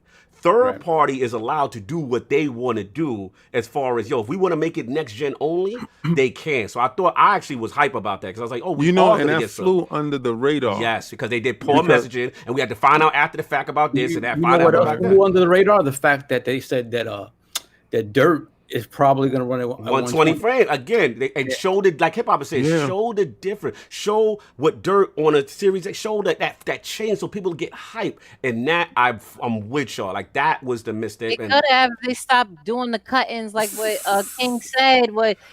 So I'm such and such. And today, I don't care. I'm going to see you soon. Love you. Love you. See you soon. We appreciate the work. Just show us the game. No doubt. No doubt. Yo, we out of here because we went crazy. Yeah, we went over. Let's get all these super chats chat out and we'll get out. All so right. PlayStation 5, So y'all, we're not going to do it because Hip Hop already told us something coming down. So y'all got y'all exclusive. Yeah. Y'all got y'all what's going to happen. So we got a $5 super chat from Roscoe Pico. I'm gonna say Train. Pico Train. $5 super chat. Damn Hip Hop Gamer. Not only can she beat you at games, she more credible than you. Stop it. Come on now. Wow, that's dirty. But then look how he's shooting this perfect woman. Perfect woman you got there better put a ring on it. Yeah. Christopher Hart. Wow. He got his Go Rummin Gaming ready for the PlayStation 5 dominance. We got that. Domination. Mm-hmm. And we have Lord of Empires, Death Singer. Can I get popcorn to go with my Last of Us 2? Mm-hmm. Oh, wow. Yo, this shade is crazy. Now, okay, I got jumped again, so I got to go back. Yeah, we getting jumped. Keep in perspective, we saw indies at, no, that was it. Okay. Mm-hmm. No, hold on. Keep in perspective, we saw indies at Xbox One compared to those indies in 2013. Mm-hmm. There was a monstrous jump. Mm-hmm. Middle-class game devs are making a comeback. All right, do we get JD Gamer $20 switcher at Hip Hop? I'm willing to back King's bet and say that if I want to play a racer, it will be best on Series X. If I want first-party shooter, third-person, whatever strategy or horror game, they'll be best on Xbox Series X. Here's $20 for the pot. They try to instigate bets. Okay, I got that. Let's see who else we got. The last one I have, it jumped me to Death Singer with the $2 super chat. Ghost very pretty, 30 frames per second gameplay. No doubt. Pixel Bit G, $5. Welp. Halo Infinite Slipspace Engine said it will be the barring graphics. AMD also said Xbox Series X is the benchmark for the next gen. Then we got Neo Mental, fam. We got Neo Mental with the $10 super chat. Y'all killing me today. Great show. Can't wait to finish it later. Shout out to Hip Hop and Red. Some solid people. Love. Gotta go spend some time with the fam. Happy Mother's Day. Happy Mother's Day to everybody. Love y'all. Facts. You already know. Chat is fire today. Chat is fire. Mike Bedcoff, Best I Find is $2. Yeah, King. Break the legs. The book. He in there rooting from the background. Stop instigating. Game by choice. Get him. The $10 super chat. I think Xbox needs to get more marketing people. They market Xbox like Microsoft markets servers. Servers operating system setter. You don't hype servers and OS, but you need to hype the games. Oh, slow-mo. Let me get slow. $5. Aaron Greenberg's camera for Inside Xbox was running on the Frostbite engine. They finally let him run with something. And shooting bricks. Come on, Slow. Don't do greedy like that, Slow. that was amazing. I ain't go for it. That was lit. Did we catch up? Yeah, you gotta get your camera game together. I can't defend your camera game, This Greenie. is I it. can't defend your I camera game. can't defend that because Booty had y'all, man. Yo, shout out to that. The chat was easy. We got the poll. We out of here. Oh, yo, that was crazy. Oh, poll question. All right. With the latest Xbox Series Xbox gameplay reveal event, whom do you feel deserves the most blame for its mostly negative reception from gaming critics? The choices are A, Microsoft. Xbox deserves the most blame for overhyping that gameplay. B, third-party devs. Microsoft cannot force devs what specifically to show. C, gamers. Y'all done built your expectations too high. Or D, I don't care. I still got my PS5 logo and controller reveal. Shout out to all the lords in the realm that pulled up Iron Lord super shout out to the Royal Gaming family. 4 hours rocked with us. REDinFamy, Lord HipHopGamer. I swear we could have kept going, but we got to stop because it was hilarious. Yo, y'all family. I love y'all. I love what y'all represent. Y'all always show us love. Y'all never too Hollywood not to stop by the realm. Nice. And I wanted to give y'all roses while y'all can smell them. Much love to both of y'all. Where can the fine people find you? And tell us what you got going on, hip hop. All right. So one, just Google me, HipHopGamer. Everything will pop up. You know what I'm saying? That's one. He out Two, here. Major project that we did with Facebook, State Farm, and Alienware. We had thank you. I appreciate it. Thank you. So we did a major celebrity esports tournament from week 1 to week 4, raising money for the COVID-19 relief. Wow. So I just want to give a shout out to a lot of the people that participated. So major love to the Wild 'N Out crew, Nick Cannon, Charlie Tips. Salute. Major love to Master P. Little Romeo, and my man R-Truth from WWE. Salute. So many people showed up, but I just wanted to give love to everybody that showed up. Jim Jones, Cameron, I appreciate you. Dipset. Yeah, so, and we beat the WWE in Valorant. Salute. That was dope. Salute. So shout out to them. Yeah. And the next thing is I want to give a shout out to all my team at the Gaming and Guidance. So real quick, Logitech, we put together something called Gaming and Guidance where we are impacting the kids, people in general, but we really impacting the youth through gaming and better relationships, bullying, things of that nature. So we launched our digital one, given the scenario that we in, and we even had state senators call in, and we had social workers call in to speak with kids and things like that. So that's something that I got to talk to y'all about in another conversation. We get y'all into to speak with them, but I just want to thank everybody for making these powerful, positive things work. So thank y'all so much. That's what I'm doing right now. There's more to come, so stay tuned. But yeah, Google me. I'm everywhere. HipHopGamer. I love y'all. Iron Lords all day, baby. Let's get brother. And we lit, man. And again, for the people, a lot of people, we all have our gaming opinions. We agree, we disagree. It's all good fun. But the thing I like, no one can tell me about HipHopGamer, the man. Like, this is a real dude. You know what I'm saying? So that's what I wanted to get out there. For all you dudes in the tweet, oh, you got him on? Yeah, we got him on. Because he's out here. He represents something positive. He's doing a lot of things for the community. And we got to respect the growth, man. Salute to you. And, of course, the lady of the realm, the dictress herself, Lady Red. If Queens get the money, infamous Mob Deep Red. Let's go. Yeah. Let's go. That's where I got my name from. I already know. My research.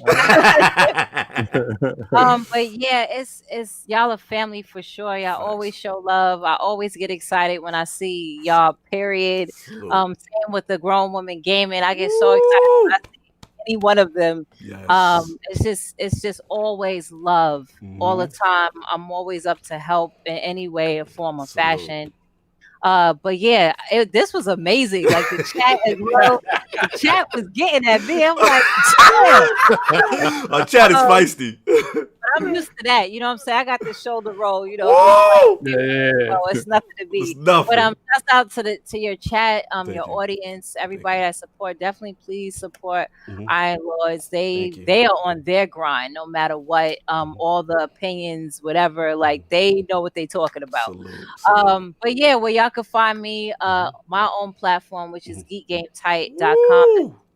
YTE.com. That platform alone is just sharing the voices of Black and brown geeks from all walks of life, and just to showcase a safe haven too, but just to showcase us, because we never really get to be shown. A lot of people don't know who's behind some of these projects as well, new things that's being created. A lot of people like, oh, why there's not this Black protagonist or this Hispanic protagonist and so forth. But there's a lot of creators out there that's doing their thing. So that platform is all about that. Also, check me out on Alienware as well. Flex on them. Flex on them. You know Let's go. She's out here. Look at the chair. Where you at with it? Step your laptop up. Let's go. Check me out on Alienware's platform as well. They also have a really cool, if you check out any of the Alienware creators, they have a really cool giveaway that's going on as well. But you can catch me on their Twitch stream. Alien Hive, shouts out to them. Also, that's coming up on 1:37 p.m. I'm going to be one of the co-hosts that's on there. If you all know who Gary V is, that's one of his outlets, is 1:37 p.m. So they're doing a huge gaming initiative. So check that out soon. Definitely. And check me out. You know what I'm saying? Just regular REDinFamy as well. So across the board, you can add me up any platform. I have every platform now. So add REDinFamy. If it's Twitch codes, just hit me in the DM. I'm ready. Don't add me just like I'm a holographic Pokemon. Like you get people like, I got Red on my list. I actually want to play games with you. Like, okay, so you can add me and we could game it up. That's what's up. Salute to you, Red. Love what you're doing for the community. I love also how you always salute and recognize people of color in the industry. I think that's super important. Yeah, and I'm specific because people say people of color. I'm Black, and because people want to say Black and they scared, they say people of color. I'm specifically saying. If that offends somebody, I'm sorry, but I only could attest for mine. So I'm saying Black and brown because we are marginalized and we don't get the recognition that we need to have on so many fronts. You have Asians that get their recognition and stuff. I'm talking about me and mine. So I don't even that no shade to nobody else. Shade. I'm just saying. So that's me. No, that's respect. Because again, following your timeline, I saw some stuff that I didn't even know. Again, a lot of the voices of these people in games that did so much that I had no idea. Even the voice of Lee, even hip hop with Chewy. You guys both was repping. We all represent Decoy Games and their movement recently, just like Black development, like stuff where we don't see more. So we gotta support each other, and that's dope that y'all do that. So salute to y'all, the Royal Fam. You know what I'm saying, up in the joint. Shout out to Attic. He had the bounce. It was Mother's Day. He's did it up with the mom. But of course, Lord King. So much smoke with y'all today. It was hilarious.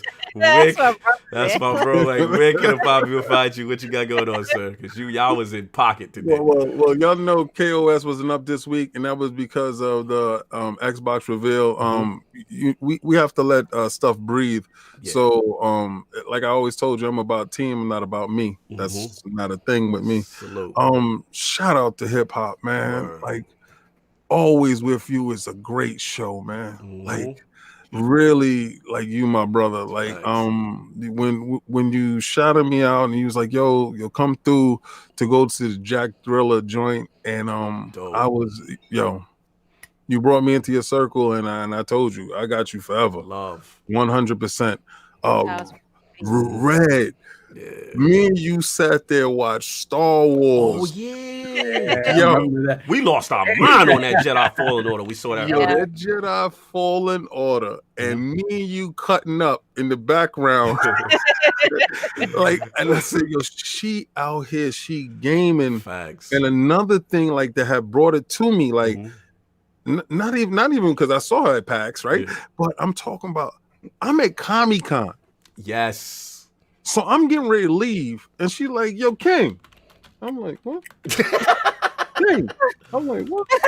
Like, yo, it's Red. I'm like, yo, what up? Yo, I said, I'm getting ready to leave. I didn't get a chance to see what was it, XM. She said, man, hold on. She had a kid with her, and this kid had an encyclopedia in his brain. and she said, yo, where's XM at? He said, oh, it's in booth 134 up at this. And literally, she said, up the steps. And I went there. And listen, when you send me there, a guy that I was supposed to meet, which is one of my good friends in the statue community, if you didn't send me there, I would have not got a chance to meet one of my idols. Wow. And I'm greatly appreciative for that, because I know how you are about the statues. I was like, you didn't get to see everything. That was love. Yo, it opened up so many doors, and I truly appreciated you for that. And I thank you for coming on. I think I'm so happy to hear your story. I know we're going on long, but like, we gotta give them the roses while they can spell them. Roses out here. You out here repping hard for women gamers, and not just women gamers. Black and brown women gamers, and you really repping, and it showed in your super chats and your followers and your friends that came in to support you today. Facts. That's a fact, though. My sisters right there. No, it's a fact. Lord Sovereign back in the realm. Feisty Solve. Upset with marketing. I love the camera. Camera Solve. Marketing backing on myself. And marketing backing on Solve. What's up, brother? Listen, man, I just got to say much love to Hip Hop and Red. I mean, you two are honestly some of the nicest, most gracious, humble, funny people that we've come across since we've started to do this. Like King said, Red, we were on the line waiting to see Jedi Fallen Order, and immediately all the banter you saw today on the show, it was just like that. What y'all seen so far? Oh, PlayStation this, PlayStation that, right? We were at EA Play, and it was just like it's love from the very beginning, and I appreciate that you guys have sort of like the moment you got up with us, that was the vibe from the very beginning. Facts. Yeah, that was my highlight, bumping into y'all and that rooftop event. Oh, Yes. yo, they still memeing me from the rooftop event. They Oh got my him God, they when he's got me talking to hip hop. hip-hop. When he's talking to hip hop, he got his hand on his shoulder. Yeah, they was like, yo, funniest but meme going. yeah, they like, yo, because they know I be repping Switch Gang hard. So they be like, yo, hip hop, I gotta tell you about this 500p with you. I'm like, come on, don't be memeing me. I forgot about that song. You're right. Yeah, that's funny. And then hip hop, listen, this is a man that almost 10 times out of 10, every time we run into him, Facts. he is in the middle of an interview. Remember the control? And it does not matter. Bro. It does not matter. He will stop and give us love no matter who what he's he talking, doing. Bro. what he's doing. He includes y'all in the interview. Yo, he included us in. Yo, he's in the with the top dev from Control before it come out. We being discreet. We like, yo, so I'm looking at him. Are you sure? Yeah, he's like, that's the Iron Lords. Come on here. I'm like, yo, we in the interview. That's how it's supposed to be. A lot of people get this twisted. It's a community. It doesn't matter where we are, whatever. Like, it is a community. I know how hard it is. Facts. I still go through it to this day. Facts. To this day, like Wishko says. So I'm always there to help. Don't ever be so shy. This is anybody in the chat as well. Do not ever be so shy to hit me with DM and ask for help or any advice or anything like that. That is what's wrong with us in this community. Facts. Especially amongst our own as far as our heritage. So we have to know how, we might have differences when it comes to these consoles. Right. and that's cool. It's fun. It's to me. fun to me. Yeah, it was fun. We come from that. Yeah. Unless my stocks went down or something, that's right. Other than that, both of these companies is going to thrive, and if you got stocks in both of them, they both are going to thrive. No But doubt. it's nothing wrong with that passion. I love seeing that passion, even if that passion gets delusional at times. That's the king shot. That's the king shot. You know, Shot on the way out the door. Like, boom. She do that jab. She do that jab smooth. I appreciate that. But I love it from all ends. But yeah, that's how it's supposed to be. Whatever help y'all need, No doubt. just let us know. Period. You know, just let us know. And I love y'all. I love that audience and everything. Much love, yeah. Again, salute to the Royal fam. Tremendous show. Obviously, we went long, but it was much needed. And again, just to show, like I said, a lot of these people on Twitter is the beefing and all that, but we all family. We all support each other. And I always am proud to see y'all doing what y'all doing. So that's all I got. King, you got anything else before we get out of here? Because this was Nope. alone. Next week, you're going to see KOS. KOS will be back. Yo, everybody, happy Mother's Day. Enjoy y'all day. We're going to hit y'all with this outro. We out. Peace.